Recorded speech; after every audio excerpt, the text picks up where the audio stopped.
ní gbogbo content tẹ gbé síta torí lady sọ pé content ni ọ̀hún fi country èèyàn ṣe content tó bá jẹ́ pé country mi wọ́n lè sùn wọn fi country ṣe content ẹ bọ́ síbẹ̀ yẹn ní táwọn ti lọ bá wọn sọ̀rọ̀ yẹn tó bá jẹ́ pé China yìí ní everywhere every country la ti ń fèsì and àwọn tam irú àwọn àti Àṣàbí ló ń ba ojú wa jẹ́ everywhere irú wọn lẹ máa pàdé ń bi iṣẹ́ tó máa sọ̀rọ̀ Nigeria is not good they do witchcraft irú wọn ẹ máa bà Nigeria jẹ́ Àṣàbí is not doing she's not doing anything for anybody ìfẹ́ ló wà ń bẹ̀ tá a fi ń patronize nǹkan tó ń tẹ́ Àṣàbí ń tà ní 250,000 aṣọ tí mo rà lọ́wọ́ 150 mo rí níbòmíì ní 120. no ẹ má sọ yẹn o 120 ni mo rí lọ́wọ́ lady kan. ẹ má sọ yẹn ní sùúrù ṣé rí aṣọ ó máa ní grade aṣọ mi ó máa ṣe higher grade ó máa ṣe middle ó máa ṣe lesser so ẹ má sọ yẹn. sister ọpẹ but she does not know how to talk ìfẹ́ dẹ̀ ló wà ń bẹ̀ ta fi ń patronize ẹ kì í ṣèwọ nìkan ló ń ta kínní ìfẹ́ ló wà ń bẹ̀ so if we are patronizing you if we are buying things from you and you went ahead to China tẹ̀sílẹ̀ ń sọ pé Nàìjíríà ò dáa that means ẹ ti sọ pé gbogbo àwa customer yín gan à ń ṣèyàn àdá gbogbo wa ò dáa ni so kì í sọ bẹ́yàn kan èèkà Àṣàbí nobody. èmi ọpẹ́ I swear to Almighty God I don't hate that for no reason. mi ò hate ẹ o mi ò hate ní òwe ẹ̀tẹ̀ ibù sọ̀rọ̀ àwọn àti ṣídà yẹn nígbà yẹn tẹ́ fi mo wà on live torí pé kọ̀máǹdì nípàjá mo gbé dàgbà mo dẹ̀ mọ sí ní gbogbo mo mọ Àṣàbí mo mọ ṣídà mi ò ń bá wọn ṣe òbọ̀ mo mọ̀ wọ́n but Àṣàbí is doing too much. ẹni sùúrù ẹ máa wá sókè ẹ ní mute. So Ashakbi is doing too much, sister Ope. This one is not matter of pé ó ń ṣe content. Téèyàn bá máa sọ̀rọ̀ níta, téèyàn bá máa face kínní, ó gbọ́dọ̀ mọ gravity nǹkan tó fẹ́ sọ. Kì í ṣe pé you just open your mouth wá. Ẹ̀yin Nàìjíríà dá àbí lọ́rọ̀ kan. À ń bá yín rajà. China kan ló ń raṣọ lọ́wọ́ yín náà. China kan ló ń ra ó ń bó ṣe. But you used to say it's one more son. But anyway, I want to keep it something that doesn't mean Emma Binu Omogidi. That doesn't mean you would accept it. She's a public figure. She did very well. Like it or not. Yeah, I said it. Any public figure, sorry, changing. Then any public figure should know that she's representing his or her own country, one way or the other.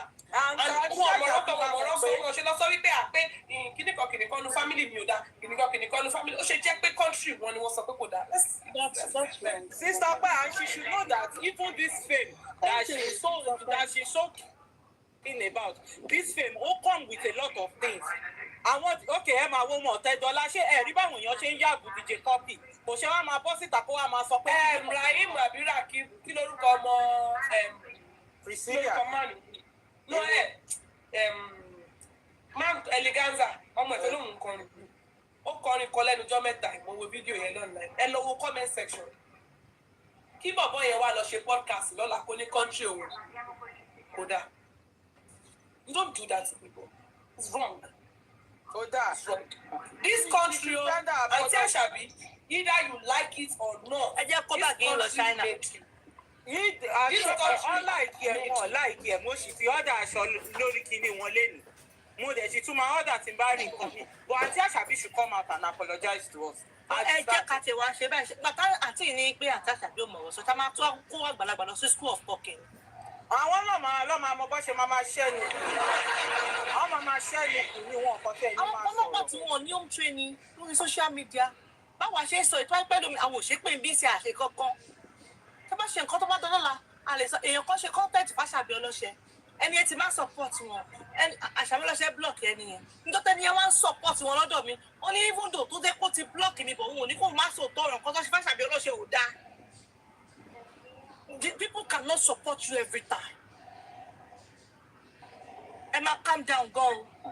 Emma, calm down, gidi gan. No this and no peace. The Africa will almost support there is a problem somewhere. Because at the end of it, ẹ ò lè tẹ́ ayé lọ́rùn. And we don't hold loyalty. My sister Ashakbi, àbí wọn kì í ṣe sister Ashakbi or not sister Ashakbi. Yoruba generally are just like that. because àwọn Igbo ti ń lọ sí China yìí for so many years. Mi rò pé And point of correction, not Yoruba generally, some Yoruba generally. Some Yoruba generally. Some Yoruba, okay, let me say that some Yorubas, not all. But àwọn people Igbo yìí, àwọn gangan ni business people pé ẹgbẹ́ wọn ti wọ China for so many years. Kó tó di pé ojú àwọn most of us tá jẹ́ Yorùbá kójú wa tó láti China. But ìgbà tí most of àwọn Yorùbá wọ bẹ̀, ẹ rí bí everywhere ṣe rí. It's just as if àwọn nìkan ló wà ń bẹ̀. But you see this orúkọ tí àǹtí Àṣàbí lọ pè wá ní China nísìnyí, wọ́n ti bà image wa jẹ́ number one. Even if she tender public apology, àwọn yẹn kíní yẹn ò lè kúrò lọ́kàn wọn láéláé because nǹkan tá à ń face níbí báyìí nìyẹn. Ṣẹ́rí western world góòlù ọgbọ́n wọn gbọ́ kàn. Nǹkan tá a ṣe ń bá tù tá a ṣe ń sọ pé kọ́lọ̀ ń bá wa ṣẹ́gun ẹ̀ tẹ́yìn tún lọ bí kan tẹ́ tún sọ fún wọn pé bákan bẹ́ẹ̀. And she is the same person that came out and was like, people went to China, they don't have money, they are stranded, they are doing ashewa and all of that. There are some things that is not everything you bring to social media. Even if it is so, you don't do that to people. Tí kò bá yẹn bá tiẹ̀ wá ṣẹlẹ̀ náà tó ti rí pé kò bá yẹn ló ṣẹlẹ̀, if you can't help people that are in that situation, you keep mute on it or you call people that can render assistance to her. People. Yes, you render assistance. If you can't render assistance to them, you let them be.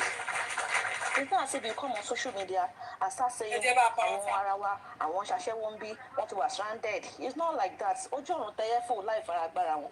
The way me I'm saying that Aunty Ashabi is like, wọn ò fẹ́, is like akókò gàgà tí ó fẹ́ kékeré kókó ni. I'm telling you the honest truth because I'm always on her page and I love what she's doing. I love business people. Mo like that tó bá ṣiṣẹ́ bẹ́ẹ̀ bó ṣe ṣiṣẹ́ yẹn. But there are some things that she needs to question herself on. She's really hardworking and àbúrò wọn custom mo máa rajà lọ́wọ́ àbúrò wọn Nikki, yeah, mo máa bá wọn rajà. But I love both of them because they have this zeal and passion to work. Wọ́n dẹ̀ ní strength there and they are doing well, you know. But the fact that she's always coming online to condemn some other people, ìyẹn lèmi ò kí n like. Mi kí n like ẹ rárá. How can you, okay, ẹ máa ṣe ń country yìí ẹ tún gbé lọ sí odidi China lọ ṣe táwọn yẹn bá tún wá bá ni wọ́n á sìn pé wọ́n fẹ́ rí wá ń bẹ̀ kí lẹ fẹ́ ṣe. Moreover, don't forget that àwa ní kọ́kọ́ la wà nílùú yẹn o other nations wà ń bẹ̀. Mi rò pé mo gbọ́ rí ní kíní social media pé àwọn bóyá Lebanese àbí àwọn bóyá China àbí Congo àbí any other nation tó lọ síbẹ̀ tó ń bra pariwo ara wọn síta, you know. Ẹ lè gbọ́ bọ́ wa yìí nìkan náà ni why what's our problem? What's just our problem? Èmi àtọkọ mi jáde lánàá níbí báyìí àwálé lọ. Do you believe that ìgbà tá a débi tá a ti pè wá ká máa bọ̀ ká wá wo bẹ̀rù àdébẹ̀ bí màá ṣe bí lady yẹn ṣe rí wa bó dẹ̀ ní rich nation a ní Nigeria ó ní no I'm not giving my house to Nigeria. Can you imagine? That's Ọlọ́run ò fún wa nílé. Ọlọ́run ò fún wa nílé. Ọkọ mi bẹ̀rẹ̀ sí ní persuade pé kọjọ pé àkíṣeyàn bẹ́ẹ̀ pé we are good people pé àwọn mọ̀ pé àwọn èèyàn wa ti ba bíjẹ́ lóòótọ́ pé but notwithstanding there are still some of us that we are different ó ní láíláí lọ́kọ̀ ní pé òun ní fún wa. We have to beg somebody to help us talk to the person pé kó jọ. Àwa pé èèyàn kan tó jẹ́ Africa bíi tiwa pé kó wá bá wa bá sọ̀rọ̀ tó mọ ẹnìyẹn rí. Ló ṣe bá wa bá sọ̀rọ̀ tó ní òkè. A máa ṣe meeting, a máa tọwọ́ bọ̀wé. Òun ò ní fún wa ní kíní lórí resident lórí ibẹ̀. You can imagine. Pé òun ò ní fún wa ní resident nínú ilé yẹn pé ìgbọ̀ tó ń kọ́ máa fún wa ká máa gbé bẹ̀. Ṣé kò ní nǹkan tó ti ṣe fún àbí kò nǹkan tó ti gbọ́ kó tó di pé ó ṣerú nǹkan báyìí? Okay, èyí ò dá ẹ tún lọ ń gbé wà yín jáde nínú ìlú onílù kò yẹ kó rí bẹ́ẹ̀. If you know how to talk to her, please push you do to talk to her. Èèyàn lè máa ṣe nǹkan tí ò dá kẹ́ máa fọwọ́ ra lórí níbi. Call a spade a spade. Call a spade a spade. This lady that came up ọmọ gidi, please, I don't know who you are to her, but truth needs to be told. If you know her, talk to her. When someone do what is good, praise the person, and when he's doing what is not right, condemn the person and let the person see why it's not good. Èèyàn lè máa ṣe nǹkan gbà mí kó má mọ̀ pé nǹkan tóun ṣe kò dáa, but ẹ máa rí kó realize pé ó kù díẹ̀ ká tọkọ tẹ̀ ṣe yìí ó kàn ń ṣe bẹ́ẹ̀. Ó kù díẹ̀ ká tó nílẹ̀ Yorùbá nǹkan gbọ́dọ̀ rí bẹ́ẹ̀ yẹn àgbàlagbà ní you call attention to it just like what we are doing on this platform. Gbogbo ẹ̀kọ́ lè máa sọ pé clap fún àbí ẹ̀ pàtẹ́wọ́ fún wọn, and most of our problem is coming from our followers. Àwọn tó ń tẹ̀lé wọn yìí. We don't talk to her. I think our followers know that she actually yaps, but I think her friends and close allies, they're not. That's just Honestly. But the nǹkan ṣe yìí ní sí comment section wọn tẹ́ bá lọ síbẹ̀ ẹ̀ sì you see some of our people are still here. They will screenshot what is happening here. They will go and send it to her. They are followers. But sincerely, I don't care. no tó bá ṣe program yìí tẹ́ bá send ẹ̀ sí máa sọ pé àǹtí Àṣàbí wọ́n ń sọ̀rọ̀ yín bíbá yìí o bóyá kẹ́ tender apology fún gbogbo public pé nǹkan tẹ́ sọ yìí ó kù díẹ̀ káàtó but not the other way round pé ẹ wo wèrè lédè yìí ó ń sọ̀rọ̀ yín ṣe ló bú yín bẹ̀ àwọn èèyàn jáde wọ́n sọ̀rọ̀ no you don't do things like that. ìgbà bí Àṣàbí máa sọ̀rọ̀ grandma máa bọ̀ tàwa máa ṣàpọ́lọ́jì grandma tó yẹ pé ìyá yẹn kọ́ ló wá sọ̀rọ̀ lọ́ọ̀la ìyá yẹn ló máa ṣàpọ́lọ́jì ẹ má bínú kìíní kan na you go yap na grandma go call the beg ìyá oní ìyá tó sọ̀rọ̀ lọ́ọ̀la. Because she did not realize her mistake she did not even know it's wrong ìyá ẹ̀ àgbàlagbà ni wọ́n mọ̀ pé nǹkan yẹn wrong nílẹ̀ Yorùbá àbí ní ìyá ẹ̀ ló máa bọ̀ ta pé Àṣàbí ò lè jáde wá bẹ̀bẹ̀ because ó ní pride or better still Korea pé nǹkan tí ò dá ni that's why she has not been coming online to apologize. But téèyàn bá tó bá ti bá ṣe nǹkan tí kò dá tó bá sọ pé nǹkan tó ṣe yìí ò dá máa ní ẹ má bínú máa lọ jòkó máa dàrú lọ ṣé ò dàbí kò dá èmi náà á dàrú but ẹni tí ò ráyè ìjòkó tí ò dàrú tó kọ̀ wò pé is my life kò sẹ́ni tó fẹ́ mú mi sí you understand so that is just it please if people know her talk to her it's for her own good too it will really help her and she will go a long way with it because àwọn èèyàn mi tọ́ máa ní mi ò fẹ́ bá rajà mọ́ mi ò fẹ́ bá ṣe mọ́ torí ó ti ṣe báyìí sí mi you know her customer will be dropping no èmi ìlàrí kò sẹ́ni tó mọ bọ́ọ̀lù àṣẹ máa rí and I know that this her wealth did not just come overnight she work hard for it. She work hard for it and Nigerians patronize that. Yes. Àṣàbí no this and no peace Nigerians patronize yín ṣé àwọn China alájà lọ́wọ́ yín tí ò náà ní sọ́mọ yìí ni wọ́n mọ yín náà Nigerians any overseas tó bá alájà lọ́wọ́ yín Nigeria ló polówó jà Nigerians. China Nigeria alájà yín lè sọ content tí wọ́n wá sí Naija wa. ẹ ká sọ wọlé. Wisdom is profitable. ẹ ká sọ máa jà. Ṣẹ̀rí sọ́rí ọ̀rọ̀ àǹtí Àṣàbí tá a bá kúkú sọ̀rọ̀ á ní wọ́n ètò ni àǹtí Àṣàbí mo mọ̀ pé máa wà bí àwọn èèyàn yín wà bí àǹtí Àṣàbí you talk too much that is the number one problem you have nobody hates you ẹ̀yin lẹ gbé ayé síta ẹjọ́ ẹ bá mi mute àǹtí tó wà sálẹ̀ yẹn ó dàbí wọ́n ẹ̀kọ́ lọ́dọ̀ mi àbí all right kò sẹ́ni thank you àǹtí pẹ́ kò sẹ́ni tó hate yín àǹtí Àṣàbí ẹ̀yin ni kọ́kọ́ lẹ máa kọ́kọ́ lọ China kò sígbà tẹ́ bá lọ China tí drama kò ṣẹlẹ̀. Tẹmọ vibe that Àṣàbí ń give wọ́n give bẹ́ni pé àwọn èèyàn tẹ́ pé wọ́n sì rò pé pa tẹ́ pé wọ́n mọ̀ wípé nǹkan gidi lè ti Násárẹ́tì wọn jáde tí nǹkan gidi lè ti Násárẹ́tì wọn jáde wọ́n bẹ̀rẹ̀ sí tẹ́pẹ̀ gbogbo ayé bẹ́ẹ̀ ṣe fíìmù nìyẹn. Do you understand? Àǹtí Àṣàbí ẹ̀yin ni kọ́kọ́ sí mo dé notice wípé ẹ má bínú mo fẹ́ sọ̀rọ̀ yìí mo notice àwọn Igbo I'm sorry mi ìfẹ́ lọ sáwọn ẹ̀bọ̀ sọ àwọn Igbo tí ń lọ China kò sáyúwo náà ó ṣe jẹ́ pé àwọn Yorùbá ẹ má bínú pé mo lọ ọ̀rọ̀ àwọn tribe mi yìí ni o. I'm so sorry pé mo lo ọ̀rọ̀ yẹn àti ọ̀pẹ ẹ má bínú pé mo lò but I just have to say it àwọn Igbo tí ń lọ China káwa Yorùbá tó ń lọ China ó Yorùbá àwa bẹ̀rẹ̀ sí ń pariwo no wonder tó máa fi rí dínkù wa tó máa rí wa bí ọmọ aláta why must we behave like this now ẹ fẹ́ ṣe fídíò àǹtí Àṣàbí ta ló mọ̀ yín who you be if not for Nigeria who you be èmi ò ní ká má wo fídíò èmi ní ká má wà fún mi orúkọ mi ní Màmá Luther Igbe Alábòsí number 1 sí. olórí wa Walk it baby. olórí àwọn ẹgbẹ́ Alábòsí ló gbọ́ lọ́wọ́ yọ sọ̀rọ̀ kọ̀tọ́. We just have to tell you, we don't hate you. Àwa táwa ń bí adúró mo tún ṣe fídíò nígbà tẹ́ni wọn congratulate mo ń kì í ṣe gbogbo blogger ló ń gbé fake news, ló ń gbé bad news. Mo ní ẹ̀kọ́ orí mo ní 5 million naira yóò yẹ kọ́ńtà padà. Àǹtí Àṣàbí, àwọn brand tẹ́ ń polówó fún àwọn wo ló fẹ́ rajà yẹn? Ṣé China ló àwọn Chinese ló fẹ́ rà? àwọn Chinese ló fẹ́ rà. Ṣé àwọn ló fẹ́ rajà yẹn? Àbí àwọn Pakistan ló fẹ́ rajà yẹn? Àwọn wo ló fẹ́ rajà yẹn? Is it not Nigeria? Tẹ́ ń pè ní wicked people ló máa jà yẹn lọ́wọ́ yín àti Àṣàbí. Àwọn ọmọ ilẹ̀ polówó fún ìkọ́tẹ́ tó polówó nísìnyí àwọn bag àwọn shoe àwọn oníkíní tó bá filé tèmi àwọn oní bag àwọn oní bàtà ó yẹ kó dìde fún yín ni you should face your cream alone. Gbogbo ọjà lẹ́wọ̀n Àtẹ́wọ́. gbogbo ìgbà tí mi ìkà láìkì drama yìí. Mi láìkì drama ó yẹ kí gbogbo àwọn oníṣù ọbẹ̀ ní kò kí ń jẹ́ kí lẹ̀ fẹ̀. Ẹ̀yin lẹ máa ń gbọ́rọ̀ jáde débi táwọn èèyàn máa ń ganu sí kì í ṣe pé blogger ló dédé máa ń tẹnu bọ̀rọ̀ yín ọ̀rọ̀ tẹ́ bá gbé jáde làwọn èèyàn wá bẹ̀ sí ń react lórí.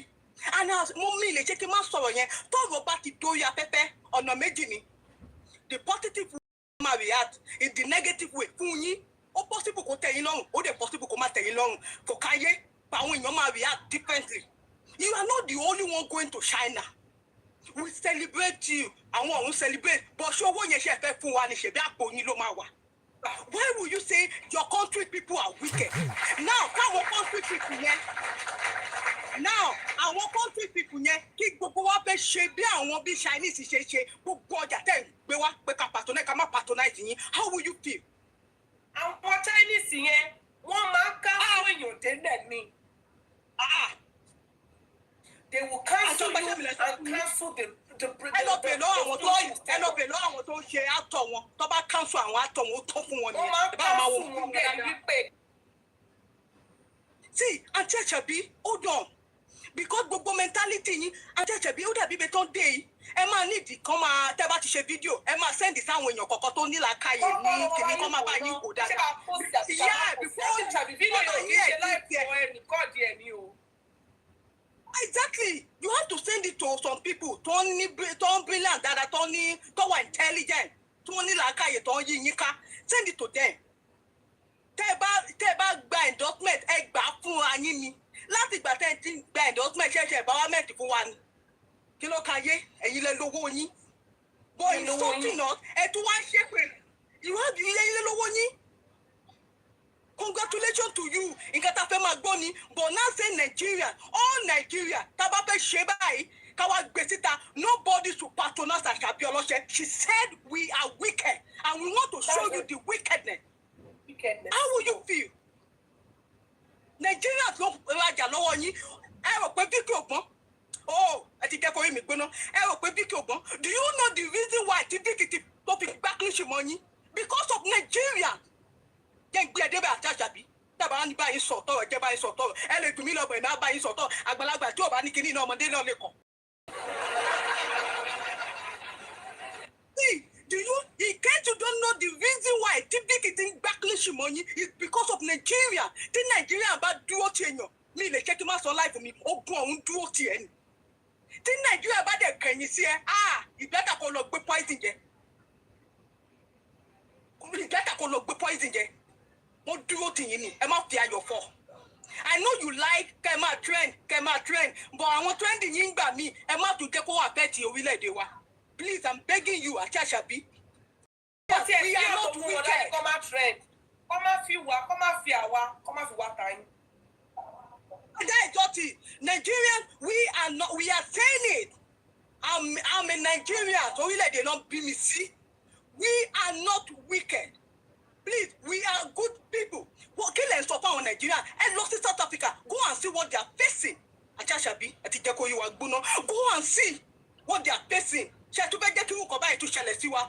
Ó tún ṣẹlẹ̀ China ni.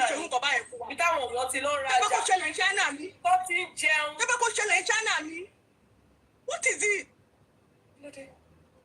You are wicked. Àwùjọ àwọn alágbóyè lọ́wọ́ yín ni. Ṣé àwa ni ará ìgbà ni? Tó bá kó wọ́n tiẹ̀ sọ pé àwọn ọmọ ẹ̀dá wà láì mi ò ní sọ̀rọ̀. Bẹ́ẹ̀ ni màá support tó bá àwọn ará ìgbà wicked. I will support that.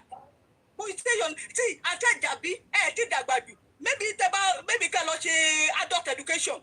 Oh, my two assist in jail. You need it. I'm telling you, you need it. No, I'm serious. You need it, ma. I'm not insulting you. You need it on a serious note. What they jelly do, I want to wait. I want to pay mercy. But I'm telling you, you need it seriously. I'm a quick hotel while late. Pé mi ò mọ̀ máa ṣe show nípa ọ̀rọ̀ yín kì í ṣe pé mi rí mi tẹ́ mọ̀ pé àǹtọ̀ ká máa ṣe show nípa ẹ̀. No, kí ni ẹ̀ dùn bẹ́ẹ̀ yẹn ṣáà láì máa trend. Kò sẹ́ni tí ò ní dùn mọ́ rí mo gbójú ni àtọ́pẹ́ ìwà mo the funny thing. Àtọ́pẹ́ ó rí péjì Vicky lọ tún post ẹ̀ sí. Na wetin make me be that? Vicky ló tún á post ẹ̀. Àti Ashakbi àtọ́pẹ́ ẹ jẹ́ ká lómi sọ̀rọ̀ inú ń bí mi. Nítorí ohun tó láti máa gbé kiri ẹjẹ́ mi. Wetin you do be that o Vicky ló post fídíò yẹn. Àwọn aráàlú Vicky tí wọn pédè wa tó ọgbọ́n English wọn á tún wá lọ bèrè lọ́wọ́ Vicky kí ló sọ ní fídíò á tún fèdè sọ fún wọn. Translator ti ẹ̀ wà. Àti Ashakbi look at what you've done. Gẹ́wọ̀n yẹn tó bẹ̀rẹ̀ láti cut yín. No, let me talk. My country people dey like to see you suffer. Country to do you kúrò nínú anything you think you are. This country made you, Yoruba tribe made you and Ashakbi. Nítorí ṣé bá máa sọ pé tóbi èjò ṣe gùn tó la ṣe máa dáná sun, ṣáà ní dáná sun lé. Ṣé nítorí àwọn ará ìdáǹsì wọn gboyè lọ́wọ́ yìí? Ẹ kúrò lẹ́gbọ̀n wọlé. Nàìjíríà kálọ́kù. Ẹ káàbọ̀ mà. Yes ma, nǹkan tẹ́mi kàn fẹ́ sọ ni pé ń sìn báyìí èpè ni àǹtí Àṣàbí máa ṣẹ́ báyìí èmi mọ̀. Orí elépèdèlépè ń lọ yẹn òní ká má sọ òtítọ́ ọ̀rọ̀. Àǹtí Vicky ò ṣe òótọ́ ni àǹtí Vicky ò ṣe máa bà China jẹ́ fún àwa Nàìjíríà. Ṣé ọ̀dọ̀ sáà kan tí mo sọ alára ló ń gbára ga ń sìn báyìí àwọn China gbogbo countries gbogbo white country tiẹ̀ náà máa ń rí àwa dúdú bíi ẹranko àbí nǹkan kan. Bẹ́ẹ̀ náà lọ̀gá mi láàárọ̀ ń béèrè lọ́wọ́ mi pé torí pé ó ti rí pé mo dín ẹyin oníṣà máa ń jẹ ẹyin ní Nàìjíríà. Ó rí pé mo ń jẹ ẹyin mo dín ẹyin mo ní mo máa kọjá ó ń bí mi léèrè mo ní rárá o mo lákì ń jẹ ẹyin mo ní torí pé adìyẹ ló máa ń jẹ imagine alára ló máa ń gbára ga. Wọ́n ní àwa wicked àwa ṣe kinní kan most of Nigerians ló ń patronize àǹtí yìí o láǹtí ẹlẹ́nu bẹ́tẹ̀bẹ́tẹ̀ yìí o. Àdẹ gbọ́dọ̀ wí báyìí wọ́n á ní ká forí ilẹ̀ ká mọ́rùn wá. Some people have to Don't forget that àǹtí Àṣàbí tó bá jẹ́ pé ọjà tẹ́ ń ta yìí náà lẹ́ ń ta you need Nigerians you no go online to make sure you no make a yes she's very blunt very blunt. I know our viewers will be here and I don't care torí èmi ẹ̀ṣẹ̀ upload TikTok anybody cannot report me. Mo ẹ̀ṣẹ̀ torí wọ́n ban TikTok mo mọ̀ pé ó máa ṣe report most of our time sọ̀rọ̀ yìí and I don't care. No, you can't do that. She's very blunt. I don't think you can report my account because you should know. Nísàlẹ̀ ọkàn yín pé òótọ́ ọbẹ̀ ni mo bá ń sọ. Àfi tẹ́ bá fẹ́ ṣàkóso ní kan. Yes. All I have to say is that kàn wá ní tó máa advice wọn. Ẹ máa wọ́n sìn o, wọ́n sì máa ṣépè ń sìn. Orí elépèdèlépè ń lọ. Orí elépèdèlépè ń lọ bọ́ iṣẹ́ ní bẹ́tẹ̀bẹ̀tẹ̀. I don't even like her for anything. Sister God Ope, forgive me, Ọlọ́run dáríjì mi. can I I'm talk to listening. you? How you mama share our sister? Good afternoon, everybody. Trying to Olori, everybody. Good afternoon, ma. Yeah, actually, I'm not even one. Let me share. Bọ́lá wa sọ̀rọ̀ sókè ẹ jọ̀ọ́. Actually, Emi will video. Miko was okay because I'm not even interested. But with all I've heard here, I wrote it in the comment section. I think one problem that we have is this our mouth. We don't know when to open it. We don't know when to close it. We don't know when it's hazardous. We don't know when it's good to open it. Another thing, Timofeso, not even about her alone. Generally, everybody, like, I think our public figures, I think they need role models from other countries, developed countries, public figure, to see how they use that stardom, to see how to carry themselves, to see how to value their country, even tó bá ṣe nǹkan burúkú sí ẹ níbi tó ti wá. Tó bá ṣe nǹkan burúkú sí ẹ níbi tó ti wá, you need to, if you have something, talk to your family about it. You don't need to set camera for everything. Because right now, ẹ̀yin nìkan ẹ kàn sọ̀rọ̀ ni, gbogbo wa ní ìsìnlẹ̀ ti kó papọ̀. Because we are all Nigerians. Èmi kọ́ mo bá yín lọ China. Èmi kọ́ ni mo bá yín gbowó. Èmi kọ́ ni mo fún yín lóyè. Èmi kọ́ ni mo nà yín, ẹ ti fi kó bá ti tèmi in one way or the other. Because I am in Nigeria. I come from Nigeria. There's one lady here that sold, a Canadian here. She sold her house to Nigeria. And she was like, my husband got a job in Nigeria. Is it safe?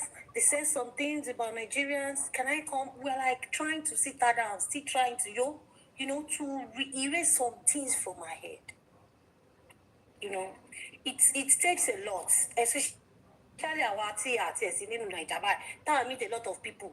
If you meet Ghanaians value their country anywhere you see them. Nigeria, in Nigeria. gbogbo ìgbà tí Ghana must go táwọn Ghanaian sì máa ṣe ṣùgbọ́n ní Nàìjíríà with all the history we had Ghanaian jẹ ìyà burúkú country wọn bàjẹ́ gan now their country is getting better torí wípé wọn fọwọ́sowọ́pọ̀ and they don't just say any bad thing about their country. We hardly say Ghanaians say bad things about their country. And it's not that they are perfect. But can we They have their flaws too. And that's what I'm saying. Can we just try and swallow all those things? If we can't swallow it, talk to the four corners of your room about what Nigerians are doing to you. You don't need to set cameras because what are those? Like, into something, and to buy China visa and see. Oh, mama, two from you this, are you from Nigeria? Because they are wicked people. Yeah, you know, that word is too, you know, like, I think we should just try and, I'm not even talking about her alone, like everybody. We see this one, and Nigerians are bad, like, but we still have some people that still love us. But Joe, oh man, Junior, you know, Tarataba software we pay a country oda, Olema Riro, to keep our country a go. It's like your mama sọ fún yẹ pé mommy mi ò dá farata. Let the people outside even say mommy ẹ ò dá. Tí wọ́n bá gbé mommy ẹ dá, yes, some people will still be convinced to say, okay, yeah, you dá pé yeah, yìí dánlé. Not coming out and say, that's just the only thing I have. I don't even watch it. I don't watch it. Oh, let me go to the comment section. Yes, sister, where trending Mama Luta member ni mo lo another account ni ko ma ya bi pe mo wa polówó ọjà she get mi fẹ́ lo account mi gangan so mo ma sọ̀rọ̀ in man so POV a point of view àwọn obìnrin tó tin lọ China tipẹ́tipẹ́.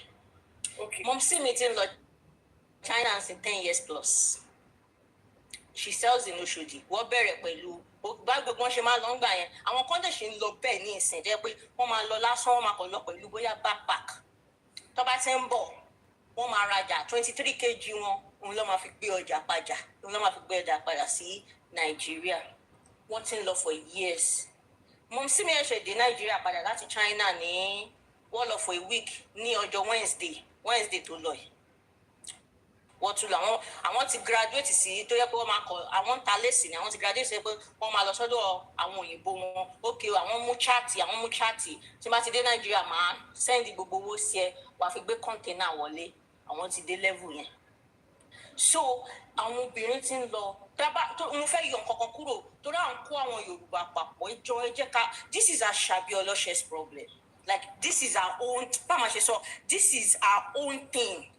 Our own thing that every time mom see me àti wọ́n sì jókòó lọ́jọ́ òótọ́ pé gbogbo àwọn nínú Oṣòdì àwọn sì jókòó àwọn sì ń sọ pé kí ló dé tóbìnrin bá ti lọ China kí ló dé gbogbo àwọn tí ń lọ China for years roommate tí mom sí mi torí bẹ́ẹ̀ lọ ṣe máa ìgbà míì gbogbo wọn máa ń gba yàrá papọ̀ ṣe get like hotel room roommate tí mom sí mi kíní ló ti ń tajà inú Ìdúmọ̀tà pátá ló lọ rà ń tiẹ̀ pátá ló ń tà ní Ìdúmọ̀tà pátá ló lọ kó tá a ṣe fídíò kọ̀ọ̀kan tí gbogbo wa ṣe yẹ̀yẹ́ ìgbà tóbìnrin yẹn ń lọ torí ó ti fi gbogbo 23 kg ẹ̀ kó pátá ó wá ra aṣọ fọ́pọ̀ ẹ̀ fídíò yẹn mo ṣe máa post ẹ̀ sórí TikTok mi tí ẹ kó mọ̀ máa upload obìnrin tá rẹ́rìn ó wọṣọ bíi 20 papọ̀ tó yẹ kó ní extra luggage ó ń wọṣọ léra àwọn ọmọ sí mi kà 1 2 torí ó fẹ́ ní ẹgẹ́t kó máa tó extra luggage kó lè fi wọ plane bẹ́ẹ̀.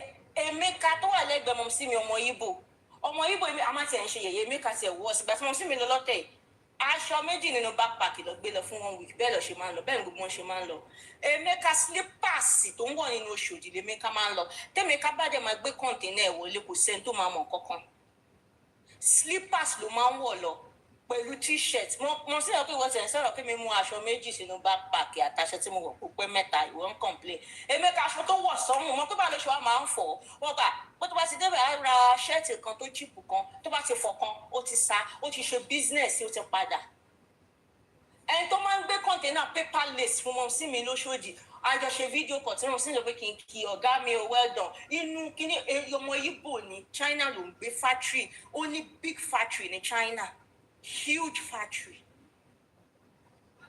jẹ́ pé òun ló supply gbogbo wọn ní container tó bá jẹ́ ọmọ paperless tó máa ń tà ní bóyá 2,000 ní kíní òun ló máa ń supply wọn ọmọ Ìgbò ni ojú ẹ̀ ló kókókókó ibẹ̀ ló ń gbé tiẹ̀ kó jẹ́ mo wọ pé ṣọ́ọ̀ṣì ẹ̀ máa wá Nàìjíríà pé kí ló fẹ́ wá ṣe ní Nàìjíríà ibi ìgbà ìlò òun ti fi kíní sí àwọn èèyàn ti build relationship for years mo sì mi ti lọ China dé pé ìgbà tó yẹ pé okay àwọn àti roommate wọn òun padà lọ Nàìjíríà okay àwọn ò fẹ́ máa dá sùn tẹ wọ́n pe supplier wọn where you dey Candy lọ pé they come my house wọ́n ti ń sunlé supplier wọn is that they built that relationship for years me too have started building that relationship so why this is I believe I'm just coming from that it is not all Yoruba women, please, because there are millions of women that been shaking it for years. So come on, this is Ashakbi Oloshe's problem. And you fans say you know you can go to or that, but go job. I want your complaint, and she doesn't want to fetch. I'm just saying, go fetch. She doesn't want that. She doesn't want that. Tori she points. Stop at point to come. Okay, Ashakbi is enough. She will not like it. And most of them are not on social media, but they are hearing, they are not on social media.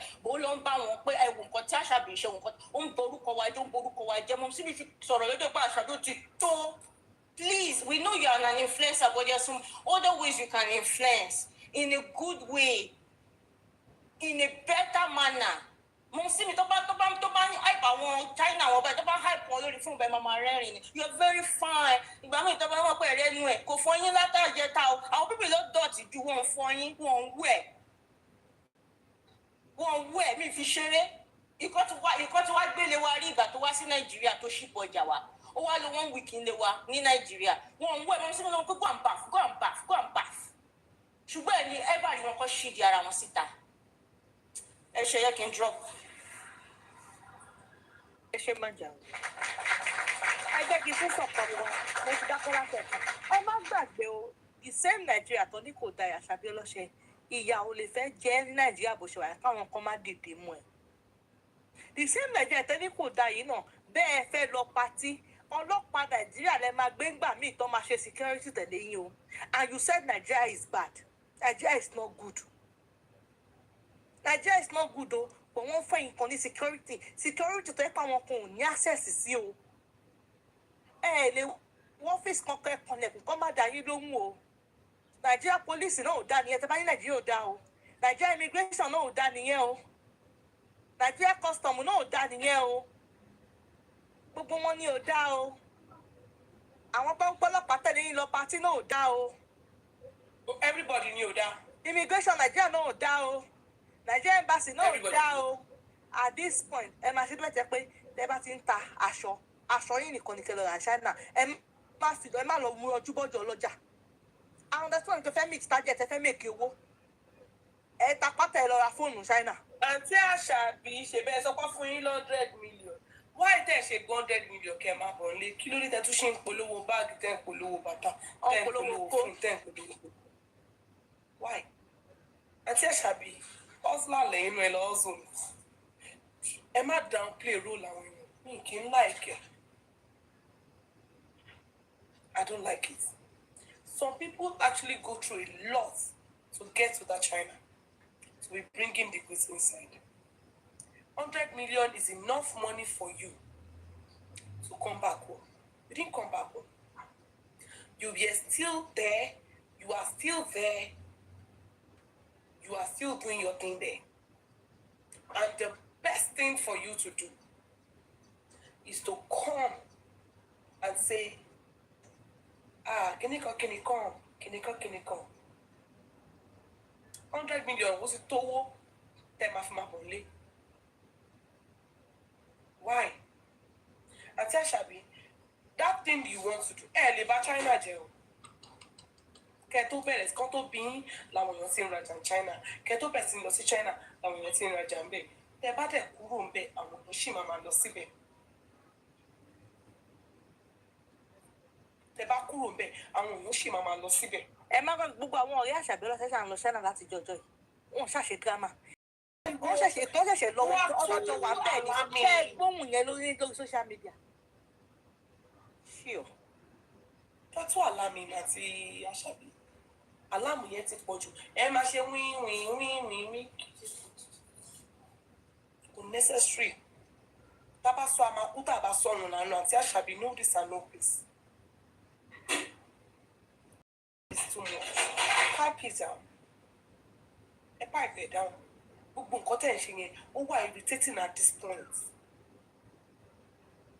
Wọn support yín Nàìjíríà dẹ̀ sí àti Àṣàbí tí àwọn èèyàn kan bá ń sọ story social media ẹ̀yìn ni. Story social media made me who I am. Nigerians made me what I am. You are the one. Ẹ̀yin ni. Stop doing that. Is it possible to speak English? If I want to speak Yeah, English. my she my sister. Can I say something? How are you, Mama? I'm fine, thank you. It's been a while. Yeah. Today I'm just less busy. I saw you and said, the thing is not just Auntie Ashakbi.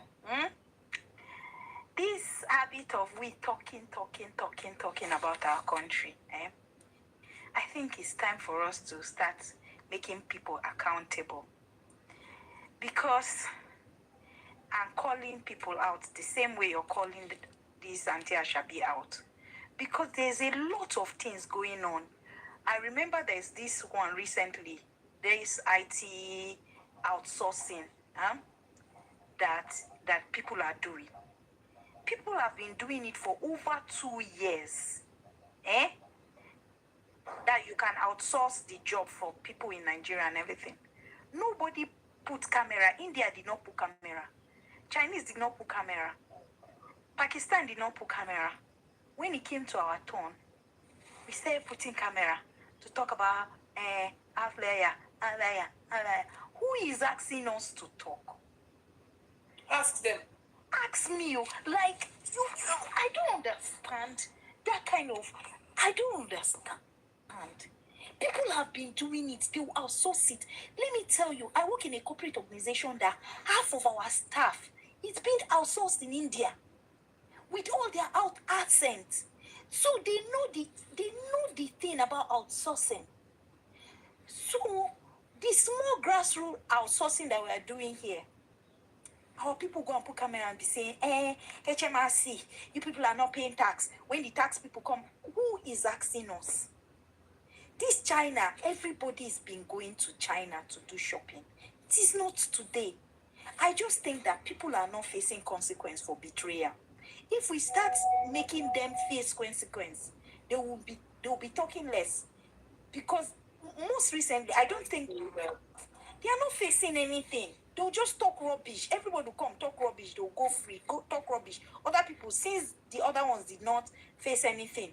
I remember that time that we're doing all this visa thing abroad, that police officer came and said that Nigerians are faking.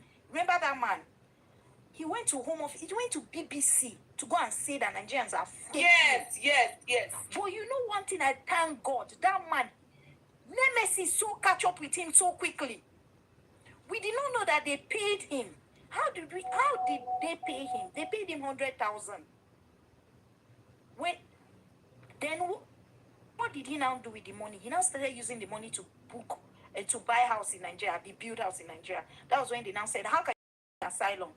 And now building house in the country that you're claiming asylum. They now deported him. I pray that some of these people let that kind of nemesis catch up with them quickly. I'm not saying this one, I'll be waiting. But I think we should learn to just shut up. It's not, it's like going outside. I remember when we were small, they said that pikin no they talk say mama soup no sweet. There's no way we should be coming out to say it's the same way speaking against your country, Nigeria. Do you think that Chinese and the China people, they are that excellent? No. But it's out of discipline, but they don't call out their people. So why do we always feel obliged? The need to just come and say Nigerians are bad. Nigerians are bad. Is it only badness? We are people that are very passionate about everything we do. See the music industry. We are there. We are striving because we are passionate. So the same passion that we put in anything, that's the same passion. You see Nigerian jollof rice. It's Nigerians that made jollof very, very, very, like, children now, people are looking forward to eating jollof. Like, if you have not had jollof, you have not had goosies, like you're missing out. But the same energy, let's use that same mouth to be prophesying good things and bury whatever we think that we if she do you know one thing, one stupid thing that our people don't know. She's saying that Nigerians are bad. You know what who is the first person that is bad in front of that person? Is her. You. They are looking at her eyes and say, hey, see the first one. Do you want to tell me that if you go outside every time and be saying, my family is bad, my children are bad, my husband is bad, my wife is bad, my siblings are bad, you think that those people say, that them are they will not ask themselves that, if these three people that are really close to you are saying that they are bad, is it me now that is an outsider that is the good one? I don't know why people don't have that mentality to think about it. So that's just my take. It's not just only her. We should just learn to just shut up. Shut up.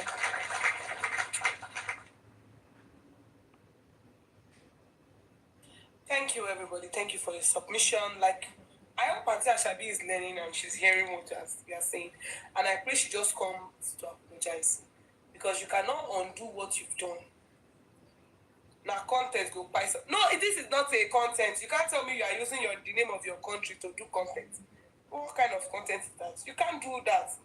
You do content winning. I need to stand in working country. Somebody will be using ODD Nigerian name to do content. Is that not madness? Is that not meant? That's meant now. You cannot be doing content with a country name. It doesn't make sense. Welcome, everybody. And this is the health sector. You all know that my life is always in two places. We talk about health and talk about trending topic. We start with that trending topic and we navigate into health. We navigate into tirzepatide because that's what I sell and that is what I know mostly about. I got one review yesterday that choked me. Mo sọ fún yín, ẹ̀yin tẹ́ bá jẹ́ pé ìbálòpọ̀ yín ti ìbálòpọ̀ yín ò ṣe dáadáa mọ́. Ẹ wá ra nǹkan tó máa ń jẹ́ kí ìbálòpọ̀ ọkùnrin àtobìnrin kó dúró ṣémṣém. Nǹkan tó máa ń jẹ́ kí ìbálòpọ̀ ọkùnrin àtobìnrin, ẹ̀yin tẹ́ ti wà menopause àtọ́ pé menopause jẹ́ kí ojú ara yín dry, kò kí ń jẹ́ kí ó wọlé dáadáa. Kì í wà juicy, kò wà juicy mọ́. Mo ń bọ̀, mo fẹ́ lọ kọ juicy rẹ̀ o. WhatsApp number mi lélẹ̀. Ó wà expensive o, but ó ń ṣiṣẹ́. Mo máa sọ fún yín wípé it is better you buy something that is expensive and that works than something that does not work. Sis, Ọlọ́run, you know that I no feel like for you, mi lè ṣe fún yín. If you know they work, I go tell you say you know they work. Ajengbo, that thing is working. Orúkọ ẹ̀ jẹ́ PT141 peptide ni. Ẹ lọ kàn án pẹ̀, mo máa sọ fún yín lójoojúmọ́. This is best for people that are on their menopausal stage. I want to say what menopause, I want to menopause pé wọ́n lè ìfẹ́ máa gbádùn ìbálòpọ̀. Kò kí ń ṣe oògùn tẹ́ ẹ̀ lómi o, abẹ́rẹ́ ni. Ó máa enhance libido yín. Ìgbà tí mo rí call woman yẹn lánàá, mo like kí ló ń pè mí fún. Wọ́n pè wọ́n padà pé ẹ ló máa ń ní àǹtí ọpẹ́ mi. Mo mọ̀ pé review ni. I'm telling you. PT141 máa ń ṣiṣẹ́ gidi gan ni fún ìbálòpọ̀. If you're menopausal, bí o tiẹ̀ tí wà dé menopause, ara ẹ̀ kọ́ máa ń dry ẹ̀ ní òbó tiẹ̀ máa ń jẹ́ kí okó bó ni. Wá ra PT141, ó ń ṣiṣẹ́ gan. Ó ń ṣiṣẹ́ gidigidi gan ni. Very, very good for the body. And ó sọ fún yín pé mo máa ta tirzepatide, Monjaro. Kisspeptin, okay, ó yá ẹ jẹ́ ká jọ ṣe difference kisspeptin àti PT141. Kisspeptin dá fún ọkùnrin àti obìnrin tó ń wojú Olúwa, mo máa ń sọ fún yín. Kisspeptin is good for man and woman that is looking for the fruit of the womb. Ó máa jẹ́ kí sperm quality ọkùnrin kó ṣe dáadáa, kó ní quality. Ó máa jẹ́ kí egg obìnrin kó ní quality láti jẹ́ kẹ́ fún wa yín lóyún. Iṣẹ́ tí kisspeptin ṣe nìyẹn. So in the course of using that, fún ìgbà wo tí máa sọ fún yín wípé nǹkan ṣiṣẹ́ àná kápínú. Ẹ̀yin tẹ́ máa ń rò bóyá iṣẹ́ ayé ni ò jẹ́ kẹ́ rọ́mọ bí. There is something that is delaying your womb from receiving the baby. There is something health-wise delaying your womb. Ẹlòmíì ẹyin ò lágbára tó láti ẹyin ọkọ kò lágbára tó láti fọ́ ẹyin obìnrin. Ẹyin obìnrin mi kò lágbára tó láti fọ́. So there is something delaying you. Ẹlòmíì ọ̀nà tí spam ń gbà tó fi ń gbé ọ̀nà tí wọ́n máa gbé spam yẹn lọ sílé ọmọ lọ síbi tẹ́yìn wà kò ságbára bẹ́ẹ̀ òun ni ò jẹ́ kí ẹlòmíì rí oyún ní. There is a reason why you are not getting pregnant. So this is what I am telling you now and here. Kisspeptin dá fún ọkùnrin àti obìnrin tó fẹ́ bímọ. Tí ó máa jẹ́ kí ìbálòpọ̀ ṣe ṣámṣám, ìbálòpọ̀ yín máa dà. Ṣùgbọ́n oyún ó máa lóyún nú because ó máa jẹ́ kí air quality yín kó make sense. Bí tí wọ́n fọwọ́n dá fún ọkùnrin àti obìnrin tí ò fẹ́ bímọ, tí wọ́n wá oyún, tí wọ́n wá ọmọ. Pé fún yín ẹ tẹ̀ sí Google yín kẹ́ máa béèrè pé Google iṣẹ́ wo ni kìíní ń ṣe. Kisspeptin á jẹ́ kí quality ẹ̀yin méjèèjì kó dà. Bí tí wọ́n fọwọ́n ó máa uprise libido yín àtọkùnrin àtobìnrin ẹgbẹ́ ara yín débẹ̀ dáadáa láì ní ọmọ bíbí nínú. Mi ò sọ pé bí apẹ́ ẹyin yín ó ṣe kinní kan ó kèsì ó dàbọ̀. Mi ò ní pé tẹ́yin yín bá da Kisspeptin ò lè jẹ́ kẹ́ ẹ lóyún. Tẹ́yin yín bá dúró dáadáa tí ẹyin yín bá ó máa jẹ́ kẹ́ ẹ lóyún. Ṣùgbọ́n kò kí ń ṣe bí tí wọ́n fọwọ́n kò kí ń jẹ́ kí oyún yàn kí ẹ mọ̀ kẹ́ understand. Kò ṣe libido lásán ni ó kàn dá fún ìbálòpọ̀. Màá gbé ẹ débẹ̀ wàá gbé mi débẹ̀ and call it today. Tẹ́yin yín bá ṣì dá ní bí tí wọ́n fọwọ́n ẹ lóyún. Ṣùgbọ́n bí tí wọ́n fọwọ́n àwọn tí wọ́n ń ṣe tó wà ní menopausal stage ló dá fún jù, àwọn tí ojú ara wọn máa ń tètè gbẹ. Ìgbà tí mo gba review yẹn lánàá mo sọ fún wọn pé ẹjọ́ ẹ drop review náà àwọn olè drop voice náà tó dáwọn èèyàn good day mama hi mama ṣẹwà passes. I'm not a doctor, mo máa ń sọ lójoojúmọ́ every day ni mo máa ń sọ pé I am not a doctor, I am a trained vendor. Mi ò tí ever láyé mi sọ pé doctor ni mi. I went through training and I know what I am saying. That is why I will tell you nǹkan tí mo sọ fún yín go and read about it. Bí tí wọ́n fọwọ́n dá gan fún ìbálòpọ̀ very very good. Kisspeptin náà dá. The only difference ni pé Kisspeptin ó máa jẹ́ kí quality ẹyin yín kó ṣe dáadáa kó yún dúró tẹ́ bá ń wóyún. Tẹ́ bá wóyún náà ó máa jẹ́ kí ìbálòpọ̀ yín kó dà. Kisspeptin ṣùgbọ́n bí tí wọ́n fọwọ́n oh my god ṣe bá gbọ́ ṣáà máa dómi lọ kò sóyún ṣáà máa kò sóyún nù yẹn kò package yẹn ò bóyún dé but Kisspeptin package ẹ̀ bóyún ẹ̀yin ọkùnrin tí spam quality yín can I use both? Kí ló dé tẹ́ fẹ́ fi use both? No, you don't need to use both. You just need one thing that works. If you want to have a child, use Kisspeptin. If you're looking at just enjoying yourself, use PT1 for one. Use one thing that works. Oh, thank you, Mama. Gonna sis. Thank you, Mama. Thank you, sis. Tolix Chop Life must you send me mistaken here. Can send you. Was mistaken. Just saying. So it's good to do one thing that really works for you. If you can do this, do it. Again, you can do the PT1 for one. You don't want baby, do PT1 for one. If you want Kisspeptin, do Kisspeptin. If you want babies, you want Kisspeptin. That any ọkùnrin tẹ́ni low sperm count. Men that I know that you men that you have low sperm count, you don't come out to tell your spouse, kí n sọ fúnra yín pé àtọ̀ mi ò kí ń ṣe bẹ́ẹ̀ yẹn ẹ wá lo Kisspeptin. You would go and do your test when you did the Kisspeptin. Then before you start, after like 2 or 3 months, you will now go and do another test. You will see your results. Ó lè má tí ṣe ṣámṣám débi kó máa fún yàn lóyún ṣùgbọ́n máa increase kò sọ gbọ́n débi pé 2, 3, 6 months ẹ máa ti lè fún yàn lóyún. Let me talk am for you. Go and read about the Kisspeptin that go. Let me tell you something. The reason why orin yóò pè pẹ̀lú bó ṣe kó fẹ́ omi yẹn. Again, the fuck. Omi oṣù tí ti bí mi. Bí mo ṣe sọ lọ. The only reason why they don't want to approve every peptide is because they are afraid if everybody starts using peptide, if everybody is knowing about peptide, pharmaceutical drugs. And pharmaceutical drugs in the FDA ti ń rówó. Holiday children wọ́n ti dé o. Holiday children ti dé o, ẹ gbà mí o. Kí ni? Ṣorúkọ ẹ̀ ń jẹ́ holiday children. Kí ló wá ṣe? Okay. Just yín. The reason why they don't want to approve every peptide is because they are afraid of the pharmaceutical industry. It's going to affect the pharmaceutical industry from growing. Everybody will actually shift from pharmaceutical drugs to peptide. If you're talking about, if you're being scared, they don't approve this, don't forget that what FDA approved, they approve cigarettes, they approve beer, they approve alcohol. These things are back to our health. Nothing.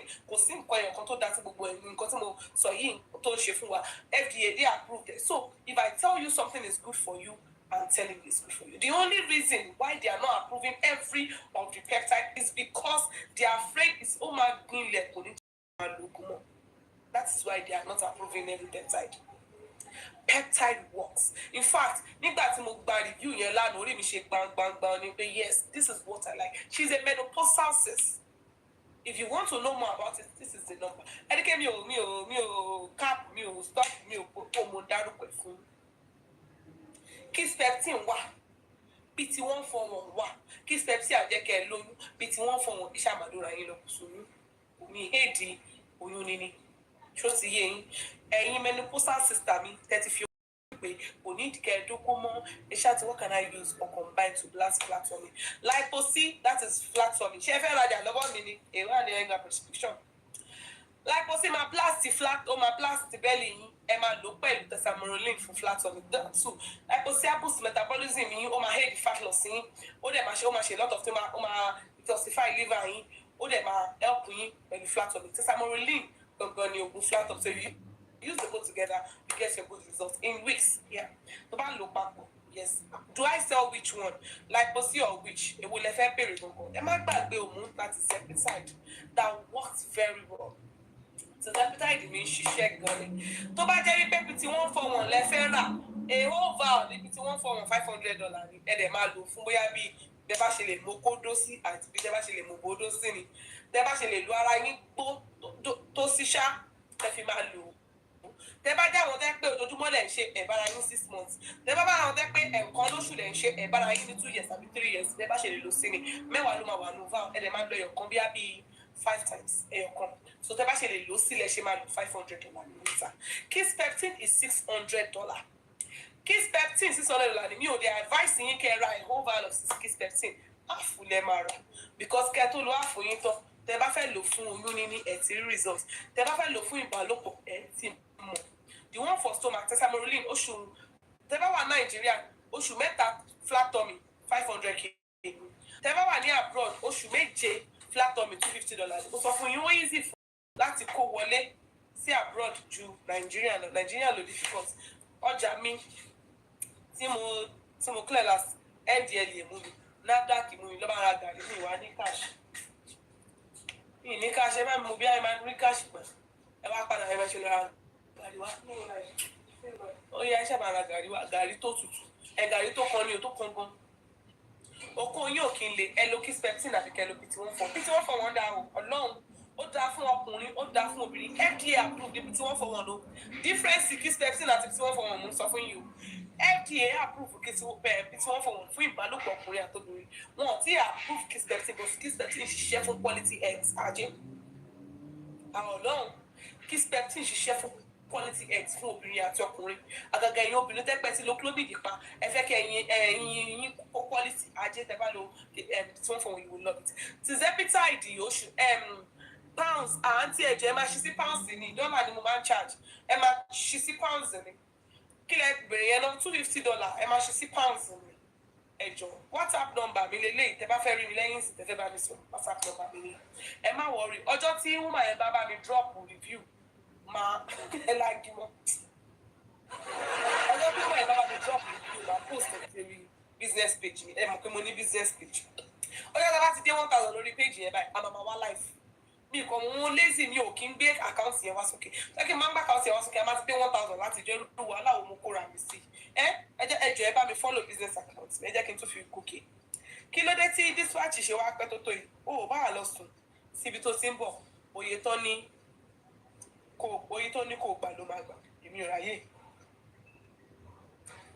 kọ́nà jẹ́ kí nẹ́tíwọ̀kì dàmú fẹ́ wá sókè pẹ̀lú business account kẹ́lẹ̀ follow business account káàlì kí wọ́n tàṣọ pé ẹ máa mọ̀ wípé tá bá ti wà lórí péjì yẹn a fẹ́ sọ ọ̀rọ̀ Tizepitide tá bá ti wà ń bí a fẹ́ sọ ọ̀rọ̀ kí ló ti ń porúkọ ẹ̀.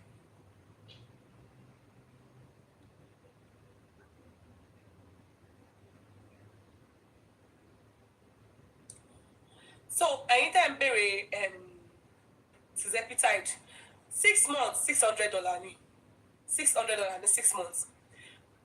Metabolism booster 6 months $300 ni oṣù mẹ́fà. Mo dẹ̀ sọ fún yín pé mò ń ṣe pákéjì gbogbo ẹ̀ ló máa wà bẹ́ẹ̀. Metabolism booster 6 months, tirzepatide 6 months, flat tummy 7 months, gluta 7 months. Kí ló tún máa wà bẹ́ẹ̀ nù? Glow oṣù mẹ́fà. Mo ṣe gbogbo ẹ̀ ní $1,005 èrè tí ó ga ní láwọn. Ìjẹ́ ìgbà kan ti yàn.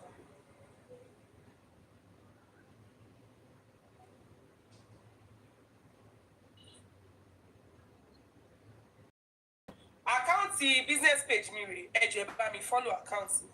Ẹ jọ̀ọ́ àǹtí Àbùkíá ẹ send request ṣe mọ̀ pé send request. Ẹ jọ̀ọ́ bá mi follow business account yìí ká lè pé 1,000 lórí ẹ̀ ká lè máa lọ live lórí ẹ̀. Ẹ ṣe ìbẹ̀rẹ̀ ní reviews mi máa wà. I post my reviews on that business account because I want to just differentiate it. Ẹ jọ̀ọ́ Àbùkíá ṣe mọ̀ pé send request.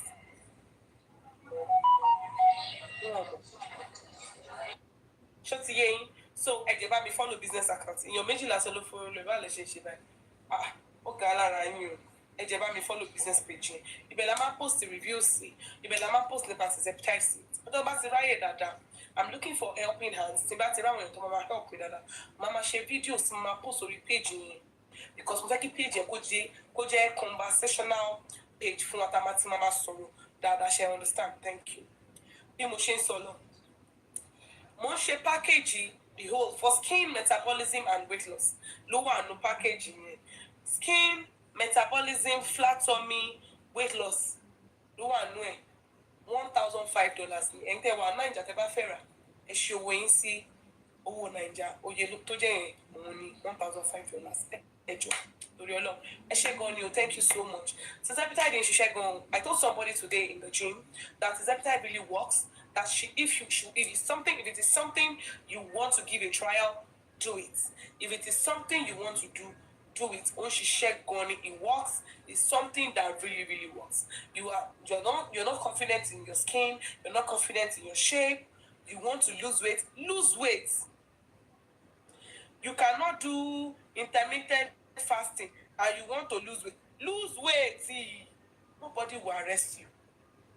Nobody will catch you. Nobody will take you. It is a good thing. It helps you with your health. It helps you with a lot of things. I won't even lie. It helps you with a lot of things. So if it is something you're looking forward to and you can afford it, do it. If you don't trust compound enough and you can afford Monjaro, go and buy it. Just make sure you're looking good, you're eating healthy, and you're fine. You understand? Tirzepatide ń ṣiṣẹ́, ẹ má gbàgbé láti patronize ẹ̀. And I'm telling you, ìbálòpọ̀ ní kọ́kọ́ ni mò ń tà.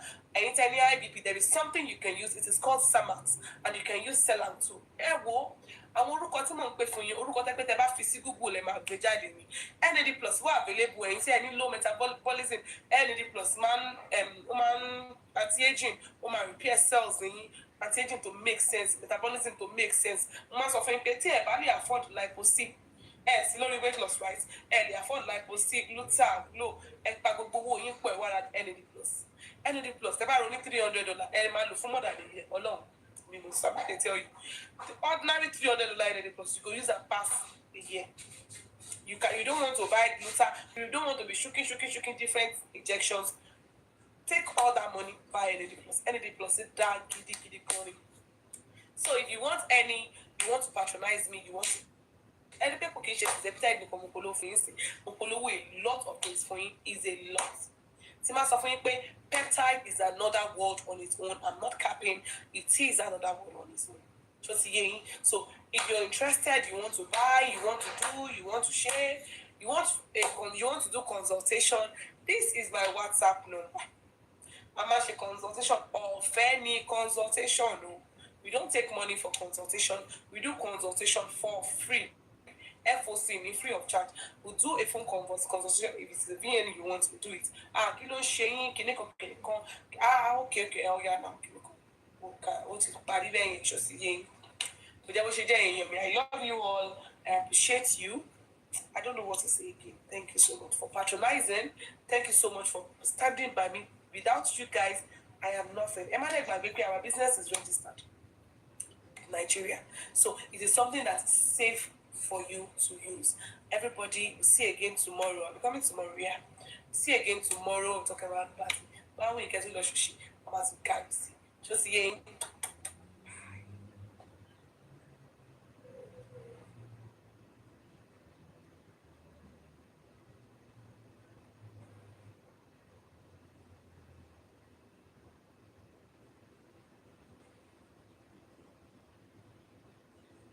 ਇਹਦੇ 'ਚ ਇੱਕ green colour ਵੀ ਆ ਓਨਲੀ 6 ਐਰੋ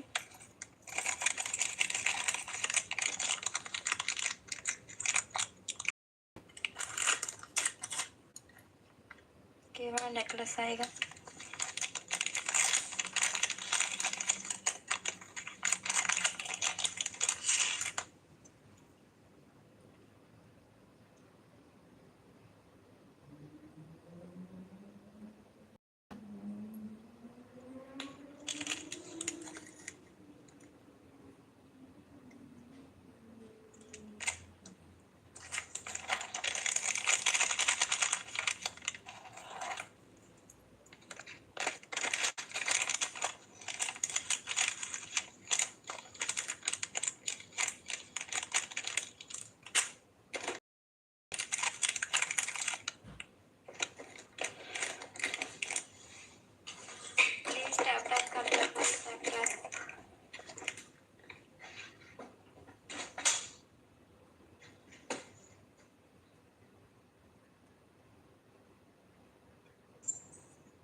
ਇਹ ਵਾਲੀ ਰਿੰਗ ਆਏਗੀ ਓਨਲੀ 2 'ਚ ਇਹਦੀ ਚਾਹੀਏ ਐਡਜਸਟੇਬਲ ਓਨਲੀ 2 ਐਰੋ ਪ੍ਰਾਈਸ ਹੈ ਰਿੰਗ ਦਾ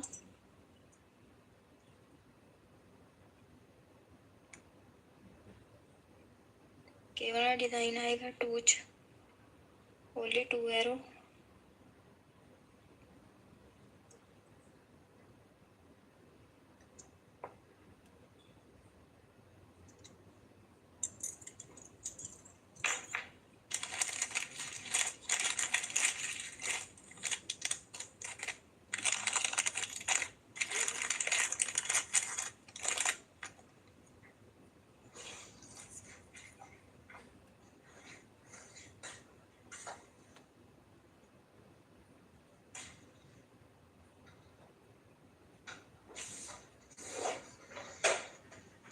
ये वाली बैंगल्स आनगियां ओनली 3 च ये वाली बैंगल्स आनगियां 4 बैंगल्स ओनली 3 एरो प्राइस है डिस्काउंट ते ओनली 3 एरो साइज मिल जाने ओनली 3 एरो इन्हां दा प्राइस है 4 आनगियां ओनली 3 एरो च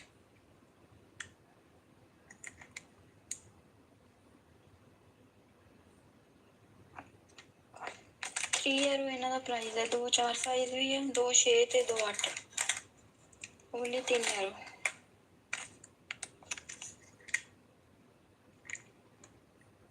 4 चूड़ियां आनगियां 3 एरो च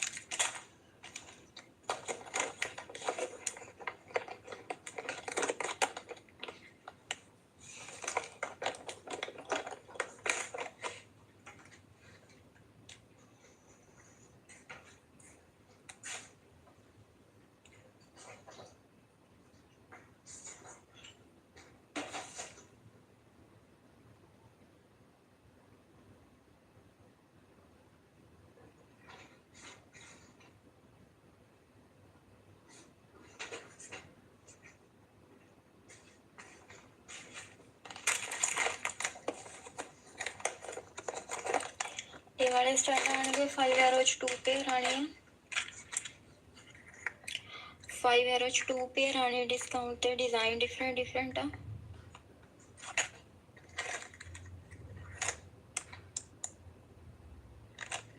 5 एरो 2 पीस ले सकते हैं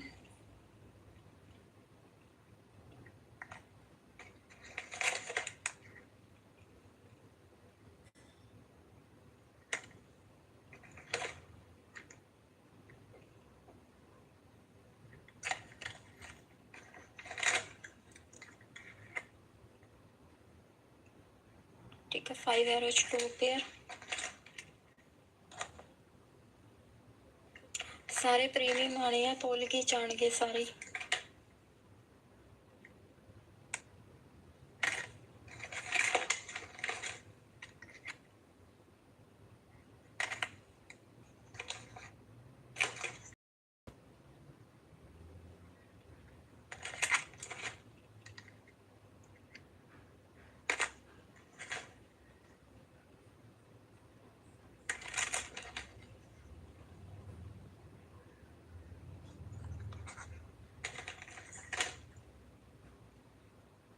ठीक है वाले डिजाइन आएंगे 5 एरोज 2 pair.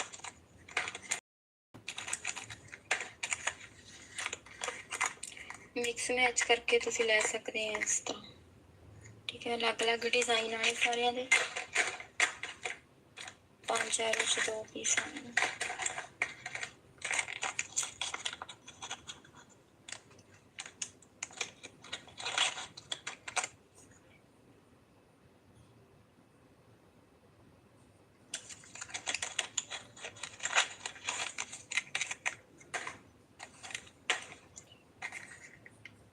Blue colour, yellow, green,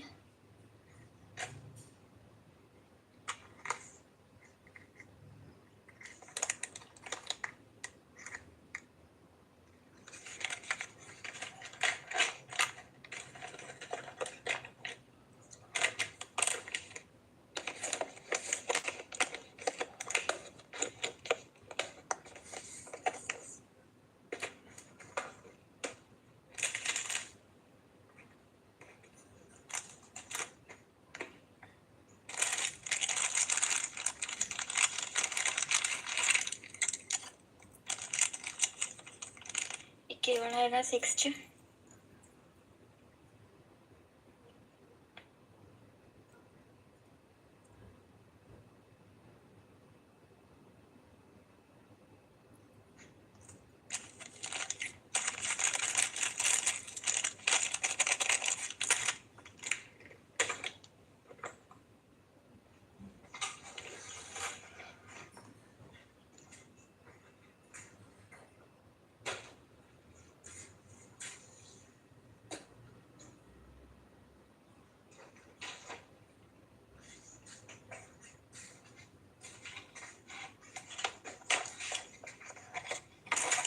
बड़ी रिंग आई ग्राम बेस ते 3 एरोज 3 एरो रिंग का प्राइस है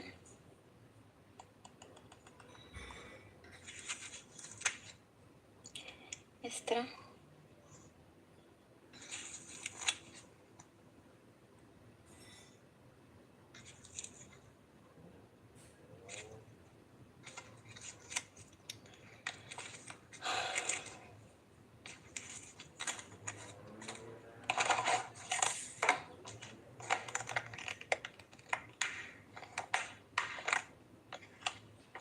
के वाली रिंग आएगी ਇਹਦਾ भी 3 एरो रिंग का प्राइस है 3।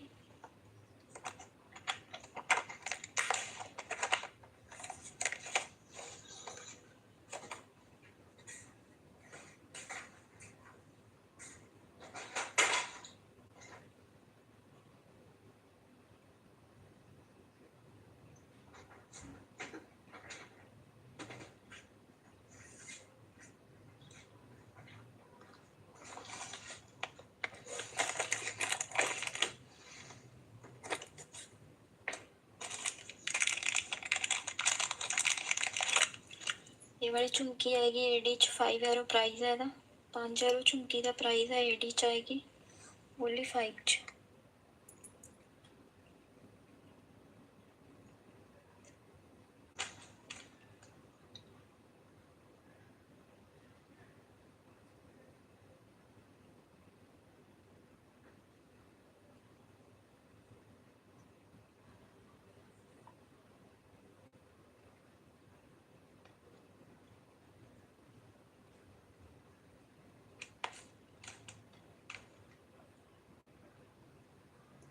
ठीक है ओनली 5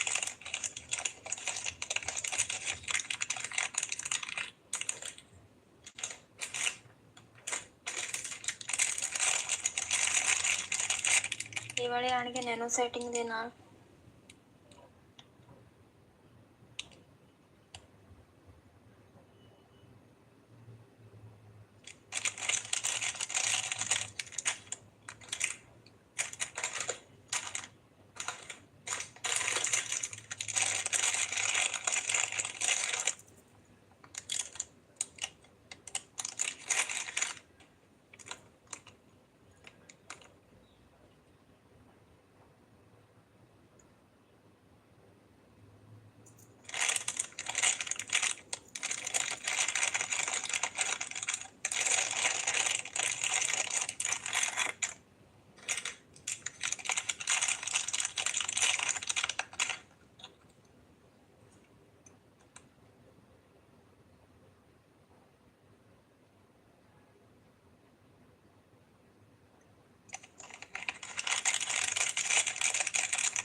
प्राइस हैगा 8 एरो, वो भी डिस्काउंट थे 8 एरो।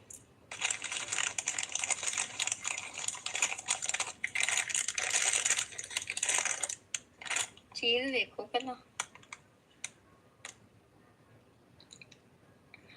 हैगे भी एडी चे वाले एडी चाने गोल्डन पॉलिश।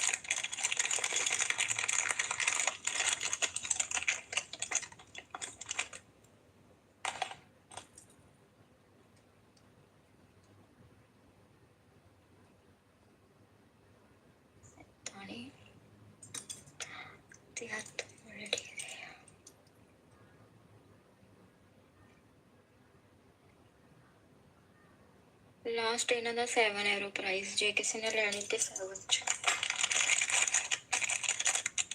लास्ट इन्हों का 7 स्क्रीनशॉट कर लियो। मैं थोड़े कोले जाना सीगा स्क्रीनशॉट भेज दियो।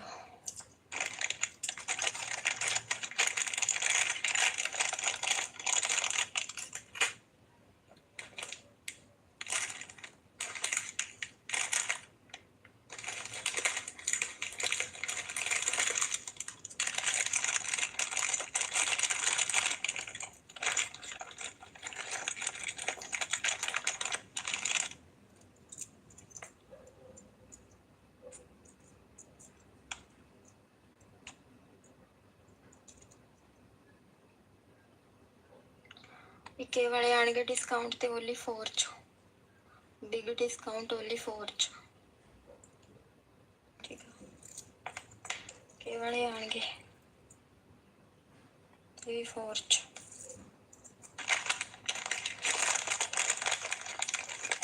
इक्के वाले आने ये भी 4 चो।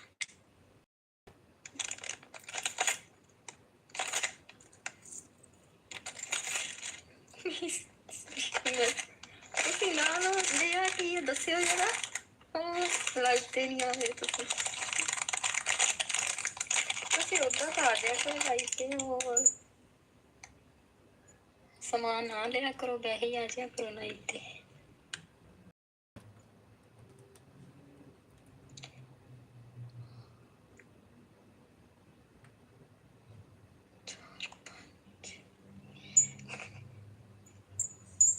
और सुनाओ कोई गल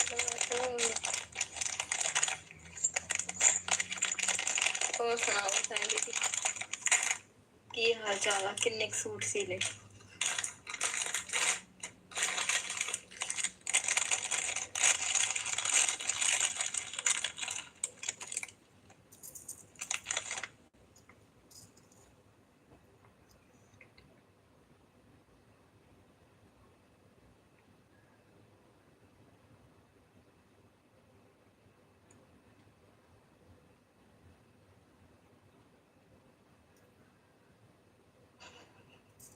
काफी सूट सिले हैं, बिल्कुल सही है।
केवल चुंकी एडी दी फोर्च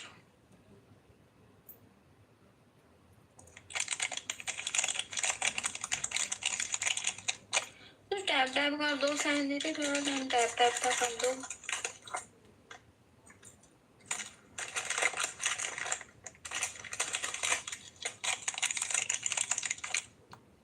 इक्के वाली आएगी टूच,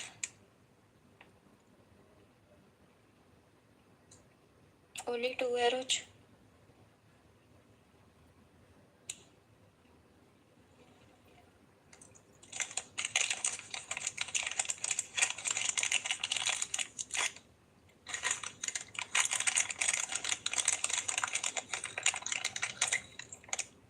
के वाले आएंगे, हाँ काम करते हैं, ठीक है। काम करते हैं तो फिर कोई नहीं।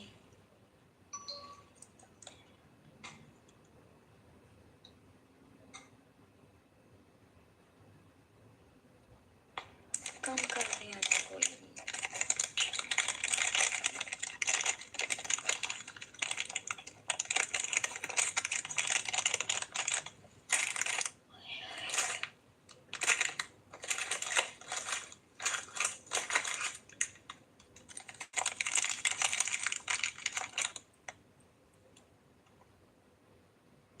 के वाले आएंगे फोर्च,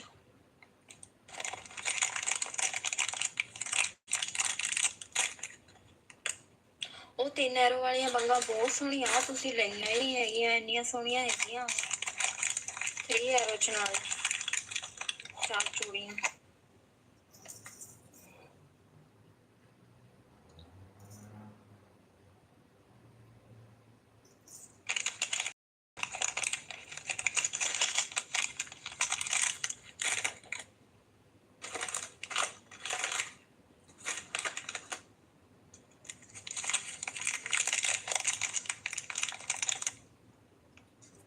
के वाली झुमकी है एडी चोली 2 च,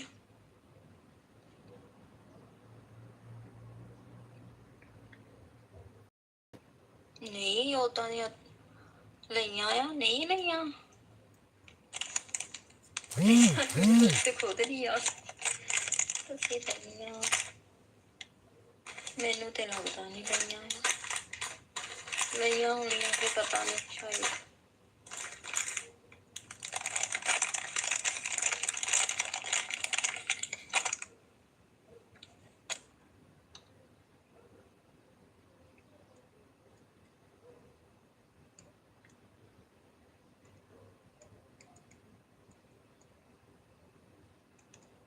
हाँ लईयां आ,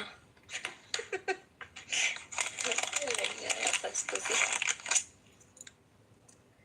मैं नहीं कही अम्मा, पिछे ते नहीं रहने वाले।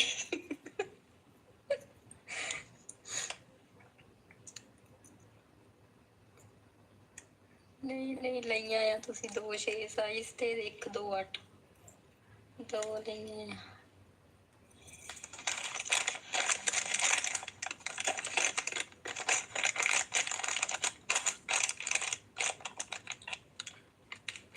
ਕੀ ਨਹੀਂ ਲਈਆਂ ਆ ਤੁਸੀਂ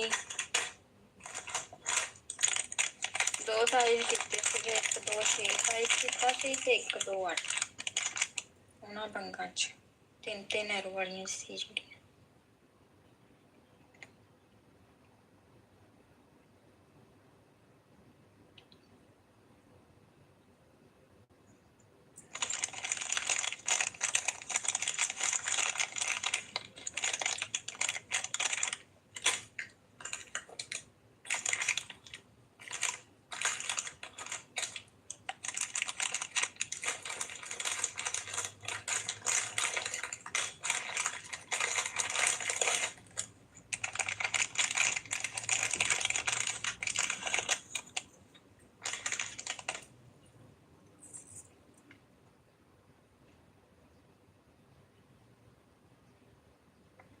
के वाला पैनल सेट है इस तरह।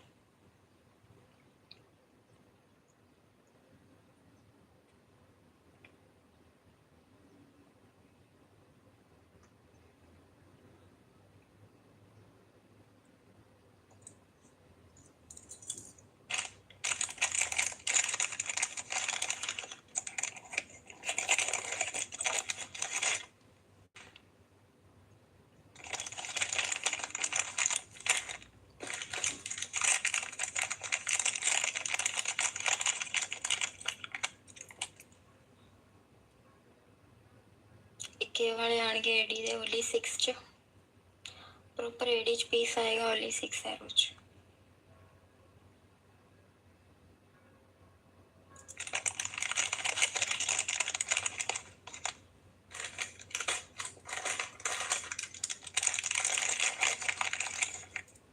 के वाले आएंगे एडी दे ओनली 6 च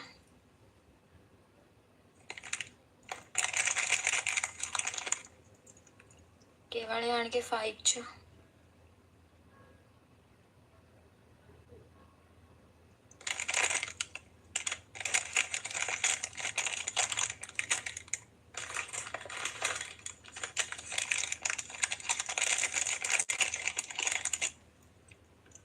के वाले रिंग्स आएंगे 5 एरो च।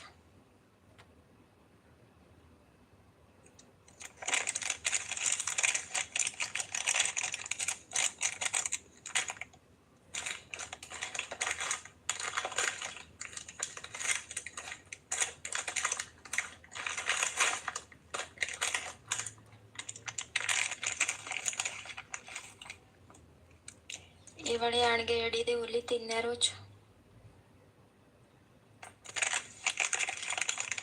के वाला डिजाइन है 3 च।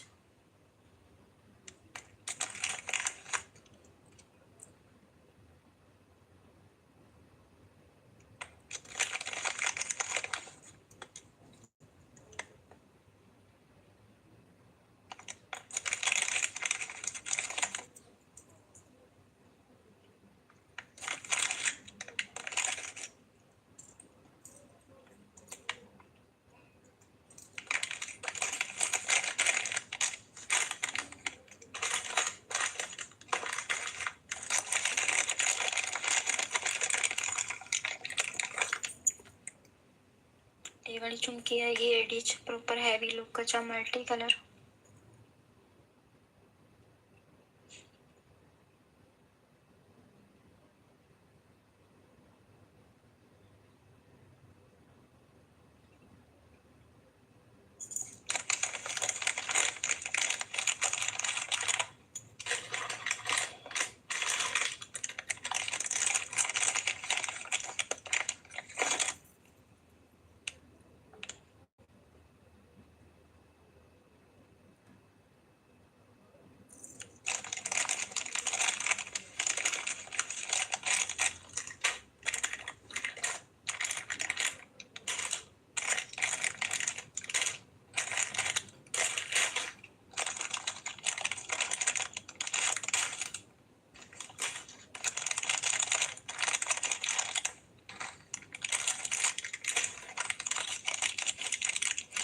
ठीक है ये वाली चुमकी आएगी एडी दी वाली 5 च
ठीक है ये वाली चुमकी है 7 च गोल्डन पॉलिश आएगी एडी चोली 7 एरो 7 एरो ਇਹਦਾ ਪ੍ਰਾਈਸ ਹੈ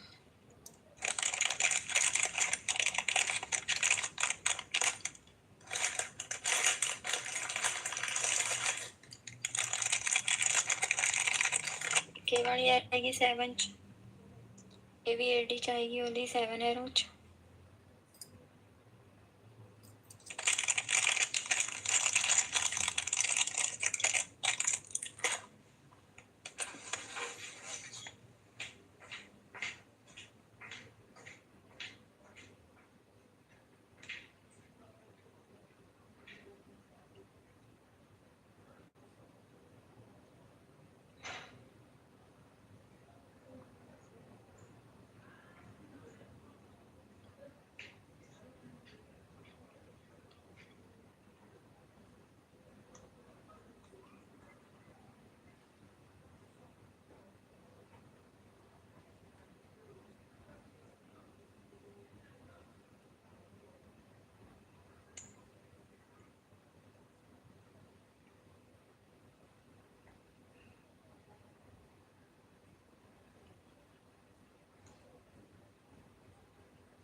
वाली झुमकी है ये एडी दी वाली 2 एरो च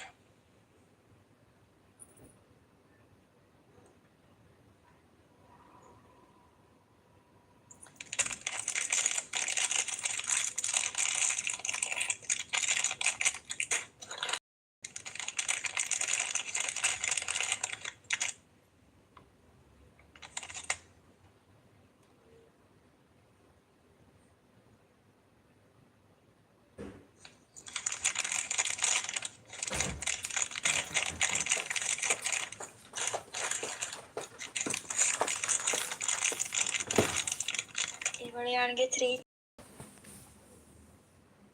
Should I fulfill that for you?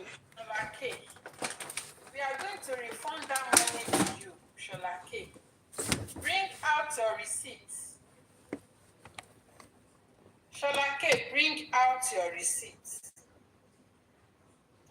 Bring out your receipts, Sholake, if you are sure of yourself that you contributed money into GoFundMe.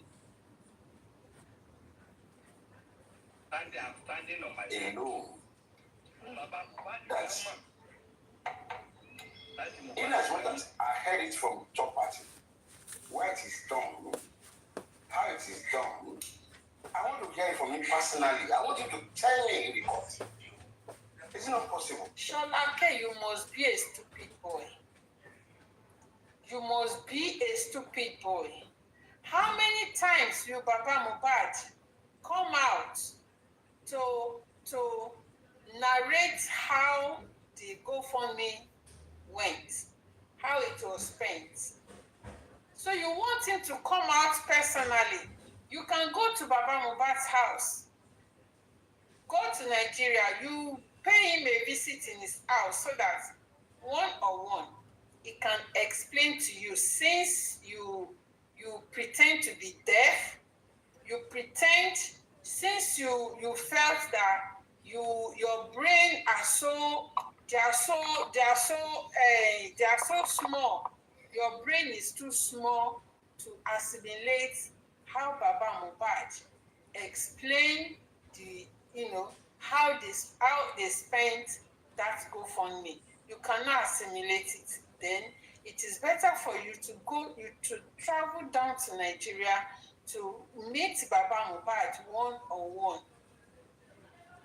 Okay? Your brain is too small. Yes. Like that. Okay. That's why I did it. Can I answer to that? That's how I did it. Yes, yeah, okay. You understand what I'm saying? Sure. That's why I understand that, because we talk about it. Listen, for me, I think the best place, for me, I just think the best place to take up a case like this is with the police. A case like this is taken up against Aloba with the police in section 419, 419. That's why there's that section. They will treat Aloba as a 419, as a criminal, as a theft. They will treat it as a... You, this boy, you are a foolish boy. Papariano, you are a very foolish boy. Baba Mohbad has been on ground since when this money was contributed. You have not written to the DSS or to the EFCC to come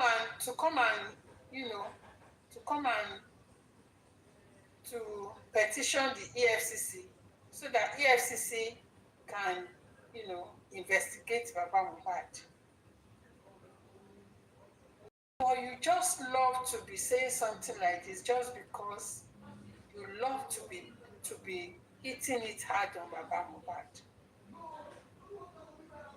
You are just doing yourselves. Since when this money has been contributed, you guys have been making frantic efforts to petition the EFCC to arrest the Baba Mohbad, to do this, to do that. You guys are so foolish that even the spicy is thank you for sharing. Even the EFCC that you petition, you cannot even account for it.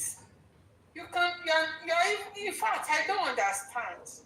All I see here is that you just want to be eating it on my head. And that man wants David Lama will be. You guys are just disturbing yourselves. Is it by force you come on live to talk about justice for Mohbad? What you guys have done in the past,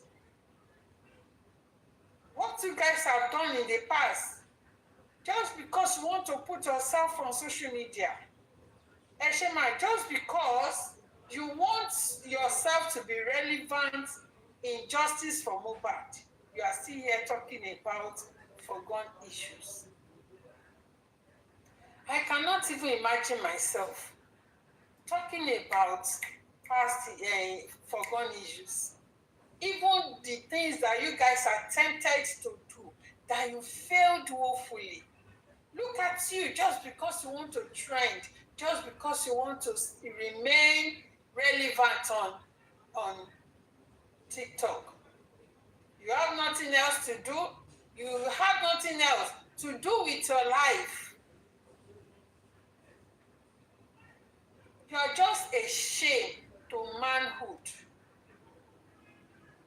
Both of you, you are a bunch of shame and disgrace.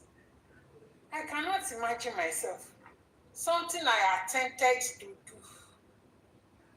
And there was no achievement.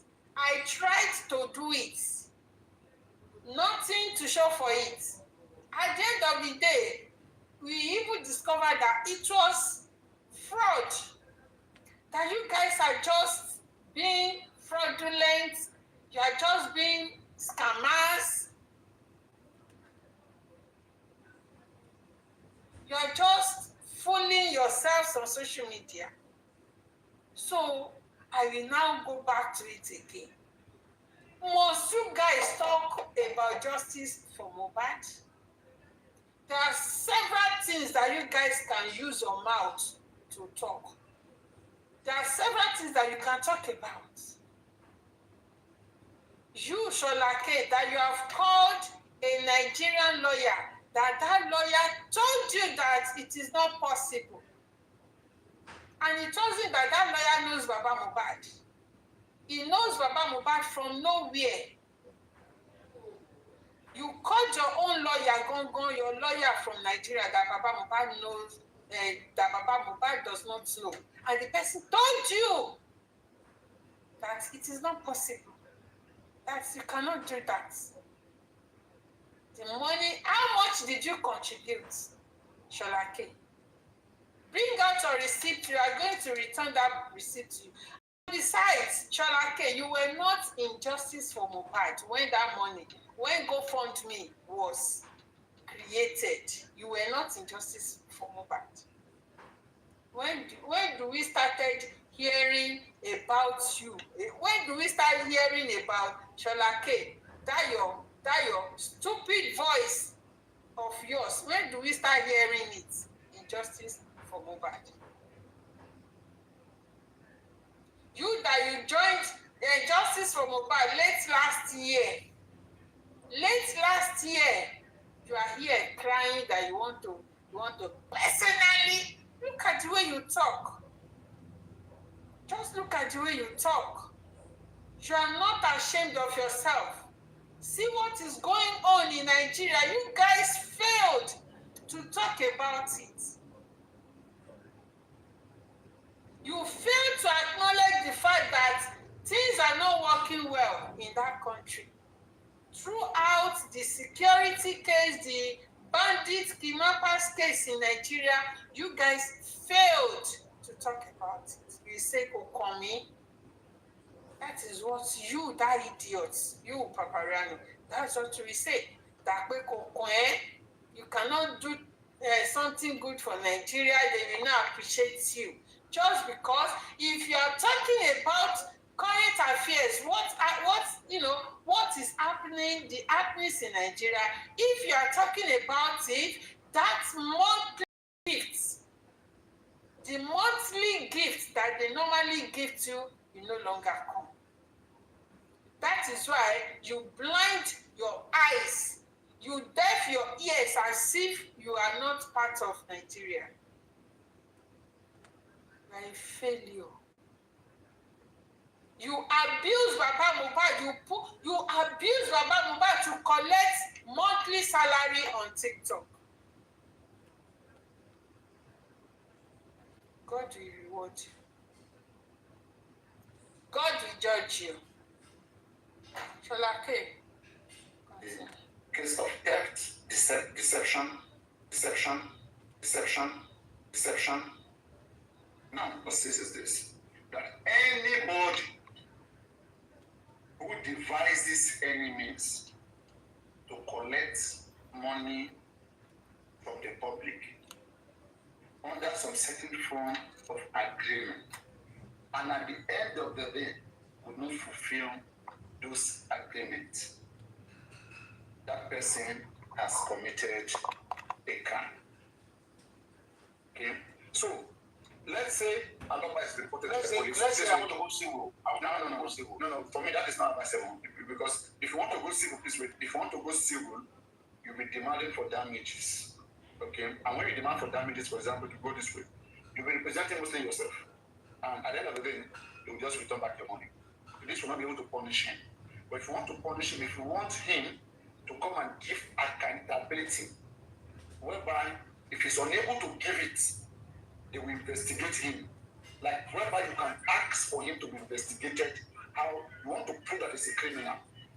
Okay? You're not just to prove that you want your money back, you know, what he has done to you. No. You want to prove that he's a criminal and he has defrauded many people. And you want him to be investigated, okay, for defrauding the public. All his accounts, all those informations, all those things will be checked. And if he's found guilty, they will prosecute him for that offense. But if you say you want to go civil, whatever money you contribute at the end of the day, they will tell you to pay you back. Yes, and give a little extra. That's not gonna move anything. And how many persons ready to go with you to go and get back their money? So people, they have leave it for God that, okay, we know he has cheated us, God will judge. So the one place where you can carry the cross really is with the police. So you get. Yes, I do. God police will really investigate him, like to really push him to the wall, whereby you even bring all this video with Berekete, all these people that are giving money, all those things. I don't believe in the police personally, because one way or other, the highest bidder, they look for the highest bidder. And then, even if you take him to court, if he can't pay you, who will arrest him? Who will detain him? No, my thing is that I just want that talk. I want to hear from him. You need to go to police, then not to court. You need to go to police. If you go here, the court will not be able to tell you that, okay, this person brought to court that this is what you said.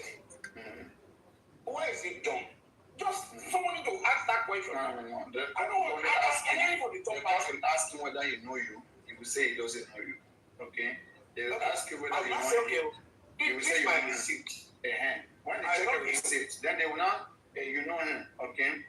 Then, if you are asking court to investigate him, court will not do so. Because court I'm not investigating. All you are asking is, you want back your money. How is my money used? If you're asking, is that a crime? Yeah, no. If you're asking how your money is used, he will explain before the court that. Now that's what I'm saying. He will explain before the court that he has spent the money in the right way, but he believes that some people are not pleased with however the money was spent, and is ready to refund them. That he has issued a public announcement to refund people severally. That a lot of them are not coming. That since you have showed up, that is here with your money, and he wants to give you your money. So why would the court want to waste time? Court will not investigate him. Court will not arrest him. Court just want to solve the issue of your money. It's your money, what you lost. That's what court is concerned about. If you wanted to investigate it, go to the police or EFCC, Financial Crime Commission. That is their job. The police too can investigate it. Usually the money is big.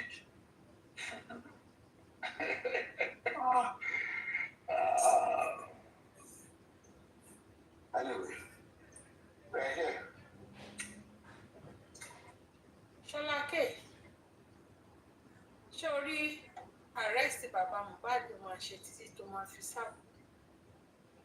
Ó mọ bí ejò ọgbà, ó mọ bó ṣe ń sáré, ó mọ bí ejò ọgbà ṣe ń sá eré with speed tó máa lọ kàgbákò. Eré tó máa sá tó máa lọ fi kú nìyí, tó máa lọ fi bọ́ sọ́wọ́ tí wàá fi kú nìyí.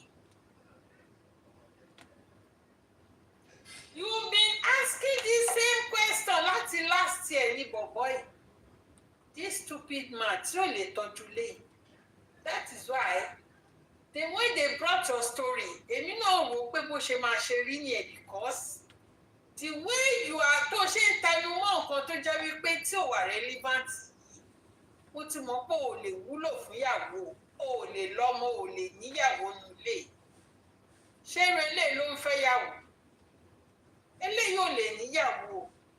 Eléyìí tó máa ń ka ẹran sọ́bẹ̀. Ṣọlákẹ́ tó ń ka ẹran sọ́bẹ̀. O lè níyàwó.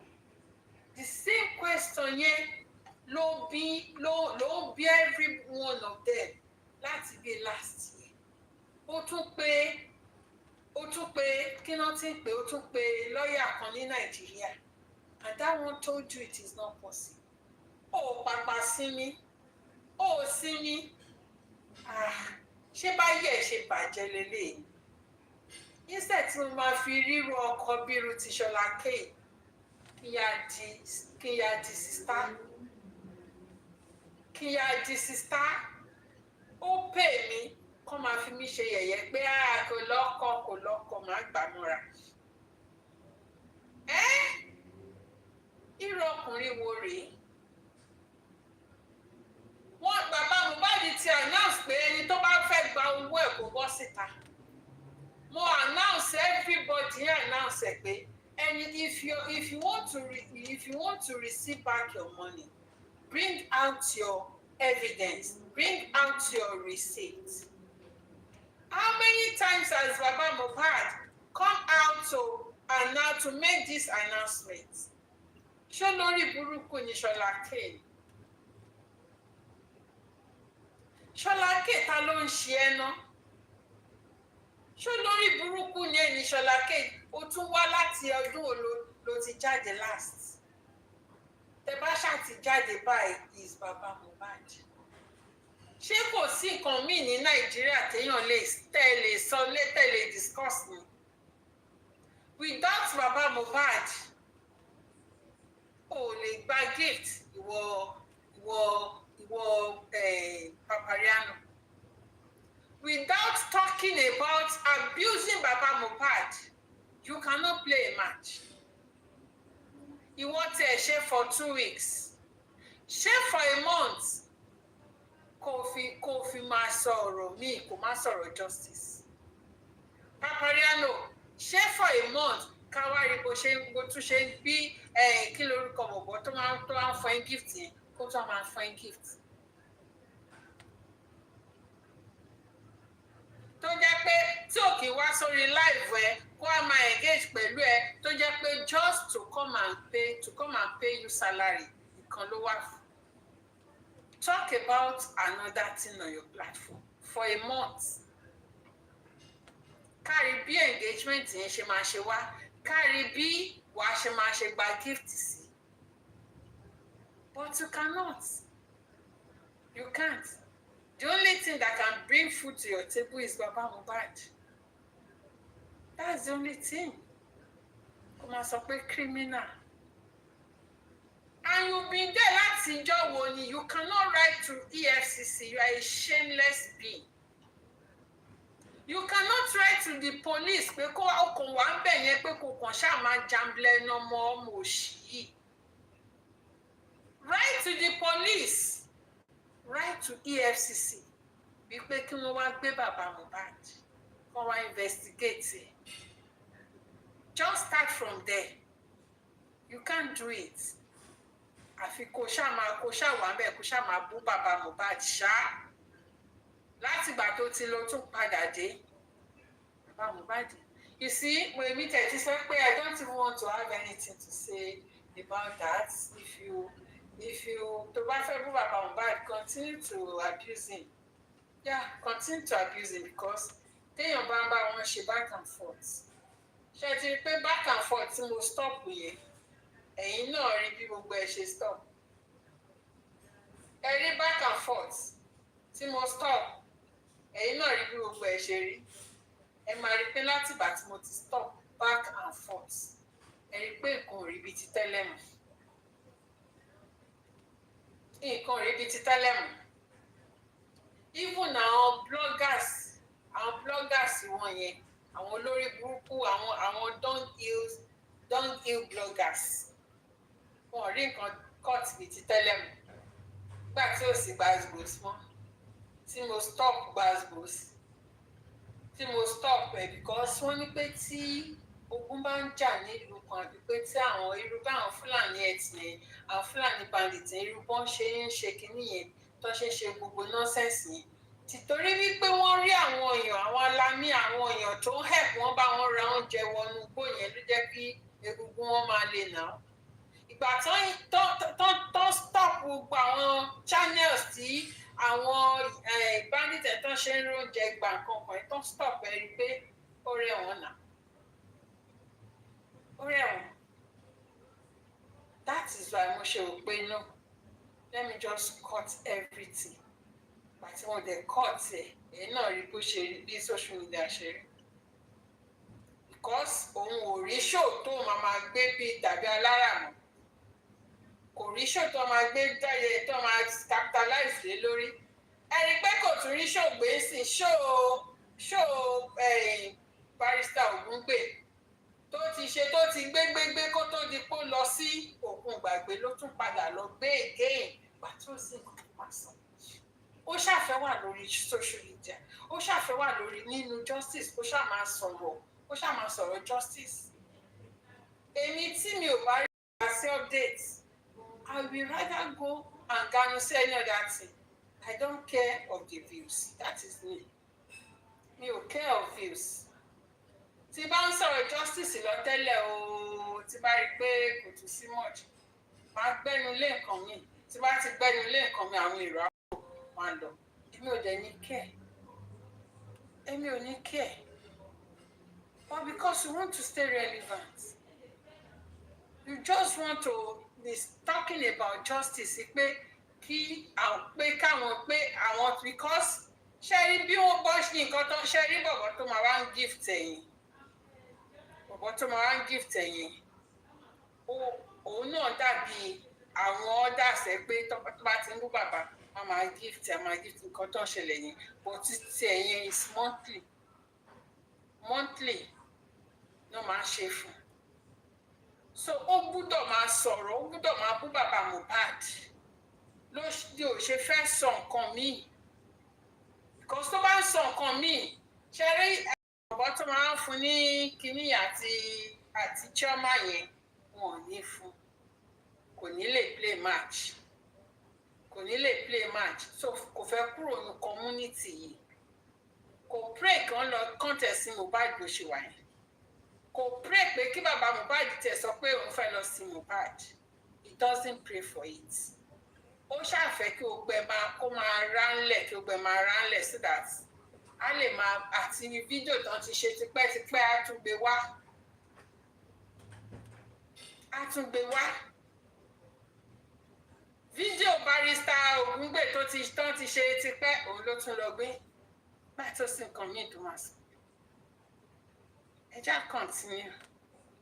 Richie, let me play what I want to play to you. Listen. The way shoulder mat really became this anyway, I leave it in the hand of God. Let me play this.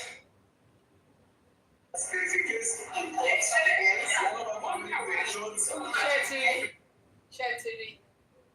Barrister Olúgbè, the last court tí wọ́n lọ ní DNA court wọ́n lọ tán gìgì tó ti play tó ti bú yẹn tó ti bú pé yẹn ò mọṣẹ́ pé ọmọdé lọ́ọ̀yà ni pé kò mọ kankan kò mọ anything kò mọ nǹkan tó ń jẹ́ mandamus kò mọṣẹ́ kò mọ anything òun ló tún lọ replay tó tún gbé wá. Kí ló ṣé kí nǹkan ò kí ń sun ẹni kí ló fẹ́ fi ṣe? No, kí ló fẹ́ fi ṣe? Must you talk about justice? Must you talk about it? Kò ṣáà máa bú bàbá Mohbad. Honestly, èmi sọ pé mi ò tẹ̀ fẹ́ máa. I don't want to be even analysing his videos or his ẹ̀rí pé mi kì í gbé fídíò ẹ̀. But just because of this Ṣọlákè, òun ni mo lè ṣe rí mi tí mo ṣe play video. It's not that I just want to analyse anything. Tí ò bá ṣe update nínú justice máa sọ nǹkan mi ẹ̀yin lè máa ń dá mi padà tẹ máa ń sọ pé dandandandan ṣó ti eyín bẹ́yìn. This is just nonsense. Is the hair o is the hair. Anybody can find any action. Can you see this? The lawyer saying you don't need court order. It means this man doesn't understand meaning of court order. And look at people that they are believing on. I beg, Charlie. You see, the bad case, it will embarrass anybody who is not sincere. Not that this man doesn't know this thing, but because he wants to, understand. He wants to play all this that game, 5NIN. He wants to play this game. Ṣẹ́tìrì kò believe with 5NIN yìí. Believe it. Ṣẹ́tìrì pé I try to understand how this guy is playing his game with àwọn Wunmi. I'm just trying to understand it. Try to understand. This boy, Wunmi ló ń ṣiṣẹ́ fún. But ṣe láwọn àjàsà àgbàgbò tó máa ṣe fún Wunmi yẹn, ó ti máa sọ fún yẹn pé if I don't do that, immediately I'm fura sí mi. So it is better I'm doing that with you. Mama fún ẹ ní àwọn àjàsà àgbàgbò. You just have to take it like that. If not, immediately kíákíá ni wọ́n máa get. And I don't want them to see. You understand? Ó máa ti sọ fún Wunmi bẹ́yẹn. He's a double agent, yes. So ṣẹ́rí òun ni pé tó bá ti sọ pé òun fún Wunmi òun fún bàbá ó máa hit a hard on bàbá Mohbad. A máa fún Wunmi ní touch of as musical tó máa ṣe kò dé ní sọ́jú. So irú ṣẹ́rí gbogbo nǹkan tí òun lè ṣe rí pé tí wọ́n bá bọ̀bọ̀ yìí immunizer ó drag immunizer gbogbo nǹkan tí immunizer kó jáde yẹn ó fi drag bọ̀bọ̀ yẹn ó fi drag yẹn ṣó ti eyín ẹ rí i pé gbogbo nǹkan tí ó bá ń sọ ni Wunmi sọ òun ló sọ wípé àní bàbá Mohbad sẹ́ẹ̀. Òun ló sọ pé court DNA center tí bàbá Mohbad mú yẹn pé fake ni pé wọ́n ṣe Wunmi ṣe kínní níbẹ̀. Ẹ ti understand? Ó máa bí ìgbà kéèyàn ṣí nǹkan sílẹ̀ for like to extract information ló máa ṣe fún Wunmi. Iṣẹ́ tó ń ṣe nìyẹn. Òun lẹ ṣe rí àwọn two people yẹn tó máa wá ń gift. Ṣe rí àwọn two people yẹn gangan ló máa ń sanwó fún. Ṣe rí àwọn orí platform ẹ̀ ṣe mi pé bí money gun kìíní kan àwọn òun náà fún bọ́. Ṣe rí àwọn méjì péré yẹn or 2.5 péré tó máa wá ń fún ní gift yẹn owó ẹ̀ nìyẹn. Àwọn Wunmi nìyẹn with fake accounts. Ẹ ti understand? Tó bá lóun fún Wunmi jẹ irọ́ ni ó kàn máa fún ní ó kàn máa fún jẹ pé kó fi ṣe cover up ni ó ń fi ṣe cover up ni ẹ gbàgbé. So he knows what he's doing. He knows what he's doing. Game of 5 MI today now. Hey, Yako. Okay. Continue.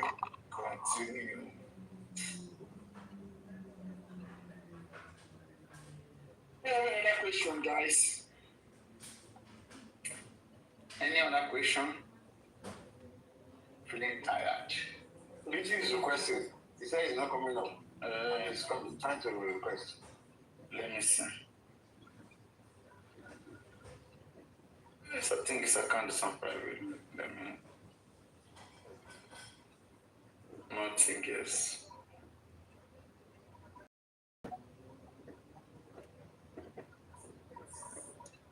Bàbá yẹn ṣì máa sọ̀rọ̀ òun ni mo dúró dè kó ṣe pé bóyá mo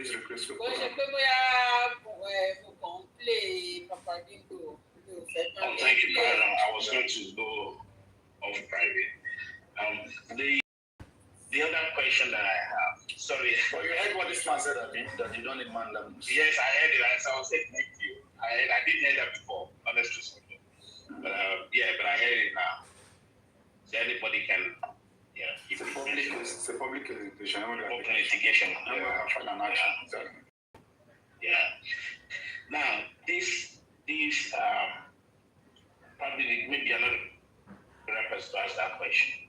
You know, when we talked about these lacunas and full forensics, I don't know why, for some reason, I'm having a feeling people are playing down the aspect of money, bank traceabilities. Now, I always mention this.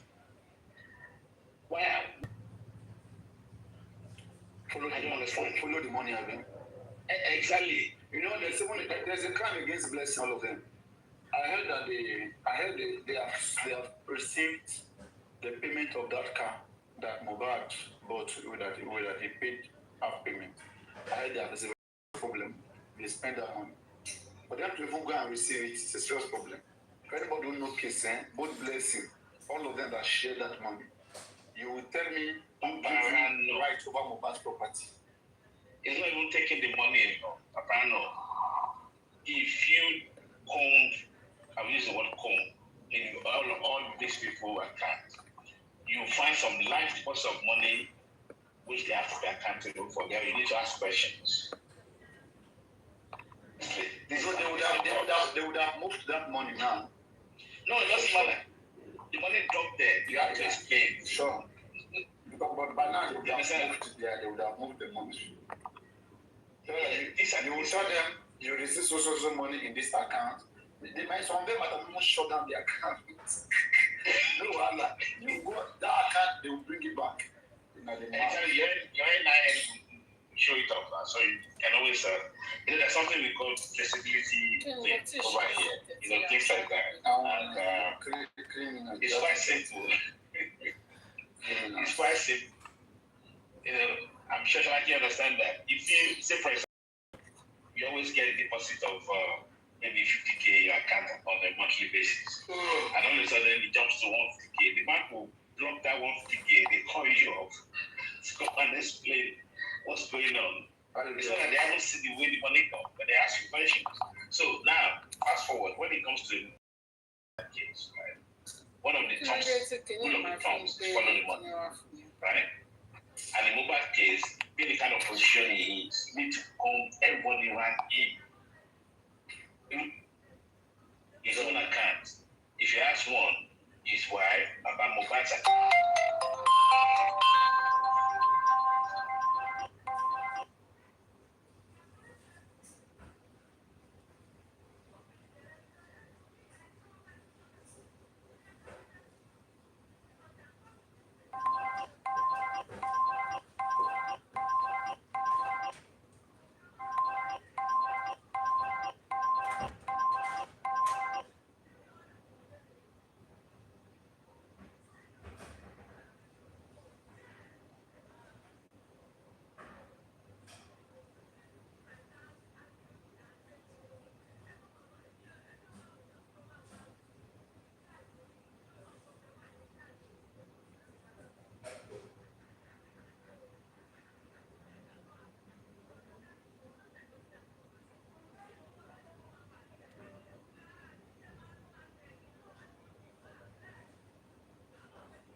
láwẹ̀. Ìmọ̀ láwẹ̀ ibà ìràdé.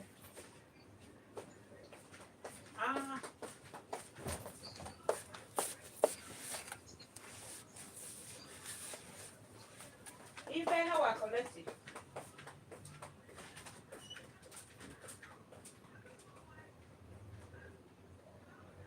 Because nǹkan tẹ̀mí wá òun ni justice fún Mohbad. Tó bá fún mi ní gift níbẹ̀, wọ́n fún mi nìyẹn, mo dẹ̀ máa gbà. Tí mo dẹ̀ mọ̀ wọ́n tó fún mi ní gift. Omi ìwá ní sẹ́pẹ́tì torí pé ẹni tó fún mi ní gift. Kì í ṣe pé bí àmọ́ ń listen sí show ẹ̀. Ó ní Ṣọlá K. Ṣọlá K ọ̀rọ̀ tó sọ ni mò ń try àti analyse. Ọ̀rọ̀ tí Ṣọlá K sọ ni mò ń try àti analyse. Kó rí fún olúkálukú gẹ́gẹ́ bí ìbéèrè ẹ̀, gẹ́gẹ́ bí nǹkan tó ń ṣe sí justice. Ọ̀rọ̀ tí Ṣọlá K sọ, ó tún ti fẹ́ sọ̀rọ̀ sí. You see, my problem is this. I'm tired of the police, the government. I'm tired. I want to. Ṣé rí pé Ṣọlá K kò pàpàdé yìí. Ṣé rí pé bọ̀bọ́ yìí ò tún pàpàdé yìí. Ó tún ti ń béèrè question pé it's not that pé kinní kan. I just want to tell the court. Ṣé rí pé ó ṣe bí ìlàlá kọ̀ọ̀kan yẹn. Ṣé rí pé ó ṣe bí pé bóyá òun ti gbọ́, òun ti yé òun kinní kan, òun ti gbọ́, kò gbọ́. But still, Ṣọlá K ò gbọ́. Ẹ jẹ́ kó béèrè question.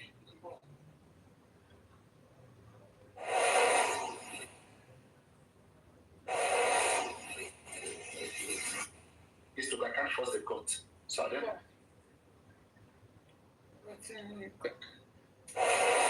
Kí ló tún ṣẹlẹ̀?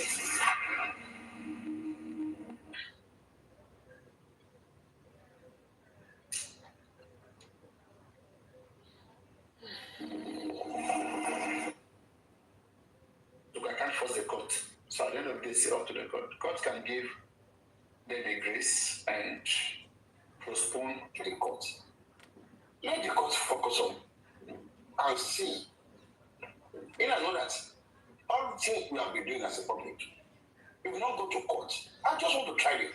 What's the movement? Darusha, Abura, you want to ask questions on all those things. You know? Let's argue it in the court. I'm supporting you, for going to court. Let the court now say, okay, I don't want to do it. I want to try the court. That's why I'm supporting you. For the past 3 years, no, we have not tried the court. Let the court focus on and see. In I know that all the things we have been doing as a public, if we not go to court, I just want to try the court. I want to try my best in the court. Let's argue this argument. Let's argue it out. Let's argue it in the court. I'm supporting you, Let the court now say, okay, I don't want to do it. I want to do it. Let's argue it in the court. Let's try it. I'm telling you. I don't want to go to the police again. I don't want to go to any government again. I'm tired. Let's try the court. Let the public support the court. Support you, me. It's the only person that wants to court now. Nobody. Let's see what the court does. I don't mind going alone to the court.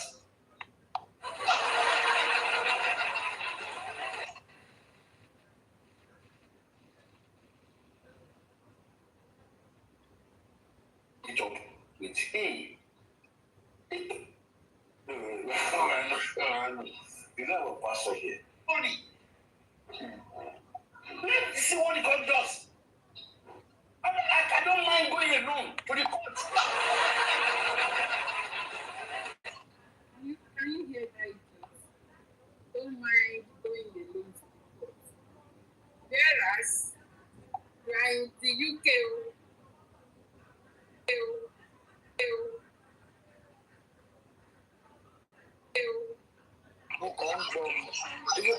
ṣé ń gbọ́ mi ẹ kúrọ̀lẹ́ everybody ṣé mo mú ambition náà ni mo jẹ́ orí Facebook tí ẹ̀mí kọ́kọ́ ti bẹ̀rẹ̀ ṣé rí ẹ má bínú mọ̀ pé ẹ má ní ẹ fẹ́ ṣe analysis ọ̀rọ̀ òpònú ní gbogbo àwọn kìíní ẹ ti sọ wọ́n ṣiṣẹ́ fún mi ni they are really paid ìwé tí nǹkan ṣe ń lọ so tẹ́ bá ń gbọ́ ọ̀rọ̀ wọn nígbà téèyàn ń fún wọn ní relevances ní kò gbọ́ ọ̀wọ́ tiẹ̀ ọ̀lẹ́ wọn ọ̀wọ́ tiẹ̀ a lè gbọ́ nǹkan míì níbi tó yàtọ̀ sí dábàá tí ìtẹ́bà sọ̀rọ̀ justice sí a lè gbọ́ nǹkan mi bọ̀ kò ń ṣe papa bingo àti irú òpònú tó ń patọ́ sẹ́nu ọlọ́tí ọ̀rọ̀ wọn irritate yàn ni because when you give them that attention àwọn play kìíní lọ́jọ́ kan fi ọ̀rọ̀ wọn èmi ò gbọ́ wọn mọ́ ìníparọ́ I'm still watching everything irú Yomi yẹn I don't even listen even the other lady ọ̀rẹ́ I don't listen to them a lot of them lẹ́yìn káwọn ti wà I prefer listening to àwọn ti wà but ẹ bá ń gbọ́dọ̀ wọn yẹn wọ́n máa fi pé ara ni wọ́n ara dẹ̀ máa ni wọ́n pa inú ń bí wọn so ẹ bá wo tone the tones in their voice wọ́n wà pained especially olórí burúkú Papa Bingo mi ti pè ọ̀dọ̀ olórí burúkú fẹ́ńjọ́ mẹ́ta olórí burúkú mo dẹ̀ ti sọ fún pé mo ti ríran sí ẹ̀yin mo kọ́ pé ńjọ́ yẹn tí wọ́n ní ẹni bí voice yẹn ṣe sọ pé ẹni ìbílẹ̀ ni ìgbà ló sọ̀rọ̀ tó ọ̀tẹ̀fínìà ó máa fi £200 àbẹ́lù sínú GoFundMe ọlọ́run ti fi wọn kó ṣerú ẹ̀dá wọn nù tẹ́ bá ń gbọ́gbọ́n nínú wọn máa dùn pé wọ́n listen wọ́n analyse ọ̀rọ̀ àwọn àti ọ̀dọ̀ ọ̀mùtí tí wọ́n ṣépè fún lọ́dọ̀ àwọn tèmi yìí eléyìí tí òun rẹ̀ lágbà tó ní bó ṣe ṣe yẹ ọ̀pọ̀tẹ̀ story ẹ̀ kò dùn gbọ́ sétí so I don't know why ẹ má bínú sister Comfy you have so many things you analyse that we listen to you kò ṣerú ọ̀rọ̀ àwọn yẹn ẹ jẹ́ kó máa jà pátá ẹ jẹ́ àárẹ̀ play nǹkan míì ẹ jọ it's irritating ma honestly irritate we don't want to listen mo wà lórí Facebook mo ti gbọ́ mo kàn ní let me just come over here ṣé ọ̀rọ̀ wọn yẹn la fẹ́ máa gbọ́ ká máa sọ ẹ̀dẹ́dẹ́dẹ́dẹ́dẹ́ lẹ́ni kan gégùn fún lọ́dọ̀ àwọn tèmi ní mi mọ́ tó ṣẹlẹ̀ ẹjọ́ ẹ̀ mo kàn gbọ́ lórí Afri gossip ṣẹ́gun ẹni tó lé tó ṣe kíní tán ní ayé ẹ̀dá wọ́n ti ta sí wọ́n ti tàka sáyé ẹ̀ lẹ́wọ́n ní ká máa gbọ́rọ̀ ẹ̀ tẹ́ bá play nǹkan mi ìwìwì lẹ́sìn ṣe bá gbọ́ ti Wàsíù ìjọ́wọ́ ta ṣe yẹ̀yẹ́ tábà tí ìsọ̀rọ̀ lórí ti Mohbad sí which adẹ̀ ń sọ àbí ká máa play nǹkan mi kò ṣe Papa Bingo ló yẹ ká tẹ̀ lọ́wọ́ lẹ́sẹ̀ẹ́sì ẹjọ́ kan máa sọ ara ni wọ́n ọ̀nà ara ni wọ́n ń pè pé ìgbésẹ̀ tí bọ́lọ̀ ṣe ń lọ tó ń gbé iṣẹ́ yìí sókè wọn ò yẹn lọ́ fi ní ẹ̀yìn sí Papa Mohbad wọ́n bá fi ayé aré wọn kọ́ fi gbogbo ọdún tó máa lò láyé kọ́ máa fi sọ̀rọ̀ Mohbad kò kan ayé kò kún wa kò múlù bàbá kò dẹ̀ dáṣẹ́ olúwa dúró tí òun gbé ń ṣe kò tá bá ti ń lẹ́sìn sí wọn yẹn ló máa di pé ṣé wọ́n tẹ̀ ń gbọ́dọ̀ wọn wọ́n ń ṣe kínní ẹ̀dẹ̀bẹ̀dẹ̀rẹ̀ kí la fẹ́ gbọ́ nú ẹ̀ ẹ má bínú ẹ jẹ́ wá nǹkan mi ṣe ká dúró sórí mo ń wòye lórí Facebook òun kàn mo gbá ṣé Papa Bingo àti wèrè àwọn ọ̀dẹ̀ àwọn òpònú yìí tára ni mo mi náà ṣiṣẹ́ fún wọ́n ti bára wọn sọ̀rọ̀ lọ́ fi wá náà sọ oríṣiríṣi Yomi gọ́ọ̀mẹ̀ntì ẹ̀mọ́ tó ń sọ mọ́ I don't listen to him Papa Bingo àtàwọn àdúgbò mi listen gbogbo àwọn yẹn wọn wà ọlọ́run ti ń gbé ìgbésẹ̀ tàdé wà lọ́nà yẹn ìyẹn ní ká fojú sí ọlọ́run dẹ̀ kò dẹ̀ sẹ́ tó lè hàn bí bàbá ńlá kú Papa Bingo ẹkú dayọ̀ ọmọ ya ẹ̀ẹ́dẹ̀ẹ́dẹ́ má bí kí náà porúkọ ẹ̀ tó ń ké sí wọn lọ́rùn pé wọ́n dárúkọ yóò hùn ta ló ń gbọ́ wọn àti àrìndì kí la fẹ́ máa gbọ́nu ọ̀rọ̀ wọn ẹ má bínú o mo mọ̀ pé máa analyze blogger ní but let's listen to something else ẹ jọ máa bẹ́ẹ̀ adé bá dẹ̀ play ẹ̀ ní kọ́ọ̀lì but ó kọ̀ wù mí pé kí n wá sí ìbàyẹn sí mi.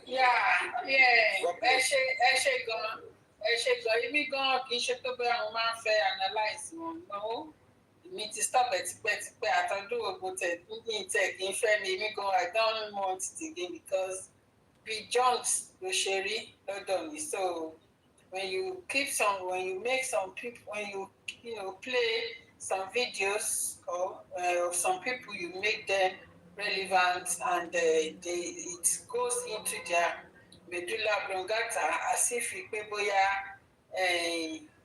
as if there's something meanwhile there's nothing And that video that I played, it wasn't that I played it because of the host. I played it because of what Shola K, what he was saying, because last year he said he was saying the same thing to the extent of him calling a Nigerian lawyer on a live video. And that lawyer told him that it is not possible. So when that lawyer told you that it is not possible, so I thought, that was enough of that, not knowing that this man is still pursuing the same thing, still going after Baba Mohbad.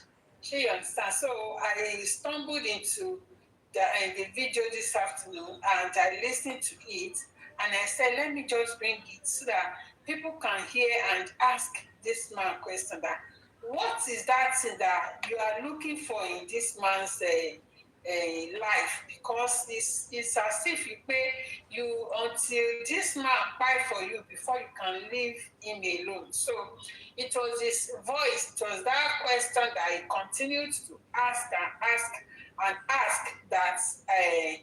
made me to play that video. It wasn't that I intentionally brought the video so that Mama explain or analyze. No, I'm done with that. I'm done with explaining people's. I do understand, but it's the same thing. See me, so if I don't have anything to say, should be me. I have so many things to answer now. She won't Of course, we're not the most of so I played that for people to hear. Sister Coffee, can I say something? Báyà àwa máa ń gbọ́ ìjọba a lè wà lórí Àjíkẹ́ ọ̀dà àfi something. Tábà ti gbọ́ wọn pé kíní a máa ń gbà wọn ti kúrò pé I don't even want to listen. You cannot continue to ask them kí náà fẹ́ lára bàbá kí náà fẹ́. Ẹ jẹ́ fi wọ́n sílẹ̀ ibi táwa ń lọ. Tọ́lọ́run ti yanjú ọ̀rọ̀ táwa ń lọ níbi gíga fún Joseph Omobala wa need. To me, ẹ play nǹkan míì náà tàbá gbọ̀gbọ̀ kó ṣerú wọn. All ma continue your me the same thing tó bá sọ kinní kan bàbá amú kinní kan even lórí Facebook àwọn èèyàn máa ń dá wọn lóhùn pé ṣé ẹni tó pa kinní rè but we don't even want to be saying kí lẹ rí lára kí lẹ fẹ́ ṣe bàbá wọn ò lè ṣọ́wọ́n lẹ lọ́hùn ni wọn ò lè mẹ́mi bàbá ẹ jẹ́ kó continue nídìí àti máa sọ fún wọn ọ̀rọ̀ wọn ń rùn ohun irritate wa bóyá wọ́n dá lóhùn ọ̀dá lóhùn wọ́n fẹ́ ká máa sọ kọ́ máa ní kí ló ń gbé bàbá fún kí lẹ kinní kan a ti kọjá stage yẹn. Ẹ bá wa play nǹkan mi màá má bínú àti kọjá stage àti ẹ̀fẹ̀ gbóhùn wọn mọ́ wọn ti kàn sí ọlọ́run ọmọ aráyé létí àti ọlọ́run. All right. Okay, Eshimon.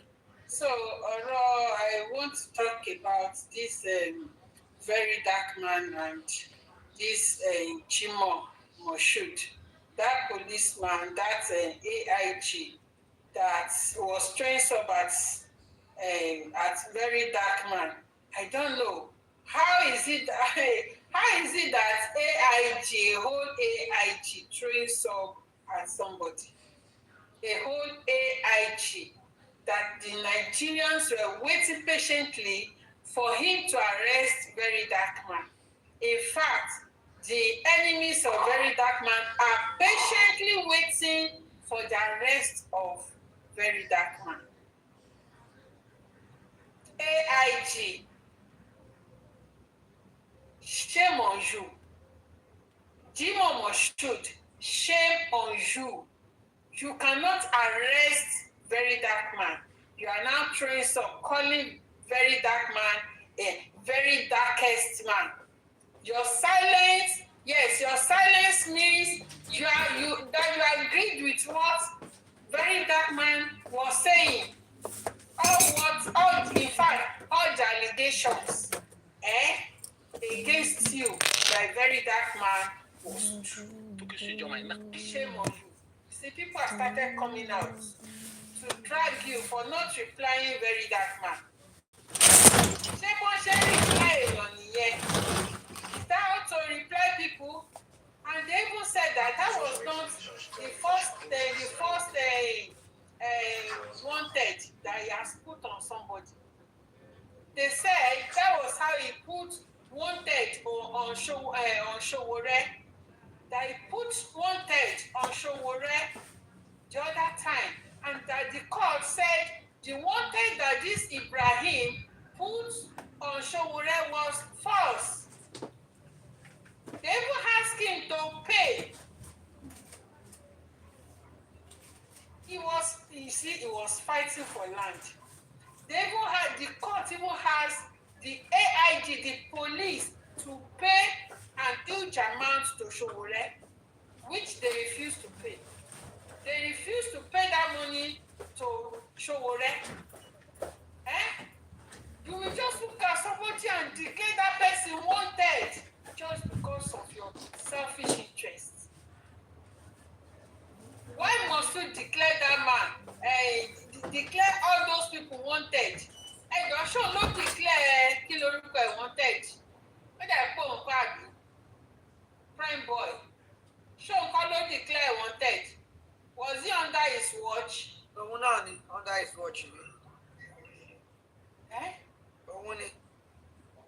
can't when you buy. I declare wanted. So let's listen to what he said here.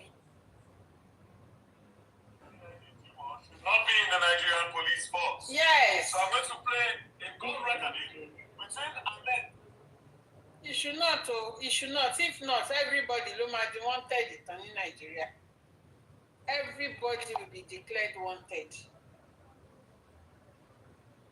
We just come and declare you wanted. Oh God. Without due process. Connected. But then again, AIG.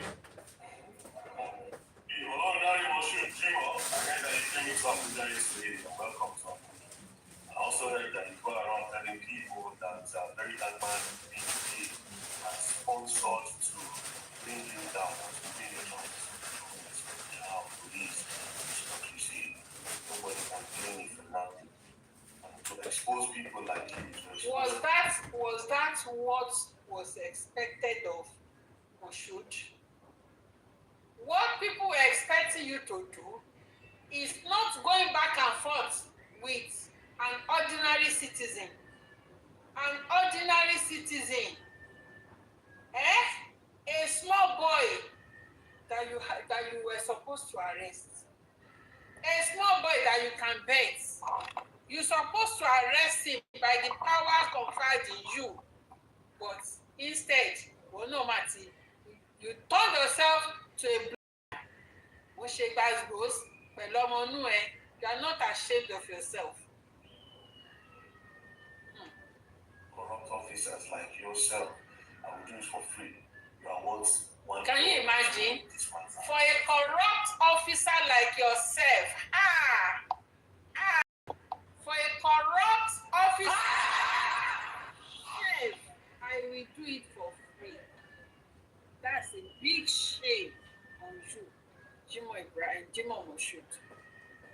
For a corrupt officer like you. Like I said, I try to tell this country, and officers like you should be exposed before you get to the next position.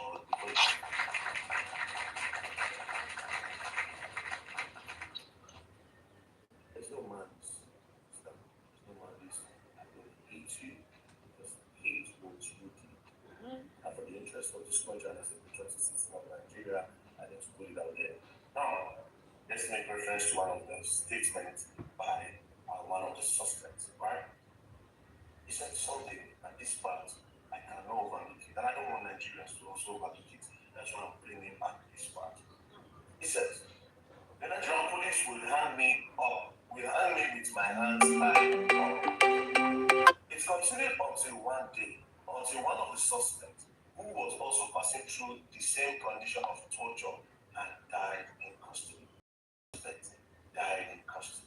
The suspect that is being tortured died in custody. The suspect who lost his life as a result of their torture was David by name. I do not know the crime he committed. A certain person called David was tortured under the nose of Jim Omoshi when he was in respect to this whole case. Certain David was tortured to death by the Nigerian police. The constitution frowns at torturing of citizens or torturing of suspects. According to the Constitution, Section 34, 1A, that's the Constitution as a it frowns against torturing of suspects. So a certain person died in custody while being tortured by the Nigerian police. If you talk about people that doesn't follow law, they are the Nigerian police. Nigerian police does not follow law. They don't work by law. They do things on their own. They carry out instructions on their own. I wouldn't know what they wanted him to say, but he refused to say. Because if you continue in this statement, he said, the suspect who lost his life as a result of their torture was David by name, but I do not know the crime he committed. It was at that point I decided to volunteer myself by giving them the fake information stating and making false confession to the crime. So what confession did you want from David that he refused to give and that made you torture him to death? And did you inform David's family? This is a confession from one of the suspects that Jim Omoshi also tortured. So he said 100% died. So how many people have been killed under the watch of Jim Omoshi? By torture. In this case, the person that made this statement is another person that was tortured to give false confession against a certain person called Ahmed Ashakbi. This statement again also carries something a very, very weighty allegation that a civilian was in the interrogation room and he was telling the suspect what to say against Ahmed Ashakbi. And that it was Jimo that gave him this pass to enter. But we'll leave that one by the side. Jimo Omoshi is suspect died in custody. His name is David. This was given by another suspect. So please, can you tell us why they tortured David to death? You are in Abuja, you can reach out to me. My office is not far. Everybody knows my office in Abuja. Some of you police, they know. The government is not very state, they know my office. You can come here and explain to me what happened today. And nobody should tell me that who is very dark man that will explain to. I'm a citizen of this country. The same right that Jim Omoshi has is the same right that I have. If you people look at yourself less, and if you people feel like somebody's right is bigger than your right, I don't feel that way. I don't feel like anybody's right is bigger than my right, you know.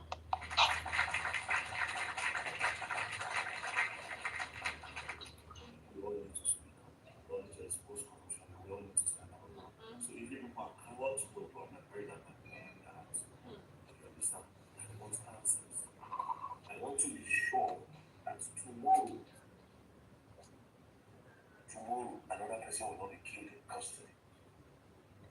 I want to be sure that by tomorrow the police will not torture a suspect to death another day. So Jim Omoshi, I would like you to explain this. I'm not trying to cover it up with one of those press conferences, because at the end of the day, there's still also platforms. The press conference you want to have is facts, 100%. So don't bother. What happened to David? Why was he tortured to death? Is there another Ashakbi that sent you to torture him or to unalive him in your custody? And how many other persons of the Nigerian police are able to unalive in custody as a result of torture? So who wants these answers? Thank you very much. Listen up. Don't play. There's a lot of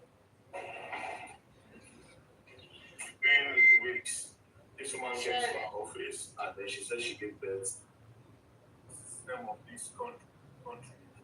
And people like AIG Kimo should not be in the Nigerian police force. So I'm going to play a court recording between Ahmed Tajuddin and Are Bashiru Fakorede and another person called Banire. If you remember, Are Bashiru Fakorede is the same person that Jim Omoshi led into the interrogation room where he was listening to suspects that the suspects everybody will become Kini ìmọ̀ owó ìjà mi kẹ̀kẹ́ kọ́ ẹ bá mi pè ó lè ní bàbá àwọn máa yanjú ẹ̀jọ̀ má bí ní ìjẹ̀gbọ́n kankan ní òfò anything. ẹni tí ẹ̀yin òkú oṣù dáadáa sí ṣùgbọ́n wọn lọ fún bákan bu ilẹ̀ lẹ́yìn sọ yẹn ilẹ̀ ní fíjì sí yẹn ṣùgbọ́n wọn lọ fún bákan ọdún náà àgbà pàtẹ yìí yẹn náà àgbà bá yìí kẹ jímọ̀ wọn lọ fún bákan fúnra sọmọ ọdún iṣẹ́ bẹ̀ sọmọ ọdún iṣẹ́ bẹ̀ ibi tọ́fẹ́sì dọ́kúmẹ́ntì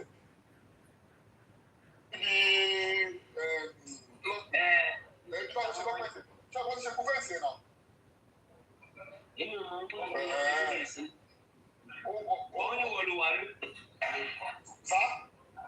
Wọ́n ní wọ́n lu wà ń bẹ̀. Ṣùgbọ́n gbọ́. Èmi ṣé mi ẹ̀ ṣe bí wọ́n bẹ́ẹ̀ gbé sílẹ̀.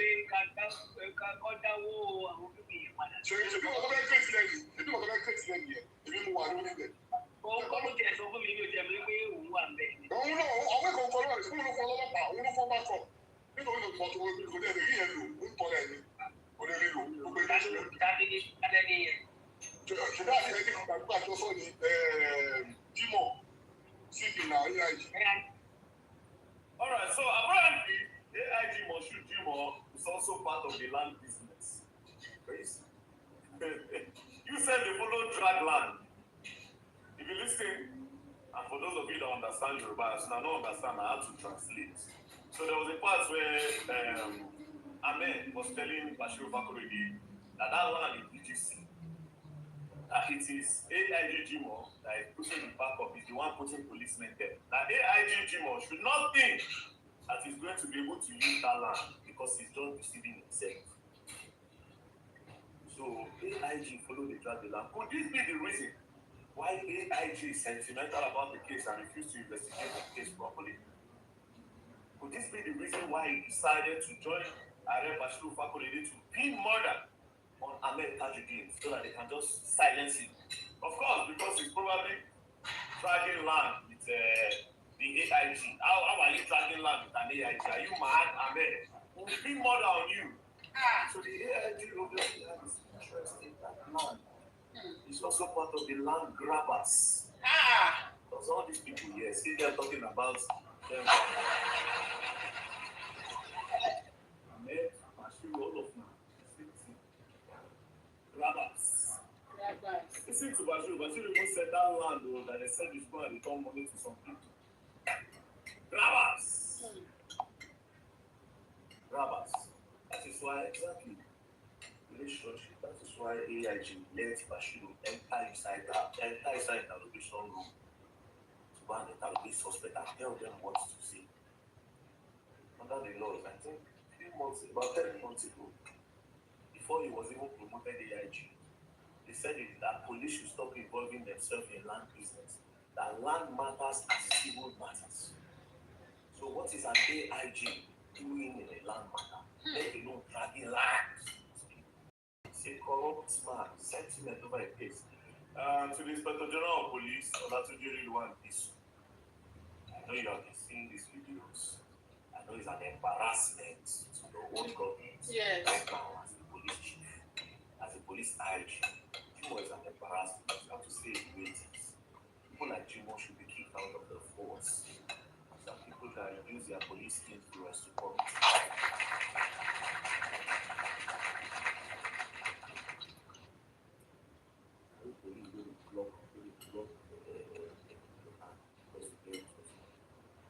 I'm coming for you, no Allah. You don't learn and you will learn the hard way. You see this matter go on and go through. And mind you, this call was few weeks before Ahmed was declared wanted. No, before Ahmed was arrested. Ahmed was arrested in Egypt. It was a few months. So they were all discussing. If you notice, they did not talk about Sheriff Salami and Prince Ademola Akinlolo. All their conversations before that time was not about these people. You understand? But there's one. There's one that's about them. There's one. The way they sleep with it. I believe your name. All the voice notes I have with it. Even the one that they say, I made for them, say that I get her. But I want people to be the one to post it. So then I can call. But for now, AIG, what are you doing dragging land? Is that your work? Is that why you are putting the police? Yeah, are you meant to be dragging lands? Why are you fighting for land? Why are you using the Nigerian police to intimidate people to get land? Exactly. What's your business in the land matter? Thank you. We'll be back. Don't learn, I will learn the hard way. I guess we go back. They are all corrupt men. This man called Jimo is a corrupt man. Jimo Moshood, you are a corrupt man. It was because of this land, because of you grabbing lands that made you to do mobile justice anyhow, because the people involved, they sell land. They are into land business. Okay? The people involved are into land business. Ibrahim Abi Moshood. Sori nǹkan téèyàn máa ń ṣe tí òkè fi ń ṣe mímọ̀ òun ló ti ṣe yìí. Sori mobile justice gangan ló máa ṣídìí ẹ̀ because gbogbo àwọn tó ń jẹ́ bàbá Liam gbogbo wọn pátá ni wọ́n ti filẹ̀ bà tiẹ̀ jẹ́. Wọ́n ti filẹ̀ bà tiẹ̀ jẹ́ ọmọ àìjọbẹ̀rí, ọmọ ojú ọ̀rọ̀ lárí tó ń pọ̀ láníyọnu. Torí ilẹ̀ ló fi pa justice Mohbad jẹ́. Àwọn tó ń jẹ́ bàbá Liam, àwọn tó ń jẹ́ àlè, tó ń jẹ́ stepfather, tó ń jẹ́ bàbá Liam, tó ń jẹ́ stepfather Liam, gbogbo wọn pátá ilẹ̀ ni wọ́n ń tà. Ilẹ̀ òun ni wọ́n gbé fún ẹ tó fi ń ṣorí burúkú. Ṣorí pé àṣírí ẹ̀ máa tú. Moro, thank you. Àṣírí ẹ̀ máa tú. Abo get. Gbogbo bó ṣe ń gba ilẹ̀ tó.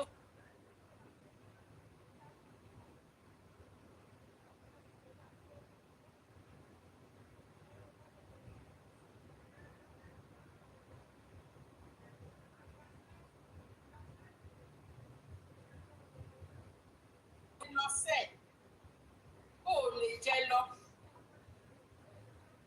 Ibrahim tàbí Jimo Moshood ò lè jẹ lọ. Sórí àwọn ọmọ ẹ wọ́n máa jẹ nínú nǹkan tó ṣe. Àwọn ọmọ ẹ wọ́n máa jẹ ìyà wọ́n máa jẹ ìyà, wọ́n á jẹ ewé yá. Thank you. You are a land grabber. Jimo Moshood. Sórí àwọn ọmọ ẹ wọ́n á ké wájú àńlá fún nǹkan burúkú tó ti ṣe sílẹ̀ fáwọn ọmọ ẹ̀. Because ó ti gbin èso ìkà, ó dẹ̀ máa ká ètò burú ń bẹ̀, àwọn ọmọ ẹ̀ máa ká, wọ́n máa jẹ níbẹ̀. Ìwọ ìkà burúkú yìí. Lógun pé kán gbé ilẹ̀ ló bá yí ẹ jẹ́, ilẹ̀ tẹ́ pé very soon inú ilẹ̀ yẹn ló máa lọ sùn sí. Very soon. Gbogbo ala máa sùn síbẹ̀, ṣùgbọ́n sórí ìwọ o ti kánjú ju ẹlẹ́dàá ẹ̀ lọ. Ìwọ olè, ìkà, corrupt mind. As old as you are, ọmọ kékeré fọwọ́ rẹ̀ nímú. Ọmọ kékeré fọwọ́ rẹ̀ nímú. O dákẹ́ síbẹ̀, ò ń pòwe fọmọ ọmọ inú ẹ̀, ọmọ tó lè bí. Ò ń pòwe fún very darkest man, very blackest man. Sórí pé olórí burúkú ni ẹ Ṣájímọ̀. Sórí pé aláyé bàjẹ́ ni ẹ Jímọ̀. Ó wá ń ságà ọmọ inú ẹ. Ó wá ní wọ́n fún lówó. Ọ̀rọ̀ táwa máa ń sọ nínú dragging, ìwọ náà ń drag ọmọ inú ẹ. Ò ń drag ọmọ inú ẹ, you are not ashamed of yourself. Ṣé ó yẹ kó drag ṣe bí wọ́n ń pè é pé má drag the very dark man, àní ó sùn ẹ̀. Àìmọye ìgbà tí mo sọ pé kó lọ sùn very dark man, mo tún ti torí yẹn mo tún gbé orí ẹ mo gbé orí ewúrẹ́ sí ẹ lórí mo gbórí ẹ sórí àgùntàn mo ṣe oríṣiríṣi fún ẹ tí ẹ sùn very dark man lóró ló rán mi iṣẹ́ ó máa lè sùn very dark man ó lè sùn very dark man you are a shameless man you are a shameless man ó wọ ẹbí tó look away mo frustrate ẹ títí onírárá oní òní dáhùn. I just don't want to talk. I don't want to talk. I don't want to shake any owó tí wọ́n fún yín lẹ fi ń ṣe bẹ́ẹ̀ yẹn. Wọ́n pè mí ni. Thank you, ẹ ṣé gan. Wọ́n pè mí. I was paid ni. Ìwọ lórí burúkú aláyé bàjẹ́ àgbàyà agbófo agbóṣìkà. Ó ń gbowó lọ́wọ́ Wùmí. Ó ń balẹ̀ lọ́wọ́ bàbá Liam. Jímọ̀. Ó gbowó lọ́wọ́ Wùmí ó gbalẹ̀ lọ́wọ́ bàbá Liam ìkà olè pẹ̀lú gbogbo nǹkan tó ń gbà yìí ṣó o rò pé ìwọ ni wàá jẹ èmi ẹ̀ máa jẹ ṣá ṣó o rò pé èmi ẹ̀ máa jẹ ìwọ ìkà burúkú yìí àgbàyà agbófò olórí burúkú gbáṣẹ ìwọ ló fẹ́ tó bẹ́ẹ̀ kó jẹ IGP àbí kí ló ń pè wọ́n Inspector General of Police wọn bí ẹ dá tẹ́lẹ̀ bá di Inspector General of Police Mohbad kèsì tí ó ti tán nìyẹn o kò sí justice mọ́ nìyẹn o tẹ́lẹ̀ bá di Inspector General of Police eléyìí kò lè jẹ́ kán reinvestigate anything ṣé reinvestigation yóò máa bàjẹ́ yìí ó máa bàjẹ́ ni ṣé olórí burúkú ìwọ bàbá òṣì kà ẹ̀ kò dẹ̀ ní ta fún ẹ kò ní ta fún àwọn tó bí olórí burúkú ló jẹ́ ká máa sọ̀rọ̀ látijọ́ ẹ̀ tí ò ṣe jẹ́ kí justice kúrò ńlẹ̀ ènìyàn kú sínú ilé o sọ pé the first thing ni pé kí inú ilé kí wọ́n kọ̀ǹdó nínú ilé yẹn inú ilé téèyàn kú sí wọ́n ní kí Wùmí gbé òkú kó gbé lọ sí mọ́ọ̀gù Wùmí gbókò gbé lọlé mo ń gbọ́ tó lórí burúkú kan lọ́dọ̀ orí pílátífọ̀mù Super Vibes tó ń sọ wípé bàbá ló gbókù tó lọ sí olórí burúkú yín ní orí pílátífọ̀mù yẹn ẹ̀ lè béèrè lọ́wọ́ ẹ̀ pé kí ló dé tán fi ní kí Wùmí lọ sí òkú kó lọ gbókù sí mọ́ọ̀gì tí Wùmí gbókù wálé ẹ̀ dákẹ́ síbẹ̀ ẹ̀ sọjú nù torí pé ẹ fẹ́ fún Wùmí ní sọ́ọ̀tì àbí ẹ̀ sọjú nù ẹ lè sọ pé kí ló tí Wùmí ṣe gbókù yẹn lọ sílé gbà kan tí dókítà ní pé kó lọ gbé òkú lọ sí mọ́ọ̀gì ẹ lè béèrè question yẹn ẹ lè béèrè irú question yẹn ẹ̀yin wèrè ẹ̀yin aláyé bàjẹ́ yes if you have any evidence go to the police go to Panti go to zone 2 go to Panti go to zone 2 olórí burúkú Yomi náà dé á lòun lọ ra fíìdì fún wọn ní zone 2 á lòun lọ ra fóònù fún wọn ní Panti òun lọ ra fóònù fún wọn ní zone 2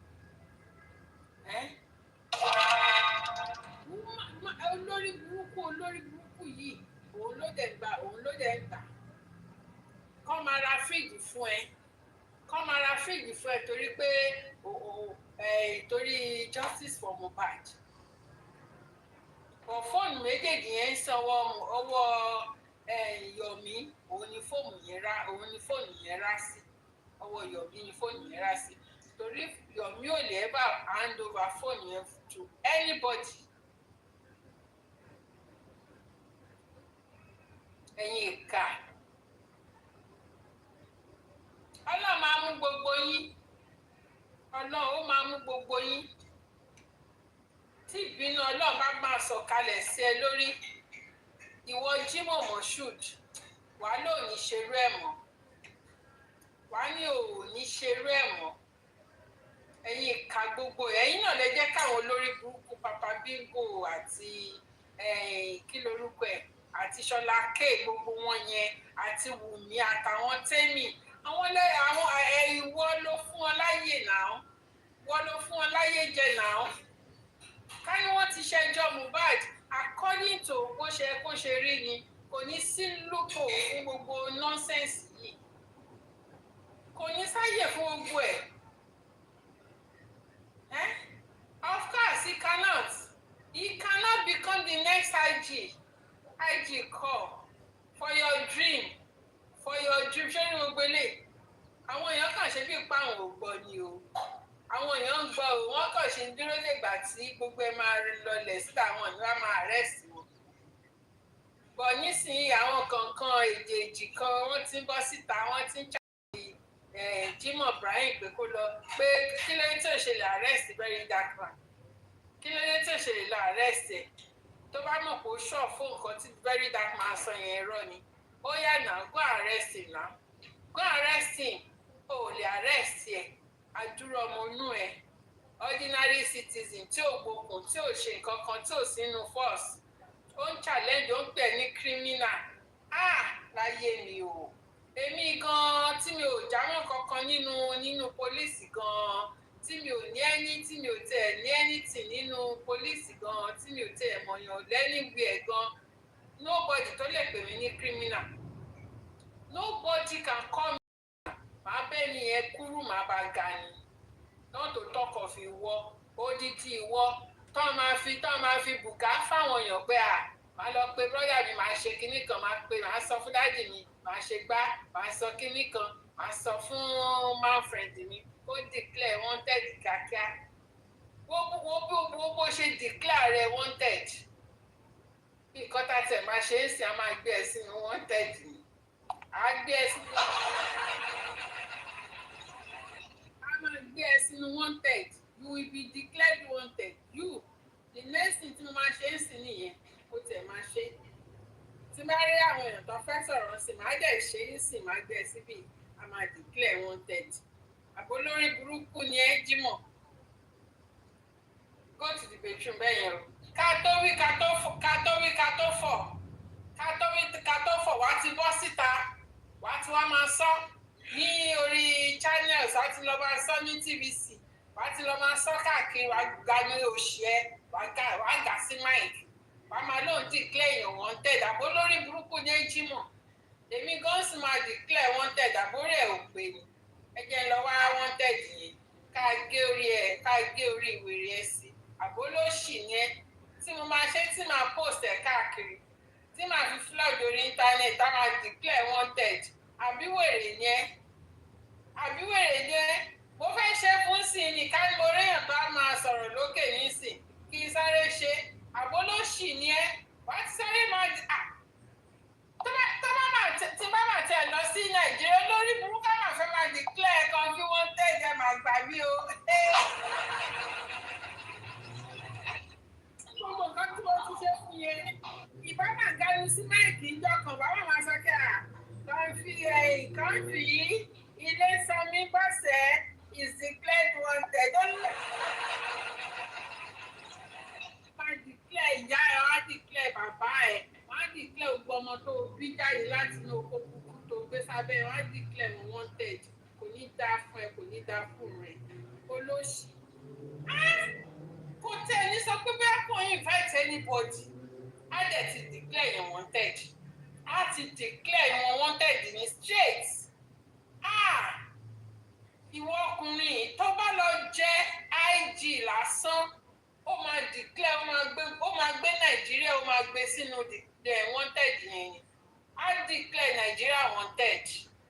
Olórí burúkú ìwọ̀n if the court is even saying pé no ẹni yìí kò tí dín fún wanted o irọ́ o kò ṣe kíní o wọ́n ní bó ṣe declare Ṣòwòrẹ́ wanted wọ́n ní kò dáa pé kó lọ sanwó fún kó sanwó tọràn fún olórí burúkú ò mà dá wọ́n ní up to today kò sanwó yìí wọn ò sanwó yìí ẹ̀yin tẹ́ pé ẹ máa ń violate òfin ẹ̀yin tẹ́ kí ń tẹ̀lé law ẹ wá máa ní kéèyàn kan tẹ̀lé law kò ní dáa fún yín wọ́n ní ẹ ṣe ní tẹ̀yìn wò sáré ẹ̀yin olórí burúkú tẹ́ kéèyàn máa wò pé àwọn eléyìí o wọ́n àbá by the law ẹ̀yin lẹ́tọ́ máa violate òfin ní wèrè játijàti olóṣì àgbà òṣì àgbà òfò àgbà ìyá àgbà játijàti.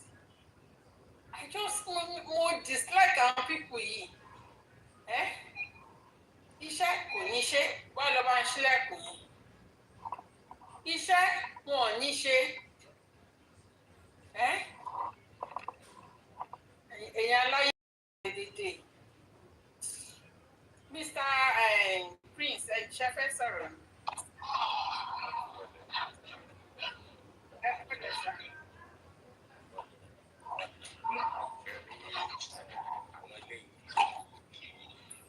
Ilé ayé jẹ́ gan ni wọ́n ti bà ilé ayé jẹ́ gan nemesis ló ń kàṣọ ní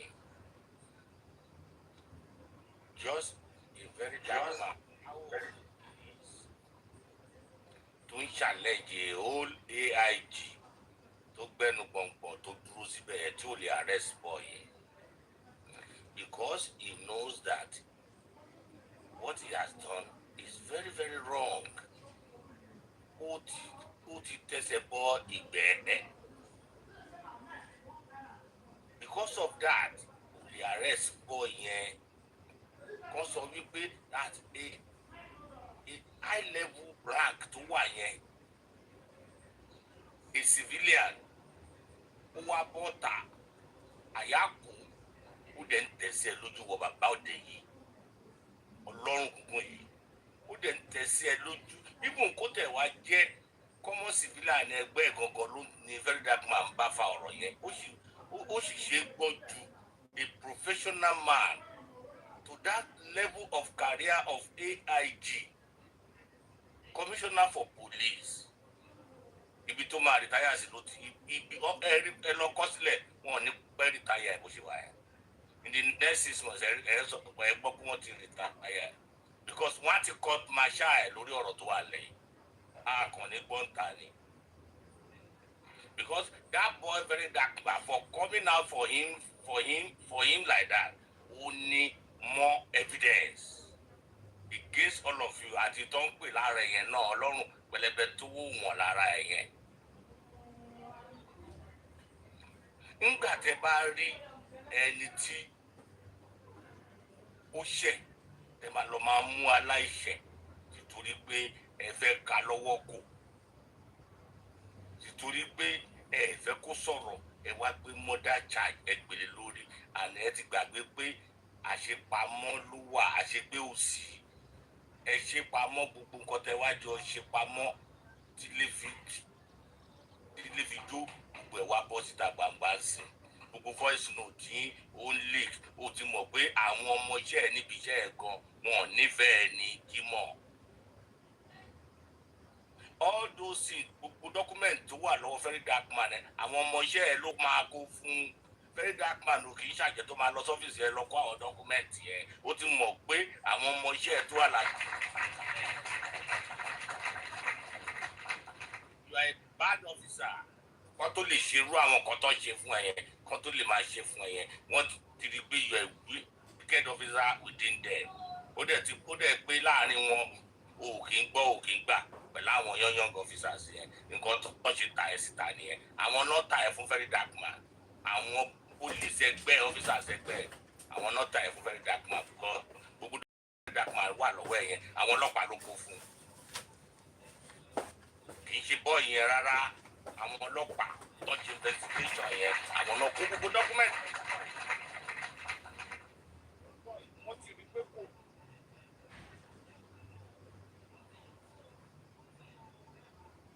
ṣe fún ó lè ti ṣẹ̀ wọ́n sínú gbogbo àwọn bọ́ìsì yẹn tó ń rán níṣẹ́ dé tòrutòru yẹn àwọn náà bìtírè máa ìtẹ́ wà lẹ́yìn yìí nǹkan tó dẹ̀ máa bá fi kóòdù iṣẹ́ ọlọ́pàá ló ti wà lórí olè.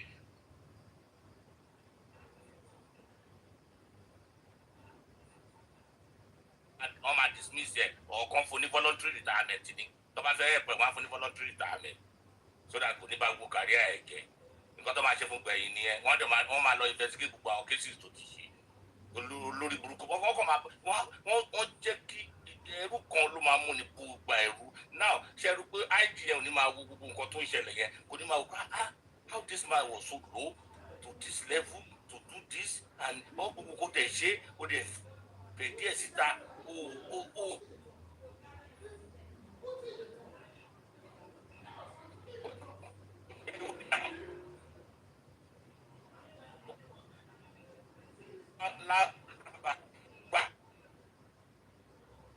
nẹ́tíwọ̀kì yẹn àgbọ̀ dáadáa ọmọ.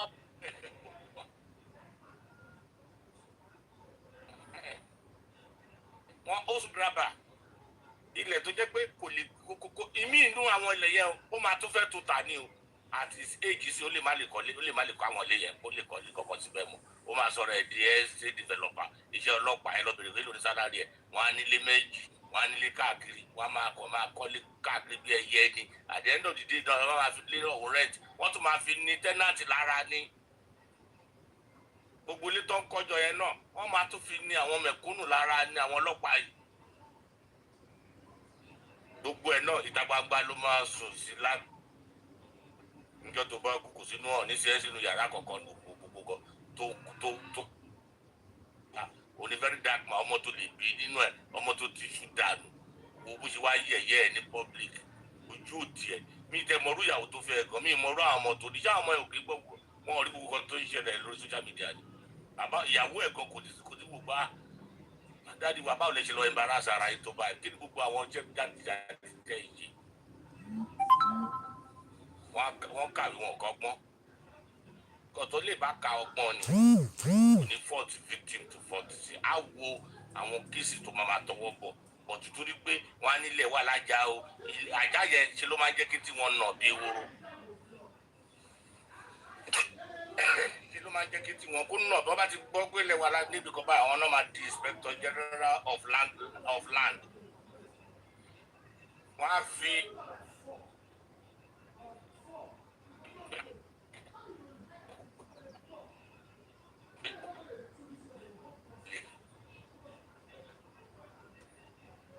àgbọ́yìn o network.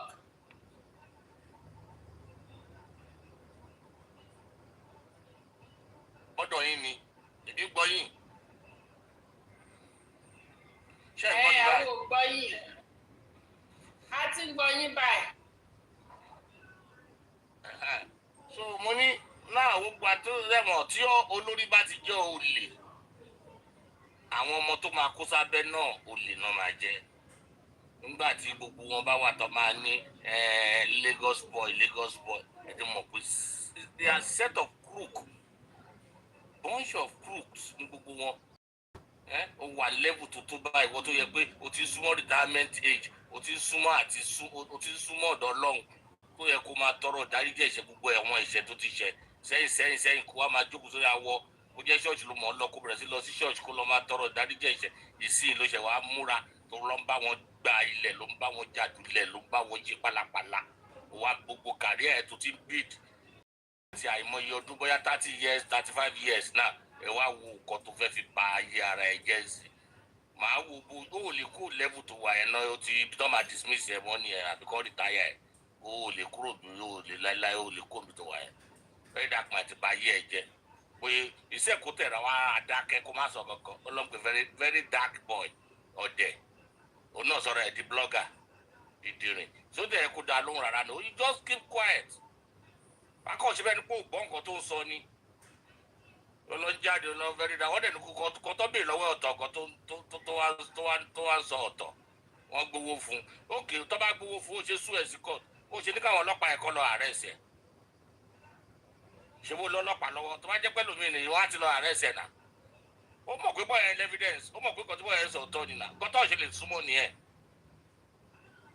wọ́n á ti lọ arrest ẹ̀ wọ́n ti tì mọ́lé wọn ni wọ́n ń ṣe investigation but wọ́n mọ̀ wípé nǹkan tí bọ́ọ̀yà sọ ọ̀tọ̀ ni that's why I cannot go near that boy.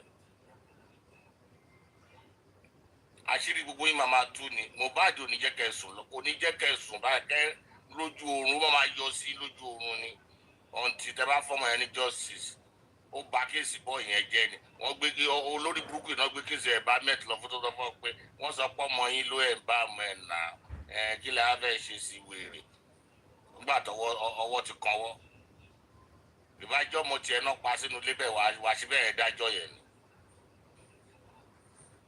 wá sí bẹ́ẹ̀ dájọ́ kójọ́ ọmọ ẹ̀ ló kú sínú ilé bẹ́ẹ̀ yẹn ó ní gbé gbogbo àwọn tó wà ń bẹ̀ wọ́n gbókùdó wọ́n gbé brought in dead dé hospital wọ́n ní kó gbé lọ sí mọ́ṣúárì wọ́n gbé padà sílé ó ní bèrè pérésì wọ́n fi gbé padà sílé olórí burúkú yọ̀mí yẹn náà tó wá jáde bàbá wọ́n á padà gbé ọmọ yẹn lọ sí mo gbọ́ ṣó kan tó ṣe bóyá wọ́n kọ̀ tiẹ̀ ó gbé ọmọ yẹn padà lọ sí police station irọ́ ni ó fẹ́ authenticate àwọn tó pa ọmọ yẹn ni torí ẹ̀ lòun náà ṣe wá padà lọ sí police station tó lóun fẹ́ lọ gba pépà wèrè boy ó ṣe kéèsì lọ dúró sí Canada àṣírí boy a máa sọ̀sọ́kùsọ lórí social media àwòrán òun sọ̀rọ̀ ni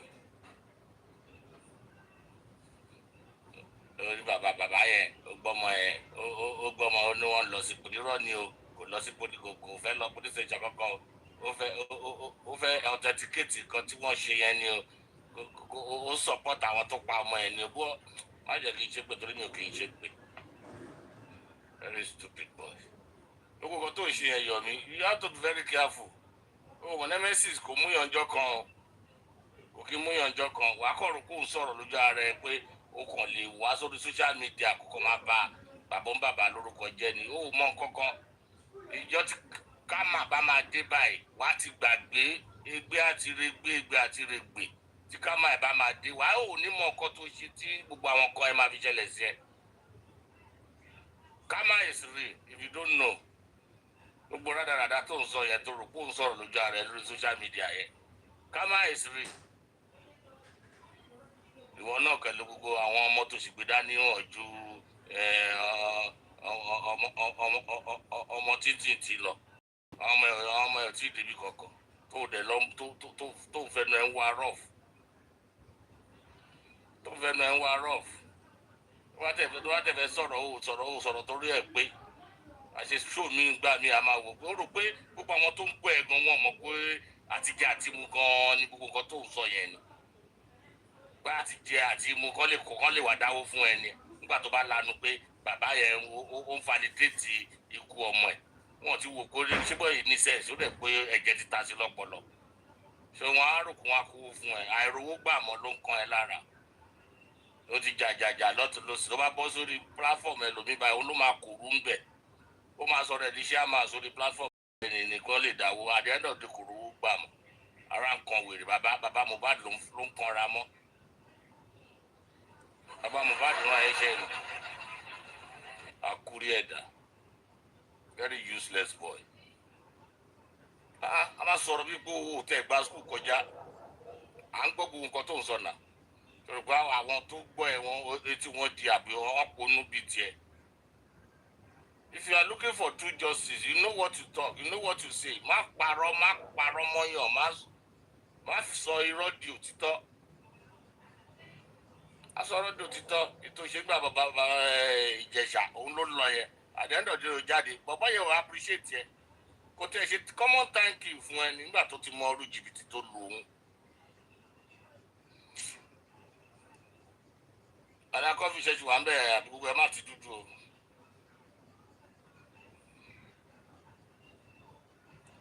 Hello. Mo wà ń bẹ̀ ẹgbẹ́ yẹ. Hello. Mo tẹ́ àti mo fẹ́. Ṣé ẹ gbọ́ mi? Ṣé ẹ gbọ́ mi? Ṣé ẹ gbọ́ mi ṣá? Wọ́n flag mi o. Ṣé ẹ gbọ́ mi ni? Ó sì wúlẹ̀ wà. Hello. Èmi rèé.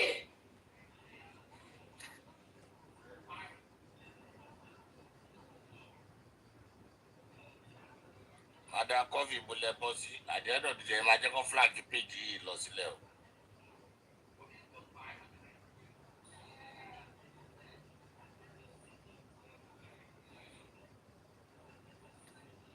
Ṣé ẹ gbọ́ mi ni? Ṣé ẹ gbọ́ mi ni?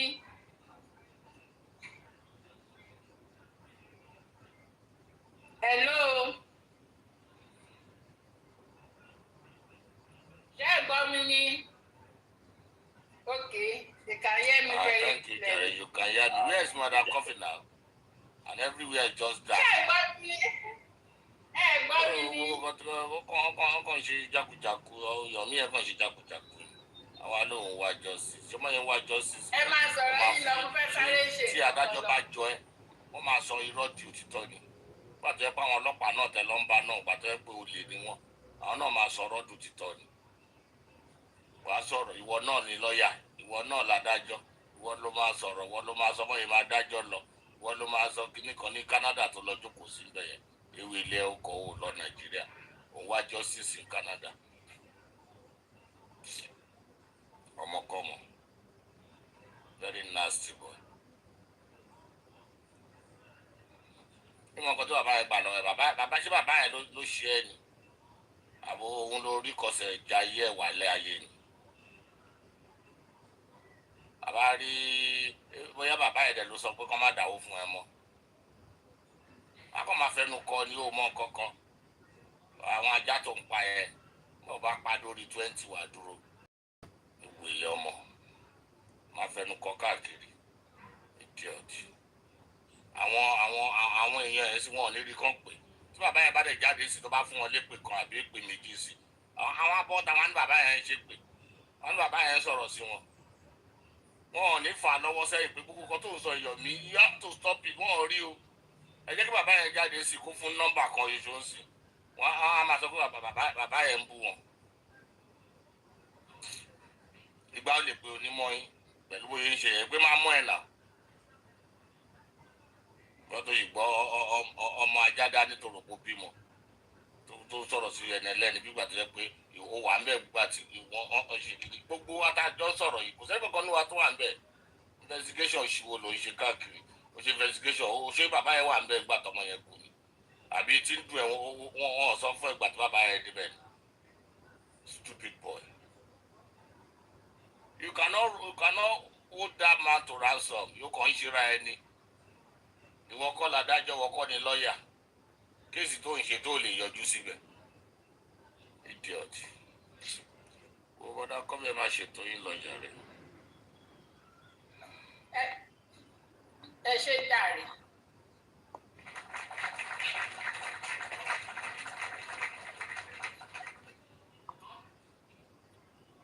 Mo fẹ́ sáré ṣe kankan nù.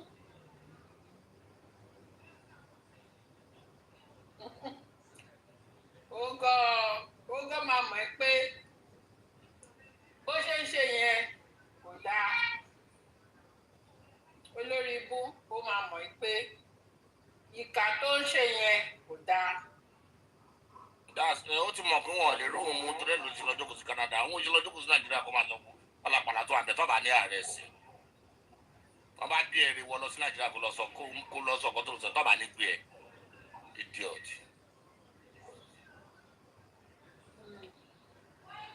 Defamation of character ọkàn sọ bó ṣe lánú tó talk too much ọkùnrin tó jókòó tó bá jókòó sórí social media tó máa sọ̀rọ̀ bíi 20 hours tó ní fi kan pé méjì lazy boy lazy idiot gbogbo àwọn ẹgbẹ́ wọn ti lọ bí iṣẹ́ wọn ti lọ káṣẹ́ mọ́ra jókòó sórí social media kó máa blackmail àwọn èèyàn very very lazy boy ó ṣe tíátà kò gbé ó tún bọ́ sí justice for Mohbad ewì ló ń sá káàkiri ó kọ́ lílẹ̀ ó lè gbé inú ẹ̀ idiot.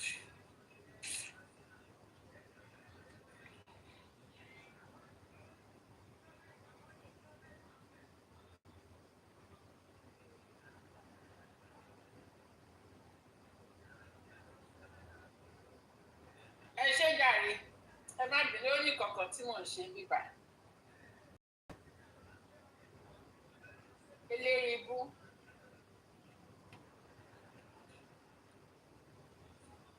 Madam Coffee báwo lè ṣe máa fìyàn sórí iṣó yìí báyìí tẹ́lẹ̀ lọ́lọ́lọ́ báyìí. Ṣé ẹ̀gbọ́n mi ni? Ṣé wọ́n rí mi ni? Ẹ̀gbọ́n ṣe rí mi ṣá.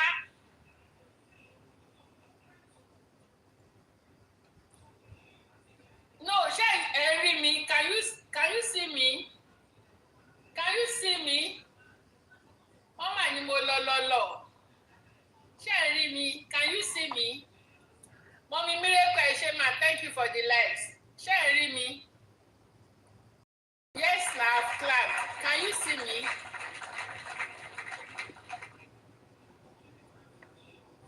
Ẹ jọ̀ọ́ mò ń bọ̀.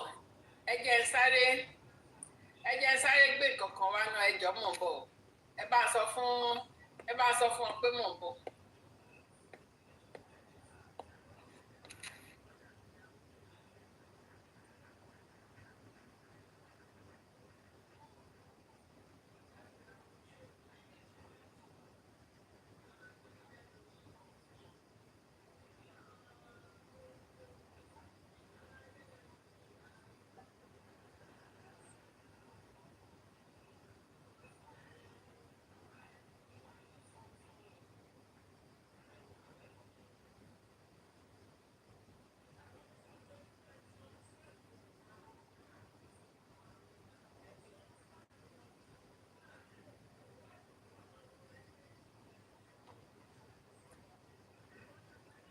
Hello?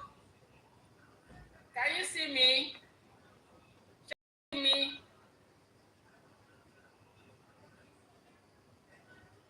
Ṣé ti rí nǹkan tí mo ṣe lélẹ̀?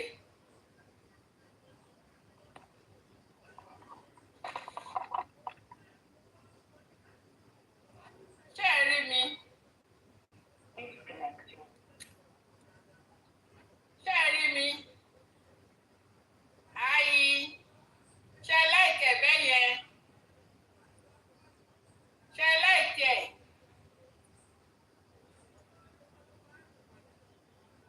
Ṣé ó wọlé bẹ́ẹ̀ yẹn?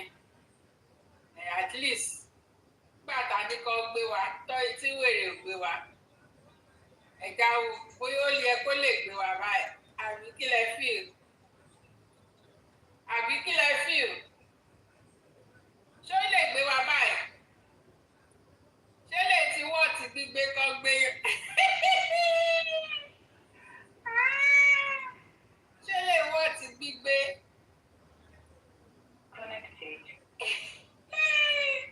Wèrè bọ̀ shoot.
Ṣẹ̀gbọ́n ẹ̀ gift mi náà kò dá báyìí o kò dá mi ní báyìí hàjù mi sí mi ní báyìí hàjù mi sí ó yá ẹ bribe mi kí n tó hàjù mi ó yẹ bribe tó bá fẹ́ kí hàjù mi ó yẹ bribe mi gbà yẹn ṣèbí bribe ní Jímọ̀ gbà àbí bò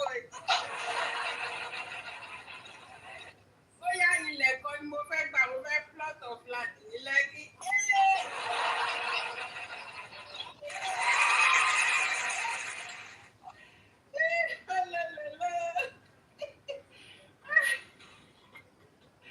Yeah.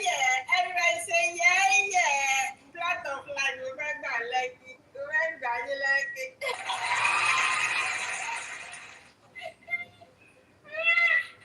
Wùmí pẹ̀lẹ́. Ó ní kí gbé wà tọ́kọ ẹ̀ sí. Ó ní gbé wà tọ́kọ ẹ̀ sí.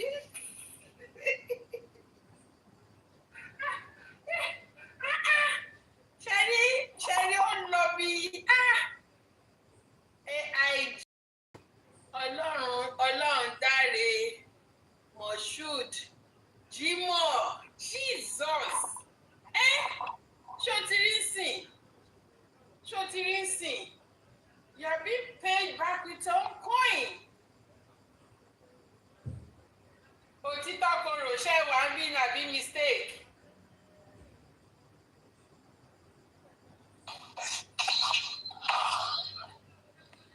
Òtítọ́ korò ṣe mistake ni. Pé mo ti mọ̀ pé you don't usually okay àwọn yẹn tẹ̀sí. Ẹ̀kọ́ tá a sọ̀rọ̀ ṣé network mi ni ò jẹ́ kí n rí yín ni. Ó ní na network yín ni. Bá dẹ̀ sọ fún mi, màá dẹ̀ ti bọ́lẹ̀, màá dẹ̀ wọlé padà. Network yín ni ò jẹ́ kẹ́ rí mi. Gbogbo ẹ̀kọ́ dúdú ni pátá. Mo fún sí ìṣẹ́ fẹ́ wá sókè ni. Ṣé fẹ́ wá sókè? Gbogbo nǹkan tí mo sọ ẹ ṣe ń gbọ́ ṣá ń gbà ẹ̀. Nọ́ọ̀sì mo gbọ́ everything gbogbo ẹ̀ ni mo gbọ́. Fẹ́ wá sókè ni. Put Wunmi and Mohbad beside it. Wunmi and Mohbad. Wunmi and no. Wọ́n wanted Mohbad. Wọ́n wanted Mohbad.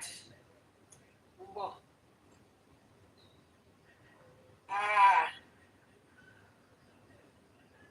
Just Wunmi, okay. Moro dẹ̀ ti sanwó picture yẹn, ó ti sanwó pé kí n fi Wunmi sí. Moro ti sanwó mi, Moro ti sanwó mi, ó ti sanwó mi, Moro ti sanwó mi, ó ti sanwó mi, ó ti fún mi nílẹ̀ kan, Moro ti fún mi nílẹ̀. Ó ti fún mi nílẹ̀ sí Lẹ́kì, bó ti gbalẹ̀ sí Lẹ́kì.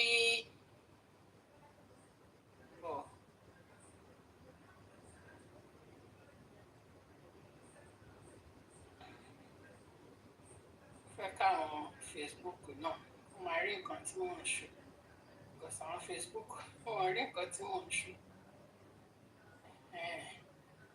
at least àwọn Facebook kan lè rí nǹkan tí mò ń ṣe wọ́n máa ń dàbí pé bóyá kìíní àwọn Facebook ti rí bẹ́ẹ̀ alright àwọn náà wọ́n ti ganu sí i. Àwọn Facebook ti ganu sí ń bẹ̀. Ok, ọmọ bá ṣe fẹ́ sọ̀rọ̀ ni, ṣé ìfẹ́ continue ni? So that means, okay. So later I will update it. Shey you understand? I will update it later. So, like I was saying, mo sọ wípé, I said this man is wanted. This man is wanted. Along AIG, no. Bello, she's on. AIG is wanted. The Nigerians wanted AIG to reply very dark man.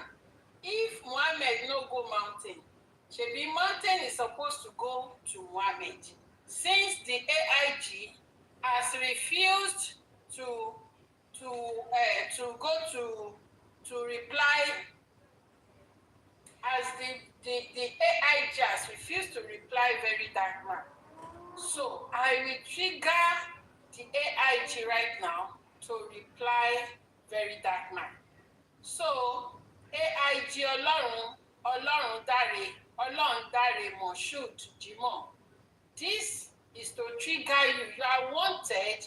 The Nigerians wanted you to come out and reply. Please, all those replies that you are giving to very dark man is not for him because you are not a blogger, you are not a dragger, you are not you are not a saga person.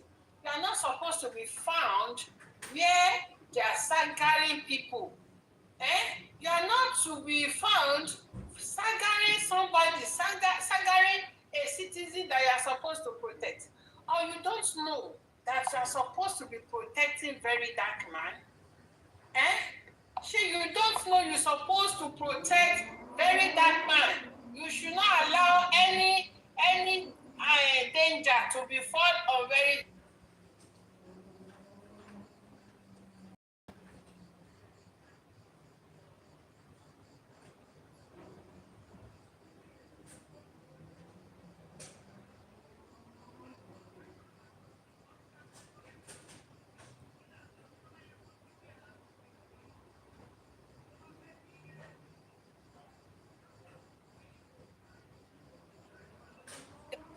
As we speak, Timo should bury any danger. Don't bọ̀ lọ́nà fún very dark man. He is ready to push very dark man into that danger. He is ready because very dark man is number one enemy to Moshood Jimoh. He is the number one enemy.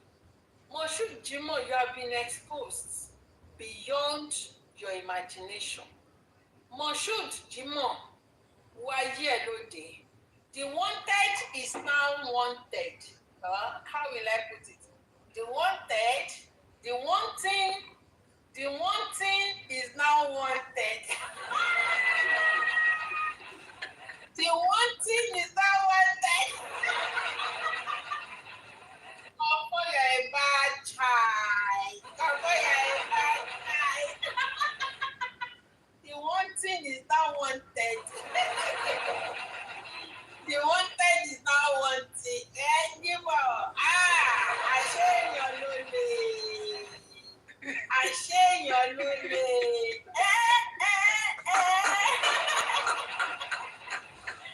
Àríkà pé sí ẹ̀rí bó ṣe bá yín gbé wanted yẹn sílẹ̀. Ṣé ẹ láìkẹ̀?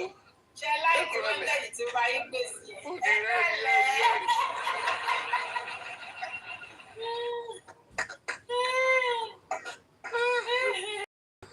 Bó ṣe jí ní o. Kíbo ká gbàgbó, ó ti já máa gbàgbó. Ẹ kúrọ̀lẹ̀, mo jí ní o. Mo kọ̀ wọ ẹgbẹ́ bẹ́ẹ̀dì mi ni mo ní àfóònù. Mo ní àtàmì yìí kan tí wọ́n fi máa wà ní. Gẹ́ẹ̀tì ẹ̀wù bí wọ́n máa wà ní ṣò. Mi tan TikTok nìyẹn. Ẹni tí mo fẹ́ wá sọ̀rọ̀ ọ̀pá ẹ̀ gangan mo kàn rí wanted.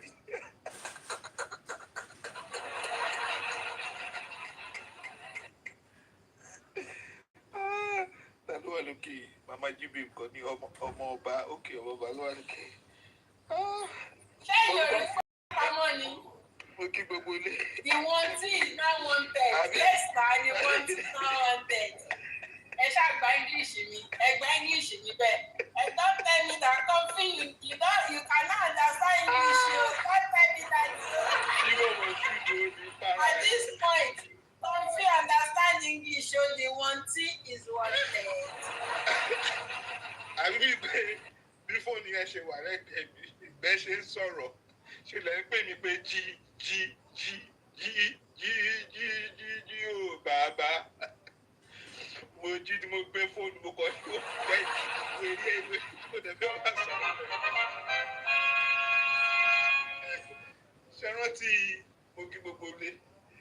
comment sections ọmọ ọba ọmọ kọfí ṣe rántí last time àbí jíjọ́ ṣèjẹta níjọ́ tí mo wá sí show yìí tí mo ní kí Ògúngbè kó fa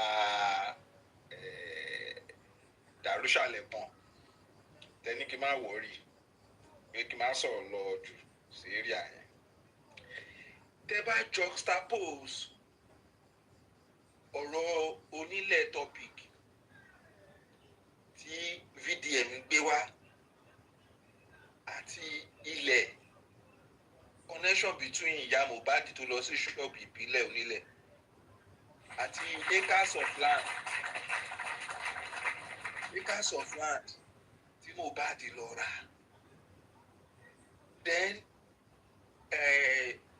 is this Jimoh that is the head of that their zone 2 pẹ̀lú àṣírí tí Kàrímọ́tù tó ń gbọ́ tí lọ pẹ̀lú owó ẹni kó ti ń jọra wọn.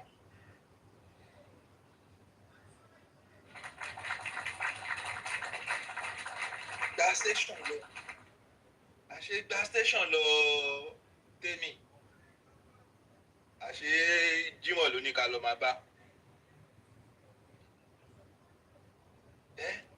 Tẹ bá sọ̀rọ̀ ta sọ̀rọ̀ tèmi àní gba station lọ àti ìyá ọlọ́mọ méje yẹn náà tó ní Mohbad wọ́n gbé Mohbad sórí ọ̀kadà gba station lọ tẹ bá ti sọ̀rọ̀ wọ́n ní gba station lọ òòṣà gbogbo wọn ní gba station lọ àṣé orò ló wà èèyàn ló wà ń di orò tó rò fi ń ké. This was the person that has been stalling. If you say certain powerful force, a powerful force, you can that imaginary powerful force, that imaginary, like I always say it that this powerful force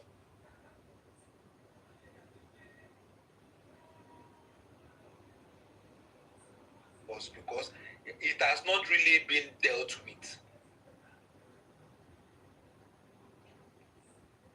Both powerful forces tí wọ́n mi gbẹ́mi lé that imaginary powerful force òun ni Mohbad ti síta ìtàn wò yìí is now left for the legal team and the ordained and anointed powerful force of Baba Mohbad having a link with VDM to also galvanize their own efforts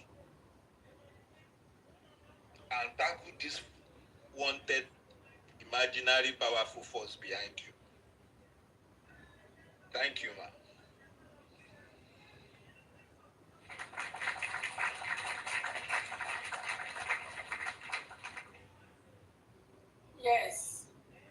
Yes, you honestly, but everything, it's, it's coiled around each other. Tag BDM everyone. Orí Facebook ní kẹ́tí á máa bá mi tag BDM on Facebook. Orí Facebook ní kẹ́tí tag BDM olóṣì. Ṣé pé eléyìí sì ṣe pé dragging lélẹ̀ BDM lè má fi dá sí ṣe ti understand BDM ò ní dá sí. Pé òun ti tiẹ̀ authentic ló máa ń ṣe. Ilé ìyàwó á fi ń drag kìíní ni. Fi ń drag Jimoh ni. Ṣègbó náà ń drag. Ṣé ẹ̀rí pò náà drag ni? Òun náà sága master ni. Òun náà ti wá ṣe fraka náà. Only very darkest. Òun náà ti wá fún fraka náà, very darkest man.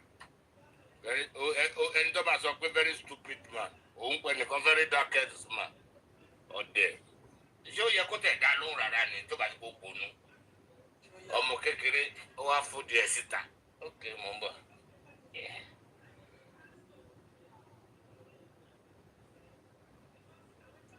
Yes. Thank you. Since the imaginary powerful force you are using, ọ̀gá VDM dẹ̀ ti ń tẹ̀sí lójú. I think his defense line is getting weaker by the day. So we yẹ ká activate clamour for forensic wa torí mo mọ̀ kóun náà ló máa wà ní forensic there. Mohbad has no case as it stands if Mohbad's house is not declared a crime scene. He has no place not only on earth, even all the 9 planets of in fact the whole universe, unless the house is declared a crime scene. And the moment the house is declared a crime scene, all the people in the house become suspects instead of witness. So this wanted man behind you decided to put Wunmi and Co on witness kill by not declaring that crime scene. Ó yẹ kán tape ilé yẹn, ó yẹ kán mú white and red banner. Wọ́n fi tape ilé yẹn round. Wọ́n wá kọ́ sínú iwájú gbangba níwájú date ilé yẹn. Crime scene.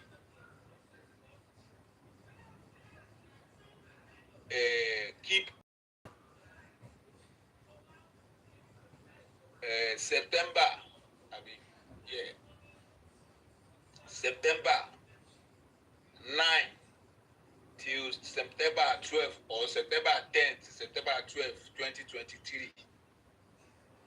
Wọ́n kọ case number yẹn tó fi declare crime scene yẹn, case number yẹn tó wà ní file, wọ́n máa kọ sábẹ́ inscription tó wà wájú lé yẹn. Ìgbà yẹn ni Mohbad ṣẹ̀ṣẹ̀ ní case. I mean the criminal case. But as it stands now, he has no case. That's why it's easy for all of them to carry bottles of wine up and down. That's why in fact, as the house is declared a crime scene, the first point of contact to be wanted is Wunmi, followed by Mohbad's lawyer, then all other wannabe gangsters in the house. Thank you. Ọlọ́run adé fún bàbá ṣe. Mohbad ti ń jà fún wa.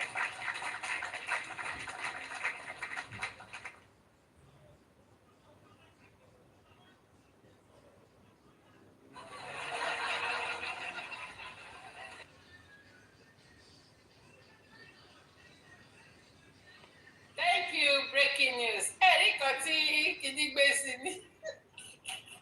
So àwọn AI gan ti mọ̀ pé máa yí pé oníkebekebe ni. Ẹ̀rí nǹkan tó gbé sí ó ní wanted in connection with an investigation into the pie of Ilerioluwa Aloba, also known as Mohbad.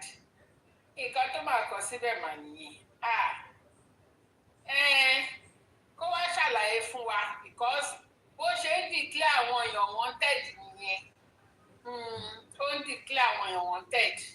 Ó gbé wanted sórí Ṣòwòrẹ́ tó ní tí kóòtù sọ pé no pé wanted yẹn pé kò what wanted pé kó kàn invite Ṣòwòrẹ́ ni kó lọ gbé wanted. Tí ó bá ti láìkì yín báyìí. Wọ́n ṣàjẹ́ náà kóòtù fún ní fine of 30 million. Kò sán. Lórí burúkú. Wọ́n máa tẹ́ lọ́ọ̀ lójúmọ́lẹ̀. Very stupid people. Òṣì ló ń ṣe. Òun náà ló gbé wanted ní prime boy rárá. Òun ní nà. Tó bá dẹ̀ ti gbé kíní yẹn sí wọn kò ní lọ yọ kúrò ńbẹ̀. Ó máa fi fílẹ̀ ń bẹ̀ ni. You will not go there and remove it. Ó fi ń ba rẹ́kọ̀dù wọn jẹ́ ni náà. Tó bá ṣe pé Ṣòwòrẹ́ jẹ́ ẹni tó ní blue passport to America ni. Wọ́n ní fẹ́ fún ní visa mọ́ náà. Tó bá ń rí kiri ẹ̀ lórí Google. Brian Boy yẹn ò tí ì mọ nǹkan tó ń ṣe òun. Iṣẹ́ kó tètè lọ bá drag ẹ̀. Kó lọ sọ́fíìsì ẹ̀. Bàbá Mohbad ni ẹ̀ wọ́n máa bú. Ọ̀dẹ̀. Kò tí mọ̀ kó mọ̀ kó wọn lè kó Nàìjíríà ẹ̀. Kò sí ẹ́mbásì tó máa lọ tó bá gbárùkù ẹ̀ sórí Google. Wọ́n tẹ̀lé ẹ̀ máa yọ lórí orúkọ ẹ̀ ni. Prime Boy náà ó ní show kan ó dàgé Prime Boy show náà ni mo rí kí lórúkọ ẹ̀ kíní kan protection yẹn àti woman pupa tó sanra tó máa ń tẹ̀lé yọmi yẹn mo ń jọlá níjọ yẹn that should be about a couple of months ago kan tó gbé mo ń jọlá mo ń ṣe show mo kọ wà lórí TikTok mo kọ já sí show yẹn mo kọ fi gbójú wọlé nítorí mi láì pa wọn bẹ́ẹ̀ mo kàn sọ fún Prime Boy bẹ́ẹ̀ yẹn pé yọmi tó ń tẹ̀lé kiri kọ́ ni ló máa solve problem ẹ̀ pé kó fight on the side of baba irrespective of any misunderstanding tí ìyá Mohbad bá cause láàrin wọn kó fight on the side of baba tó bá fight fún baba òun fight fún ara ẹ̀ náà ni kó lọ gbé wanted tó wà lórí ara ẹ̀ kúrò tí mo yẹn sọ̀rọ̀ yẹn lọ ni ó dà yẹ kíní ni kí ló rúkọ ẹ̀ protection ó dà wọ́n ní anchor lè má pa àwọn mud ṣé ló já mi now is it not clear now that the boy needs to. ẹ yóò mọ̀ kó máa dá. Boy kò mọ̀ kọ́kọ́ ní ẹ̀wọ̀n pé bóyá mi ò mọ̀ kó máa drop yín ni. If you are not educated you be fall into. protection ló God protection ló antagonize mi tó já mi òun ni mud. Kò mọ̀ túmọ̀ wanted yẹn lórí Google ni. Kò sí any country now you want to go they have to check your name on your Facebook. They will ask you your Facebook account. If you say you don't have, they will put your Facebook. They will put your name on Google. Ojoko Silve Ombu Baba Mohbad ọdẹ. Baba Mohbad ló máa lọ bẹ yorùkọ ẹ kó lórúkọ kù.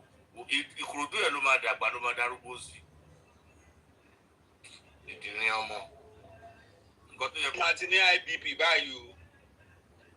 A ti ní IBP for the fact that pé VDM dẹ́ gbọ́n mọ̀ ọ̀kan tó ń ṣe o.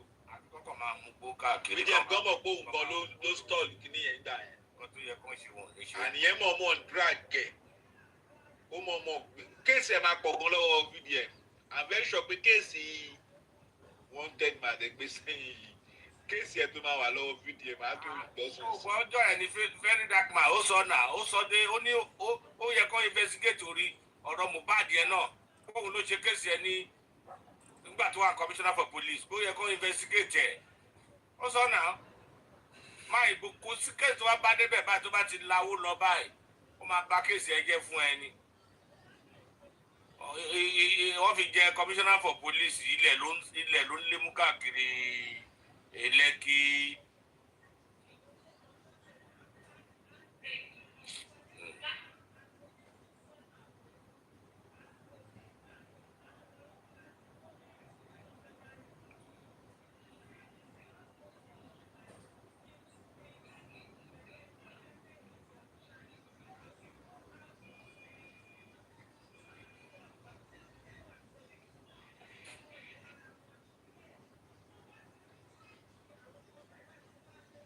Tẹ́ bá dẹ̀ wò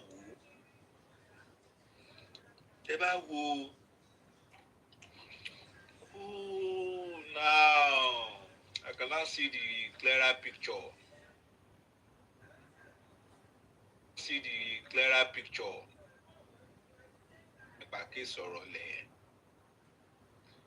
Tẹ́ bá wò pé it's almost similar. Bó ṣe fẹ́ rúbù. Sọ̀rọ̀ lẹ̀ lórí Ahmed rárá. Murder charge tó fi pa. Òun náà ni mò ń sọ. Òun àti Ahmed jọ ń dulẹ̀ ní. No. Kò tí yẹ. Sọ́dọ̀ tó ṣe. Sórí Ahmed ó jọmọ líle. ó ń disturb wọn wọ́n máa gbé àwọn ilẹ̀ wọn yẹn ta anyhow ó dẹ̀ pé òun náà jẹ́ ọmọ ìlú yẹn ó jẹ́ ọmọ tó ní ẹnu bẹ̀. ọmọlẹ́kì ni. kí ló wí. ọmọlẹ́kì ni. ọmọ kí lorúkọ àjìrán yẹn ni ìṣẹ̀lẹ̀ kí àjìrán náà ń pe village yẹn now ó jẹ́ ọmọ bẹ̀ yẹn ó dẹ̀ pé òun náà tó wá láti ìdílé tó jẹ́ pé wọ́n pẹ̀lú àwọn tó ní ilẹ̀ yẹn nǹkan tó ń ṣẹlẹ̀ ní wípé sórí ọmọ prince tí ọmọ bátọ́pa yẹn kì í sórí ọ̀rọ̀ ilẹ̀ náà ṣe pa sí no wọ́n pa lórí property àwọn bàbá ẹ̀ ni personally ni ẹbí àwọn ọmọ bàbá ẹ̀ ló pa òun torí property ó dẹ̀ pé òun ló di property bàbá yẹn mú ó ní a very big farm acres of lands níbẹ̀ yẹn tó fi ń ṣe farm so èyí tó jẹ́ ẹ̀gbọ́n ẹ̀ yẹn according to the story o alleged pé ẹ̀gbọ́n yẹn kò lẹ́nu ń bẹ̀ dáadáa bí àbúrò yẹn. lọ́dọ̀ bàbá let's assume pé Cain and Abel story. yes so wọ́n wá bó ṣe fẹ́ gba fáàmù yẹn lọ́wọ́ ẹ̀ wọ́n rí gbà wọ́n ṣe ṣekú pa bọ́ọ̀ì yẹn. so meanwhile wọ́n ti kó àwọn kan sí sẹ́ẹ̀lì already wípé àwọn ló pa èyí tó kọ́kọ́ pa ní ìlú yẹn wọ́n wá rògbò ẹ̀ pé àwọn yẹn náà ló tún lọ pa ọmọ ọba ó dẹ̀ pa àwọn méjì tó kó sí sẹ́ẹ̀lì yẹn wọn ò mọ bó ṣe pa ọmọ ọba o wọ́n kàn lọ rògbò ẹ̀ mọ́ wọn ní lẹ́sẹ̀ wọ́n wá ní kó wá máa confess pé Ahmed yẹn ló rán àwọn. ṣé o mọ̀ pé kì í sọ̀rọ̀ lẹ̀ lélẹ̀ rárá wọ́n fẹ́ keep ẹ̀ silence pé tó bá lọ fi pamọ́ síbì kan gbogbo ilẹ̀ táwọn fẹ́ tà wọ́n máa rí tà gbogbo nǹkan tó fẹ́ ṣe lórí àwọn ilẹ̀ yẹn wọ́n á jẹ lọ kó tó di pé ó máa dé láti ibi tó bá lọ fi pamọ́ sí. ó lè já mẹ́ẹ̀dì gan ló ń jẹ́ kó difficult fún wọn láti talẹ̀ ọmọ ọba yẹn. òun gángan ni payment tó disturb wọn láti ta ẹni ilẹ̀ ńbẹ̀ yẹn. but tẹ́ bá wo latest audio pdf Ahmed àti Jimoh wọ́n jọ ń sọ̀rọ̀ pẹ̀lú bọ̀bọ̀ irọ́ Ahmed àti Jimoh kan ló sọ̀rọ̀ òun àti àdìrẹ lọ́jọ́ sọ̀rọ̀ o. ẹ̀gbọ́n tí mo mí ìgbà wọ́n jọ ń sọ̀rọ̀ ni pé wọ́n jọ ń ta ohun lórí ọ̀rọ̀ ilẹ̀ VGC. pé ọlọ́pàá yẹn ló ń fún ọ ní backbone. ẹ ti gẹ́tì ibi tí mo lọ. ó ti mọ̀ pé òun fẹ́ gba kóòtù ńbẹ̀ ni ó ti mọ̀ pé ọlọ́pàá yẹn fẹ́ gba kóòtù ńbẹ̀ ni náà. ẹ ti gẹ́tì ibi tí mo lọ. so nǹkan tó ń ṣẹlẹ̀ ńbẹ̀ yẹn nìyẹn so wọ́n gbogbo àwọn ilẹ̀ yẹn òun ò fẹ́ Ahmed ò fẹ́ pé wọ́n ní àwọn ọmọ ìlú yẹn láìkẹ́ gan ó yé ọ̀kan tó láìkẹ́ gan tó jẹ́ pé tó bá talẹ̀ ó máa fowó yẹn wọ́n máa fi túlù yẹn ṣe wọ́n máa fáwọn èèyàn lówó wọ́n á fi ṣe charity organization so Ahmed jẹ́ international businessman but ó wá jẹ́ ọmọ kan tó ọmọ líle. ó jẹ́ ọmọ kan tó máa ń travel lọ tó máa ń travel bọ̀ so wá jẹ́ ọmọ líle ṣé mo gbé bàbá rẹ̀ ti jẹ́ ọmọ líle wọ́n máa bẹ̀rù ẹ̀ so ìbẹ̀rù àwọn tó lówó ìlú yẹn ìyẹn olóyè ìtọ́fúnlóyè yẹn ó bẹ̀rù Ahmed yẹn tọ́jọ́ ń sọ̀rọ̀ lórí fóònù yẹn kò lè gbéná wojú ẹ̀ ó máa ń bẹ̀rù ẹ̀ so ìyẹn ló ṣe fẹ́ fi ọlọ́pàá fi capture Ahmed pé tó bá ti lọ fi pamọ́ wọ́n á lè lọ ta àwọn ilẹ̀ yẹn. tẹ́bádẹ́wò Ahmed saw it coming. Ahmed ti rí gbogbo ẹ̀ ó mọ̀ kó tó fẹ́ ṣe fóun nìyẹn tìtorí ẹ̀ l'Ahmed ò ṣe dúró lásìkò ó yẹ kó ti gbé tipẹ́ probably because bóyá ó fi sájáde tó lọ sí abroad tó wá wò pé nígbà tó dẹ̀ ti declare unwanted wá nǹkan tóbi tó bá wálé là ń bọ́ ọmọkùnrin òun máa wọlé padà ló fi lọ gba Kútọ́nù ń bọ̀ wálé tó sọ pé ó sá lọ sí Kútọ́nù ó kàn gba Kútọ́nù wọlé pé òkè òun á délé òun á settle down òun á ṣe everything not knowing pé wọ́n ti lọ forúkọ ẹ̀ lẹ̀ ní bọ́dà. as wanted. as wanted tó bó ṣe dé bọ́tà kódà Kútọ́nù yẹn báyìí àwọn immigration yẹn kàn ó di ẹ̀fọ́ ọlọ́pàá ni nǹkan tó ṣẹlẹ̀ nìyẹn ó fúnra rẹ̀ ló ń bọ̀ nínà pé nǹkan tó bá máa ṣẹlẹ̀ kó ṣẹlẹ̀ òun lọ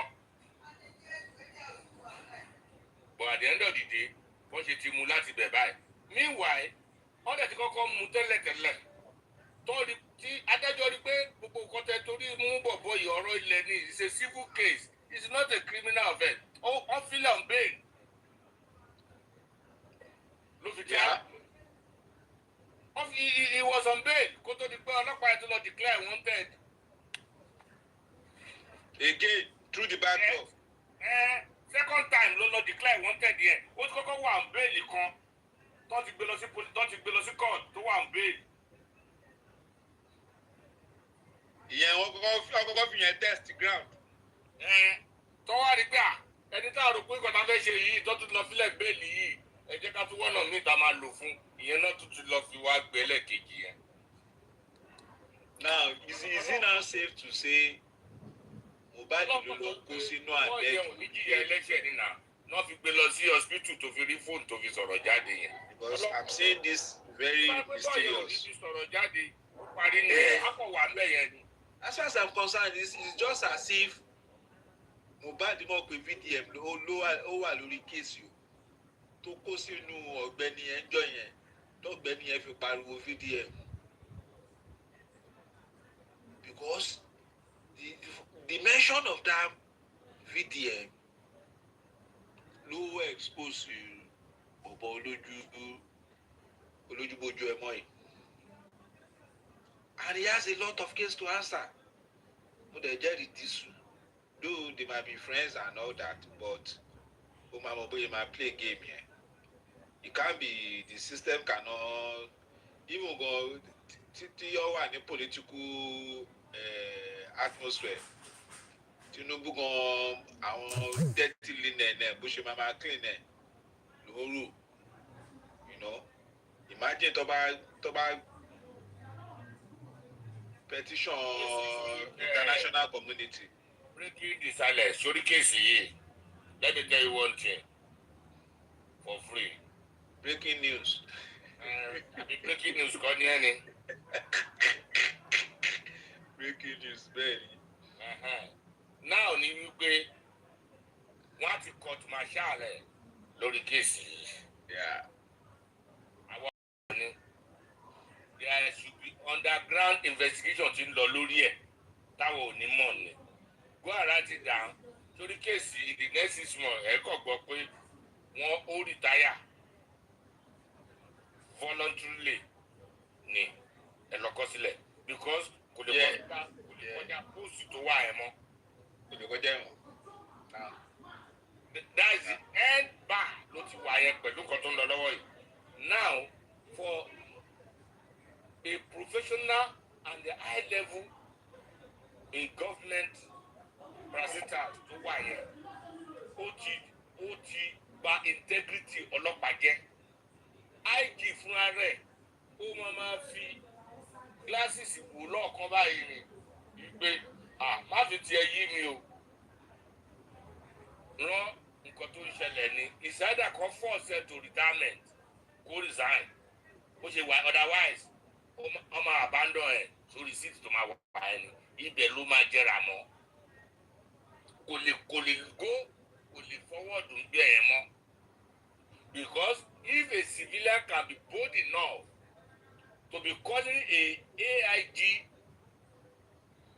a police officer in Nigeria, top-ranking officer, to then call them out every day, you don't have any power láti lọ arrest ẹni yẹn àbí kò ṣàjẹsí court. The only thing you have to come to social media kó a máa sọ pé wọ́n ti gbowó ni orúkọ ti máàdì nìyẹn. Brigadier, you know,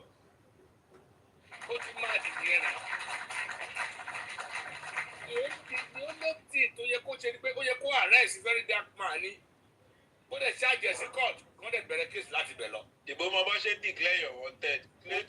ó mọ ibi tó ń gbé náà tí àwọn ọlọ́pàá bá láti dẹ̀wọ̀n ọ̀dọ́ ní very dark man. Because ó ti mọ̀ pé òun ti ṣu sága very dark man àwọn boy man yẹn àwọn subordinate yẹn àwọn lower rank officers yẹn náà ta fún very dark man àwọn náà kó gbogbo document yẹn fún very dark man yà jẹ́ láti inside that job. Definitely that man is not good in that office. Wọ́n ṣe tà síta. ó máa ní internal kìíní. Ó ní internal crisis kò dánlé kò dáńtà ni because tó bá dánlé wọn ò ní tà síta. tó tún dáńtà tàbí tó bá dánlé especially. Ó náà mo sọ tó bá dánlé wọn ò ní tà síta bẹ́ẹ̀ yẹn. Wọ́n mọ̀ tà síta gbogbo tọ́fi ní kí federal kan máa bèrè pé statement táwọn boys ẹ̀ ṣe the first day tí wọ́n kọ́kọ́ arrest wọn kọ́ mu jáde. From the look of things àwọn tí lé gan mi rò bí already láti dá ìjọ. Wọ́n already àti òkú ọ̀kẹ́ta.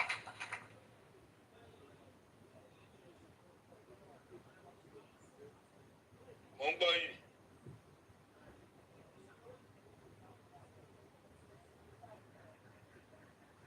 Network wọn nìyẹn. Network Prince. Oh. Yes, they sold him out for their own promotion. Exactly, I get it.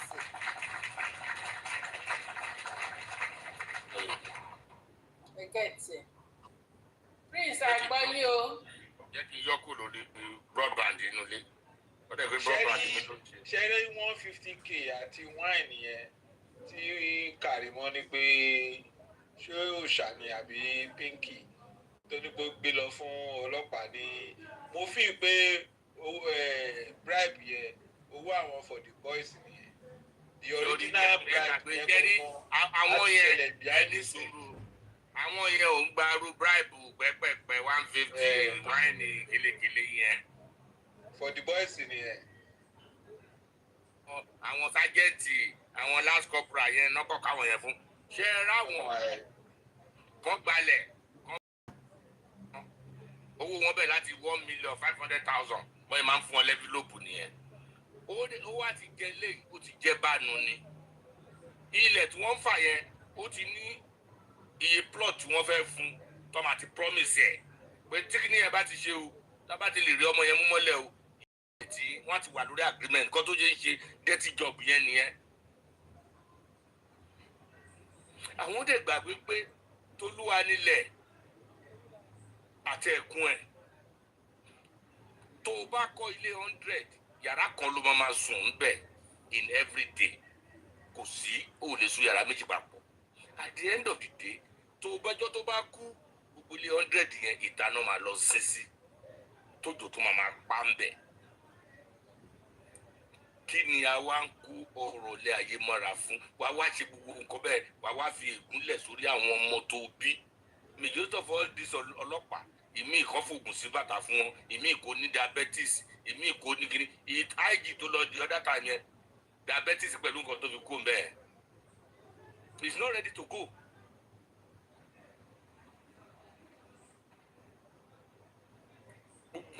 Gbogbo ló ní health issue ìyẹn ló dẹ̀ máa wá rán to the end of their life. Wọ́n á ti wá gbàgbé gbogbo atrocity gbogbo ìwà tó ti wù sẹ́yìn tó ti bá tàwọn èèyàn jẹ́ àwọn míì tó ti pa innocently ẹ fèèyàn sí detention ẹ máa sọ pé kò wá máa jẹ́wọ́ nǹkan tí ò ṣe. Ibẹ̀ lẹ́lòmíì á kú sínú detention láì ṣẹ̀. Ẹ wo very dark man tó sọ léde sí i ó ní kó jáde wọ́n Mr. David kan tó kú sí detention yẹn kí ló pa á torí wọ́n tọ́jú ẹ̀ to death ni. It's not if the way very dark man sounds ó dà pé ó ní confidential report that David that died is related to the case. I don't know how far it's true but let me tell you one thing ó ti kó gbogbo kan tó ń ṣẹlẹ̀ ńbẹ̀ yẹn àwọn ọlọ́pàá ló sọ fún very dark man.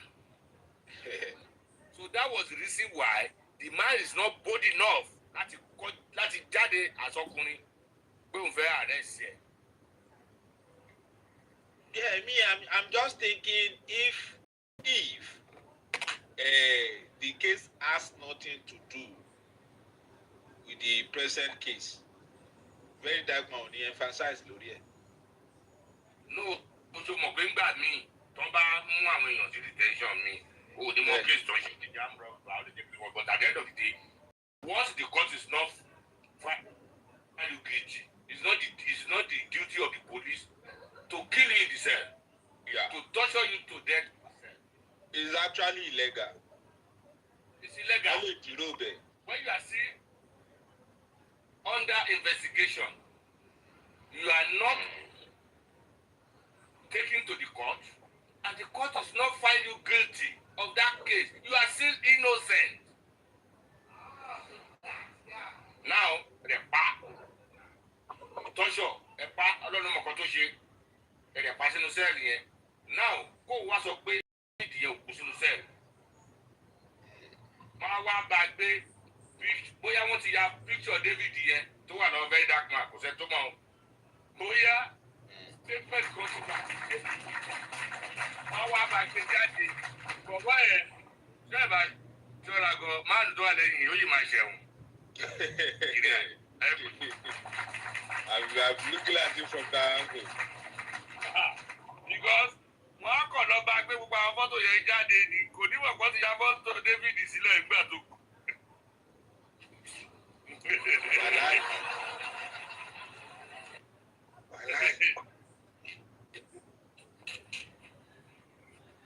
When you are in a particular office, tó bá fi jọ́gà lọ́fíìsì kan, don't be too rigid, don't be too self-centered. Gbogbo nǹkan tó bá ṣe fi òtítọ́ ṣe torí tó bá kó lórí post yẹn àwọn kan ń bọ̀ lẹ́yìn yẹn tó ń wo fúrọ́ ẹ but because you are in that position wọn ò lè sọ̀rọ̀ but the moment you leave that position they will come out and talk. So gbogbo ìgbà tó ń gbé àwọn veron tó ń gbé àwọn arífá tó ń gbé prime boy gbé gbogbo wọn gbé Shamsodian òun ló wà in charge. Mísọ́nà ń gbà yẹn 2023, 24, 25 wọ́n ṣe gbé kúrò ń bẹ̀ yẹn wọ́n ṣe gbé lọ sí IGP. Ṣèbí ẹ̀rọ ti gbà tí Yomi fẹ́ ṣe protest kan tó ní wọ́n ṣe gbọ́ ọ̀gá kan wá. Òun lọ lọ ọ̀gá ẹ̀ lọ relief. Òun lọ ọ̀gá ẹ̀ lọ relief ńgbà yẹn. Mo ní ṣe protest state assembly. No. Protest kan tó lọ fún snacks tó ń jẹ ní GID. Àti kí lórúkọ ọmọọṣẹ́ supreme yẹn kí lórúkọ ẹ̀ bọ̀bọ̀ jáńjẹ́lá yẹn. Ó ti gbàgbé ni. Mo ti rántí. Ṣé the commissioner for police yẹn ìyẹn ṣẹ̀ṣẹ̀ débẹ̀ kò pé 1 week ní wọ́n fẹ́ ṣe protest yẹn gbà yẹn ni ẹ máa sọ pé no I just come to this division. Don't take your protest to Ojota. Bring your protest to command here. I will listen to you. I will call for the case file. I will call for people that investigating the matter. Bring your case to the GID any command in Nikeja. So Sami Jojo mo rántí orúkọ ẹ̀ ń sìn Sami Jojo. Tí gbogbo wọn ṣe lọ síbẹ̀ ń gbà yẹn. Ṣé mọ̀ pé police commissioner tó ṣe wá yẹn òun ló gbaṣẹ́ lọ́wọ́ bàbá tó wà lẹ́yìn tó ní wọ́n tẹ̀lé. Yes, Èkó dùn Sami Jojo. Ló gbaṣẹ́ lọ́wọ́ ẹ̀ gbà yẹn. Òun ni. Ó ti balẹ̀ bẹ̀yẹ jẹ́ gan. Ó ti balẹ̀ yẹn jẹ́ gan. He's a very wicked man. Ó ti sọ integrity ẹ̀ nù lórí àwọn owó. Ẹ̀rọ ẹ̀ máa ń pàdé ni a ti fà nǹkan ságbárí. Ó sórí let me tell you one thing ṣé ní gbogbo wọn máa ń ṣe lẹ́gbẹ̀ẹ́ àwọn ọmọ wọn ni àwọn ọmọ wọn ló dẹ̀ máa ń jìyà ẹ̀ náà àwọn ọmọ wọn máa ń jìyà ẹ̀ wọn á kàn dẹ̀ ti kú lọ wọn á dẹ̀ ti balẹ̀ jẹ́ wọn á dẹ̀ wá ti kú lọ. Wọ́n ti kú lọ. Why are you doing that? Because of the property tó ò ní mú lọ sọ́run. gbani máa wò wá lẹ́lòmíì bílíọ̀nìà ẹlòmíì kìíní kan níà ìgbà kan níà àdéhùn tó bá kú ẹsẹ̀ mẹ́fà náà máa wọ̀n fún lẹ́lẹ̀ ẹ̀wá ìdílé ẹ̀ ń ta wọ́n máa lọ sí síbẹ̀ ó finish nìyẹn. And gbogbo nǹkan property wa kójọ yẹ wọn wá ọmọ wọn ò wá nílé maintain ẹ̀ because agbára yẹn ò sí fún wọn àwọn ọmọ yẹn á máa gbé ta níkọ̀ọ̀kan wọ́n máa gbé gbogbo ilé yẹn ta ni. wọ́n ti ta àwọn ọmọ onílẹ̀ wọ́n ti ta gbogbo ilé ìkẹjà tán fáwọn ọmọ Ìgbò. wọ́n ti ta tọ́nà wọ́n wá sọ pé wọ́n wá ní kí Ìgbò máa lọ ìlú ẹ̀ lẹ́yìn tó ti ra gbogbo birthright tí wọ́n tán. In fact lórí gbogbo position tá a bá wà láyé yìí it's not for life it's for a certain period of time ẹ jẹ́ ká lò dáadáa ẹ jẹ́ ká ṣe dáadáa kán lè rí nǹkan kan sọ lábá ti lọ tán wọ́n ṣe máa sọ ti máa yìí Jímọ̀ yìí òun náà ṣe ń sọ lọ yìí. ó yẹ so bọ̀bọ̀ yìí náà ló wà ń bẹ̀ nígbà táwọn ti royal family tó sọ pé àwọn ní 500 million tó máa fi bá bàbá ṣe kéésì káwọn máa ta. òun ló wà bẹ́ẹ̀ ṣe bó òun ló wà òun náà sọ fún ẹ pé òun ló wà ní òun ní commissioner for police òun ló wà ní GID ibẹ̀ ní ọ́fíìsì wà.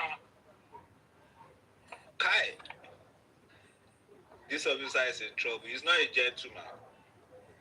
He's not a gentleman. If you are an officer, you should be a gentleman. Ìgbà tó fẹ́ ṣe ẹ̀gbánẹ́ kèsì òun náà ló wà bẹ́ẹ̀ ló ń sọ fún bàbá pé ọ̀nà ọmọ yín ni nà kí lẹ fẹ́ ṣe ẹjẹ́ lọ fi ti lẹ́tọ̀ ọmọ yín ni he's a useless man òun this useless man náà ni òun ló wà níbẹ̀ nígbà yẹn ó ṣe kúrò níbẹ̀ ní 2025 ní mi kan dẹ̀ mọ́ mọ́ǹtì táwọn Yọ̀mí lọ ṣe protest yẹn mọ́ ni just a week ní máa yẹn tó lọ relief ẹ̀ ńgbà yẹn ló ṣe débẹ̀ ńgbà yẹn mi mọ́ mọ́ǹtì yẹn mọ́ ni. òun ló wà ń bẹ 2023 2024 2025 ló ṣe kúrò ń bẹ yẹn. ṣe rí ara tí Wùnmí ti fi acres Mohbad die I actually have apart from getting justice for Mohbad which definitely Mohbad will get justice somehow. They will make mistakes. You know, that's how any cover up in any criminal case, no matter how long it takes, mistakes no matter our corporate, no matter review our criminals, they will keep making mistakes, and Mohbad will keep fighting for herself. When Mohbad get justice, I want to see how that acres of land were treated, because police officer yìí ó láì kó máa dín pẹ̀lú anything tó bá ti ń ṣe pẹ̀lú acres of land because angle yẹn ni mo ti máa mọ̀ pé anything pertaining to bribery angle acres of land àti liam ibẹ̀ ni bribery tó ń máa ti wá not from the angle of àwọn pinky tó ń lọ gbé 150 àti wine lọ fáwọn constable ní DCO ní police station. You know, I definitely am seeing a link up in as much as this non-gentle officer is, has a lot of interest in anything that has to do with acres of land. There must be something very strong coming from that angle. Yeah. Ṣé gan Mohbad ló kó sínú máa yẹn please VDF kọ́ọ̀mù tèmi kó ṣe fara wọn Sam Larry náà nìyẹn tó bá bí yẹn náà dà kó bá ṣe dáadáa Ọlọ́run fún second chance àbí Mohbad dẹ̀ nìkan kó ló fún second chance ni ó kàn fara wọn ni. tí yẹn bá gbádùn nílẹ̀ ayé ẹ̀ ó máa lọ sọ fún Ọlọ́run pé orí tó yọ òun yẹn ìwà tóun wù yẹn bó ṣe tètè máa jáwọ́ ẹ̀ ló máa wá because narrow escape ló ní pẹ̀lú tẹ́ bá wo accident ẹ̀ pẹ̀lú mọ́tò yẹn ọlọ́nkàn yìí ọlọ́run yọ narrow lè ní wọ́n wá lọ ń gbé fọ́tò àwọn tó ti yà àti pé wọ́n lọ ń gbé sódò ó yẹ wá in the next 6 months kò tí lè get ara ẹ̀ 6 months ó ti máa ní internal breeding internal this internal that fraction. ẹbí pé group photo yẹn ò fege ni. èkì ni AI photo ní bólẹ̀ ti rí AI photo ní lọ́gbẹ́ síta ìwọ òdi mọ́tò yẹn ni mọ́tò yẹn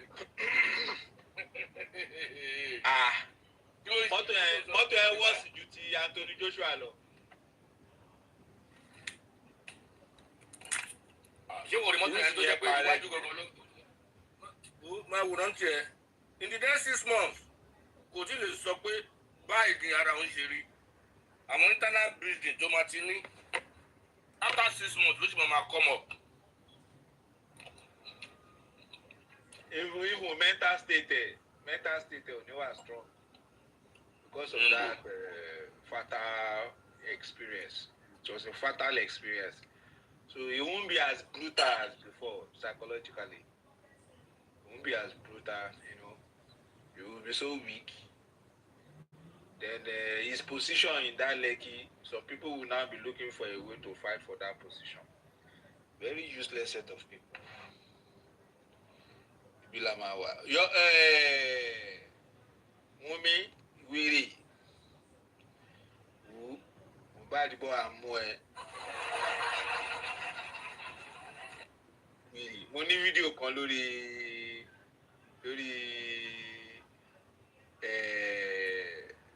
péjì mi tí Wùmí ní máa pa àwọn áńgẹ́lì pàdánù tó bá bá mi mú ẹ wọ́n máa bá mi pa ẹ̀ dànù.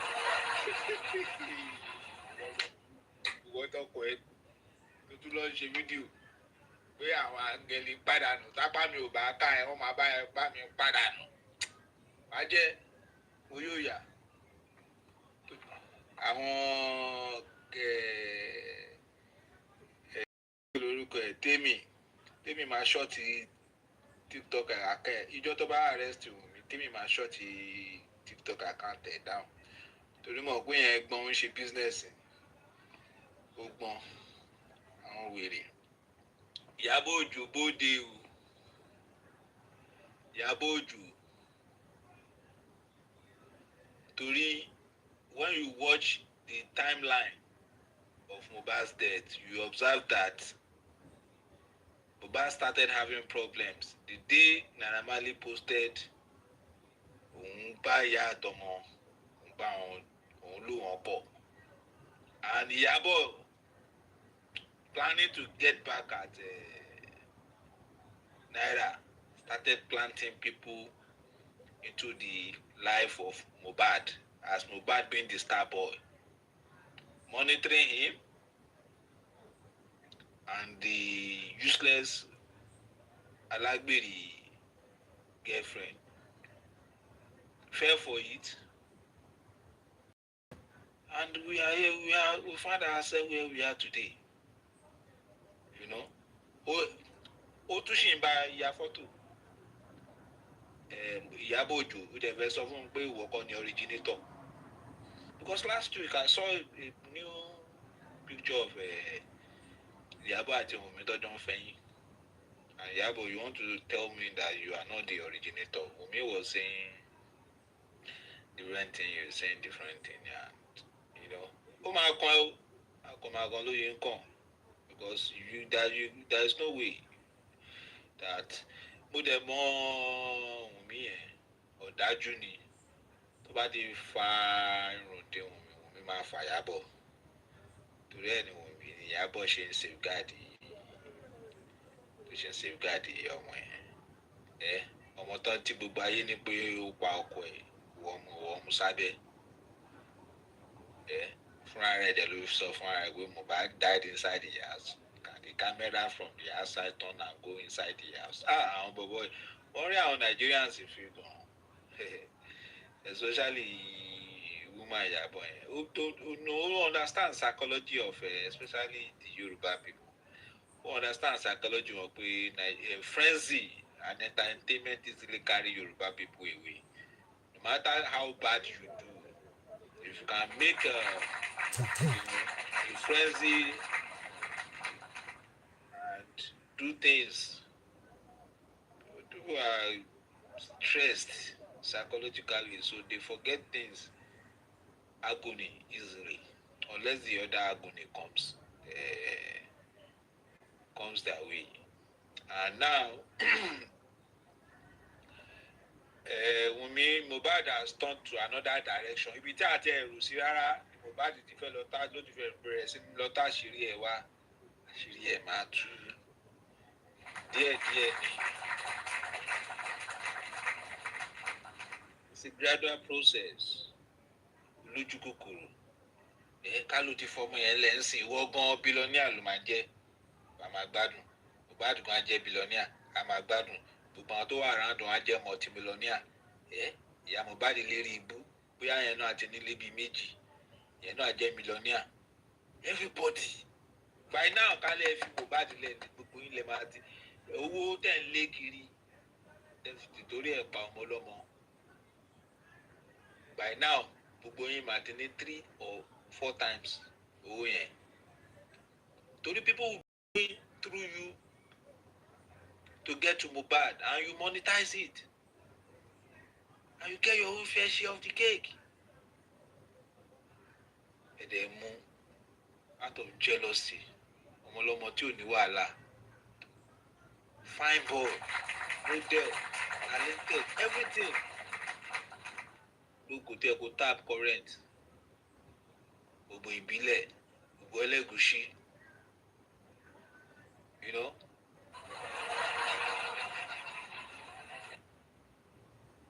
I'm not sorry for you.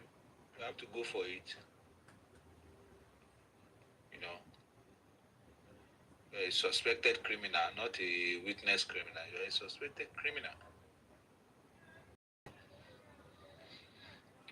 But they bear prime boy. Mama worship prime boy the way you are. Ẹ gbàgbé gbogbo gàgà tó ń ṣe ń tà.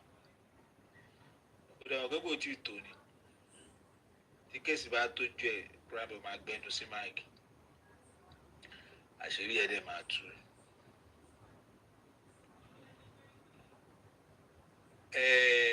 Kí lorúkọ lọ́yà George Corona inquest. Wanted máa yìí náà ló máa fún George yẹn. Òun ló máa sọ pé kó má dájọ́ dáadáa. Ìsúpalẹ̀. Wanted máa tẹ gbé sẹ́yìn yìí. Òun ló dájọ́ kéèsì yẹn rú. Torí wọn gbé forensic lọ sínú kéèsì sí court. And that's the duty of the police. Wọn gbé forensic lọ sí court. So absolutely that international crime. Ó ṣẹlẹ̀. No case. The house wasn't declared. Even kò jẹ́ ẹgbẹ́ gọ́tà lójú títì ni ló ti ṣẹlẹ̀ lákìtàn. That spot was supposed to be declared a crime scene. I trust Ògúngbè is coming for you. Bó tiẹ̀ lọ fún Ògúngbè tó lọ fún ní Jabi tó lọ gbé immunizer. Ó ti fa wèrè lọ́yàn. Wunmi, you know the way I'm talking to you. I'm talking to you as if you are in front of me. Obama ti ṣe bẹ́ẹ̀. Don't blame anybody. Do you want to blame me or anyone else for your decision? You have to take your responsibility.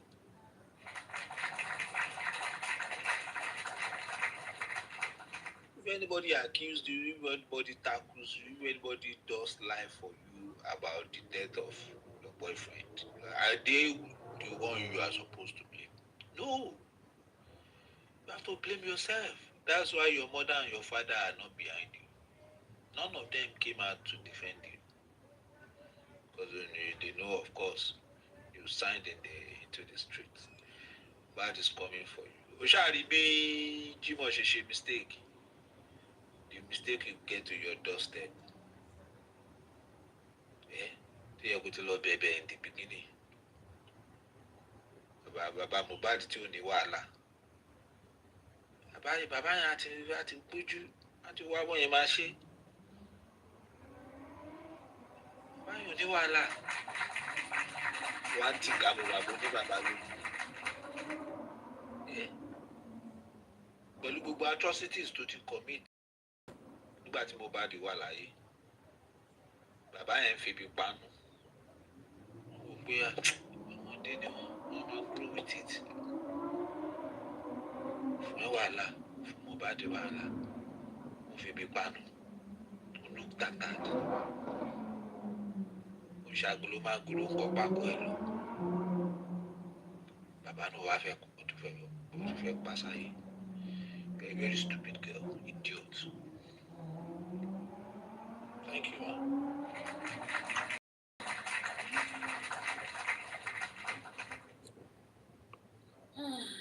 Thank you. Breaking news. So that is it. I really wanted to.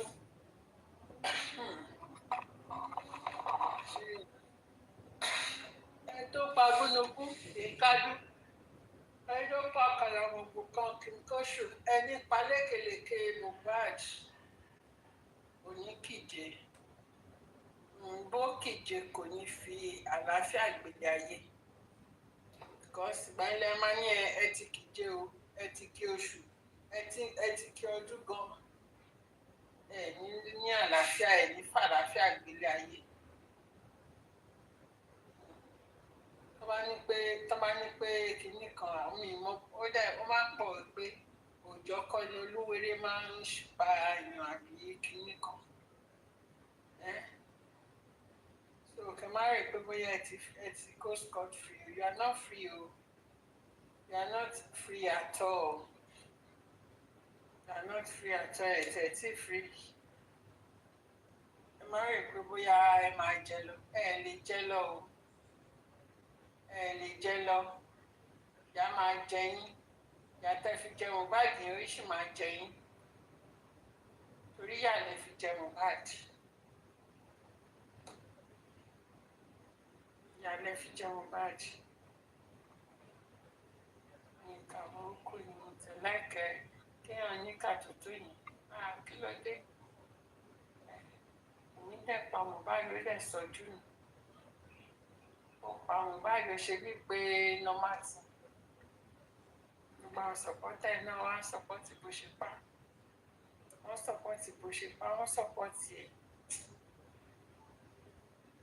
Lọ́nìkan tó ń ṣèdájọ́ fún àfihàn pẹ̀ràn ló máa ṣèdájọ́ ẹ̀. Pẹ̀ntẹ́ sọ̀pọ́tì ní ìdí pé kò sẹ́ni tó lè mú ìkan nínú àwọn ọlọ́pàá tẹ̀fín gáìdì ọ̀làṣírí ẹ̀sìn torí ẹ̀kan fi ń gáìdì kì í ṣe pé bóyá náà fún bọ́ ó ṣe kí ẹ̀kan fi ń gáìdì ẹ̀ fi máa yẹn fi ń gáìdì ọwọ́ dẹ̀ ti tẹ̀ ọwọ́ ti tẹ̀ Jímọ̀ ọwọ́ ti tẹ̀ àfihàn pẹ̀ràn ẹtí lọ mẹ́lòmíì kò tún máa gba bribe lọ́wọ́ bá àṣírí yìí ṣe máa ṣe tún ní àwọn tí gbogbo àwọn pillars ni ẹ fi ṣe igi lẹ́yìn ọgbà bá àṣírí wọn ṣe máa ṣe tún ní gbogbo àwọn tẹ́ ẹ̀ rẹ́sì lé lórí gbogbo àwọn tó ń jẹ́ pillars yìí tẹ́ pé àwọn gangan àwọn ni kíní àwọn ni kí wọ́n ti ń pè wọ́n náà igi lẹ́yìn ọgbà.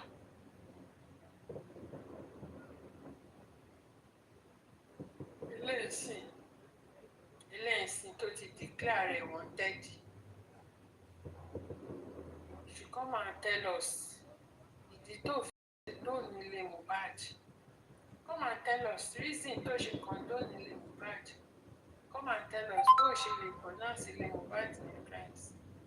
Wọ́n sọ fún wa ìdí tẹ́ pé òṣìṣẹ́ tọrọ ní investigation tó fi jẹ́ pé àwa là ń ṣe investigation lórí online. Come and tell us.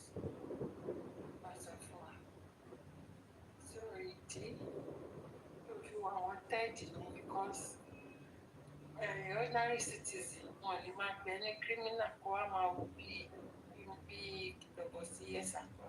Ordinary citizen ló ń pè é ní criminal ní ìta gbangba. Tó dẹ̀ sọ fún yín pé o lè jẹ́ IG ní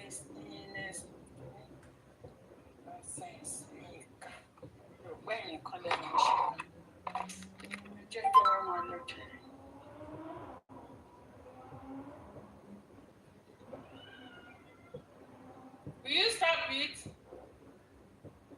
Ẹ jẹ́ kí wọ́n máa lọ. Ẹ jẹ́ ṣe yìí gbọ́ mi ṣá. Ẹ kó sísì. Ṣó sísì? Please, can you hear me? Ṣó sísì ni? Ṣé ẹ ń gbọ́?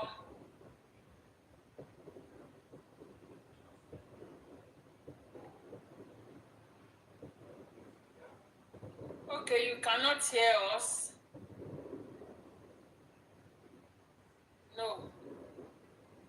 Okay, you can hear me. Okay. All right. So that is it. Jẹ́ kí wọ́n máa lọ jù. Ṣé gbọ́? Ṣé kò lè jẹ́ ká wà? Ẹ ṣe pẹ̀lú ìyára. Ṣé gbọ́? Good night. Good night, everyone. fekkoon tey Sénégal am na yoon dëgg-dëgg dañuy porte plainte mais Sénégal amul yoon moo tax ñu war a focus continuer voilà continuer billaay wallaay dégg waat naa leen samedi 25 pour mu ngi Bambey département de Bambey journée de lancement de vente de carte ak fi nga xamante ni que mooy Bargny ak Sébikotane ak Xombal waaw le 25 moom jàpp leen ni que ci ñeenti bërëb yooyu la produit dem Bambey Bargny Sébikotane ak Xombal loolu mooy programme samedi. sànq binte yeeg ma ne ko ndax Bambey taax la wala Bambey séeréer yaa bi ziar naa la aywa yaa bi ñu ngi ziar de dégg nga non mais il faut mu résumer leen lii quoi. non foog nga résumer ko non non binte gars yi dañu këram pour ñu sonn quoi mais du ñu sonn de bu soobee yàlla nañu naan café rek continuer focus. dañ ne assemblée nationale ah ñu ne le président de l' assemblée nationale monsieur Ousmane Sonko a présidé successivement les 17 et 23 juillet 2026 des réunions du bureau de l'institution parlementaire consacrées à l'examen de plusieurs dossiers. À l'issue de ces rencontres, le bureau a examiné et déclaré recevables les dossiers ci-après. Au titre des propositions de loi, une proposition de loi portant modification de l'article 37 de la Constitution relative à la déclaration de patrimoine du président de la République, initiée par l'honorable député Amadouba, numéro 2. Une proposition de loi portant l'encadrement des crédits spéciaux et autres fonds secrets, initiée par les honorables députés Guy Marius Sagna, Mame Diarra Bèye et Alphonse Mané Sambou. 2. Au titre des propositions de résolution, une proposition de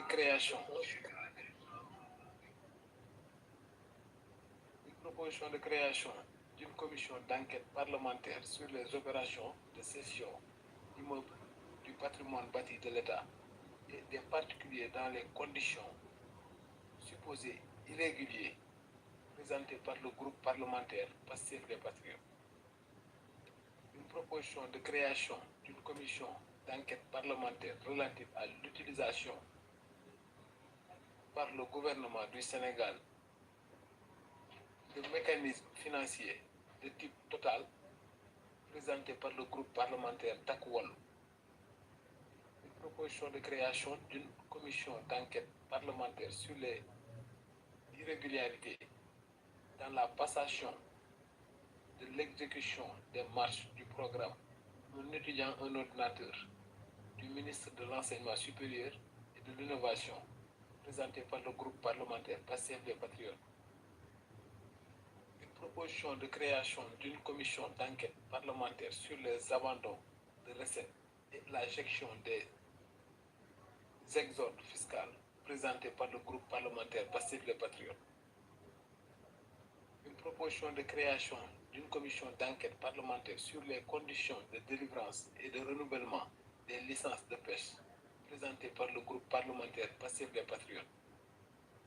En conséquence, le président de la République et le ministre de la Justice, garde des Sceaux, ont été respectivement saisis par le président de l'Assemblée nationale pour formuler leur avis dans les délais légaux.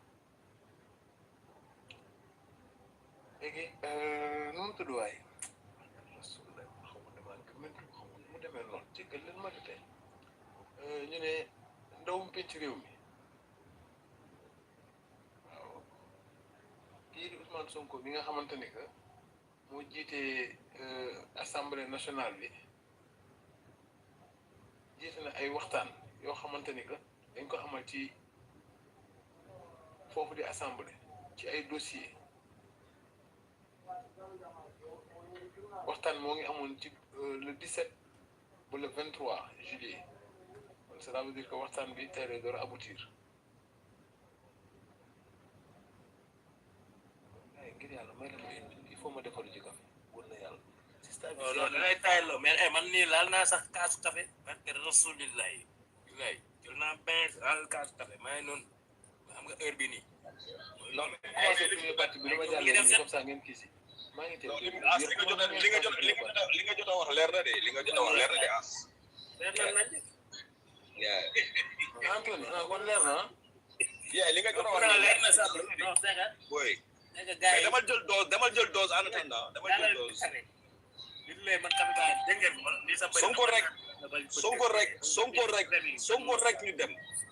Sonko rek ñu dem amul leneen Sonko rek ñu dem Baye Fall as li nga jot a wax leer na programme bi leer na léegi fi mu nekk nii yéen bu ngeen xamoon Sonko rek ñu dem nu muy déranger kan foog ngeen koy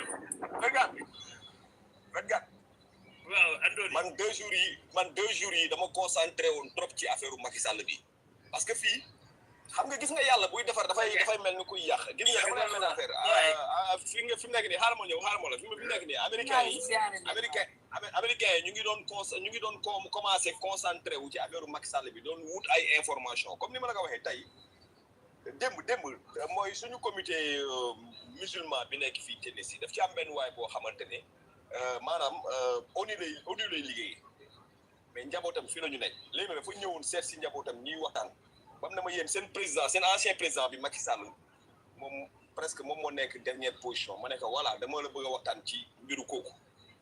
te kooku dafa waroon bokk sax ci raayu sëñ boobu bañ naan ko yaa. mu ne bi ma ko jàppalee Macky Sall di ko wax Macky Sall li mu def dafa taf gémmiñ gi mu génneel ko photo martyr yi génneel ko lépp.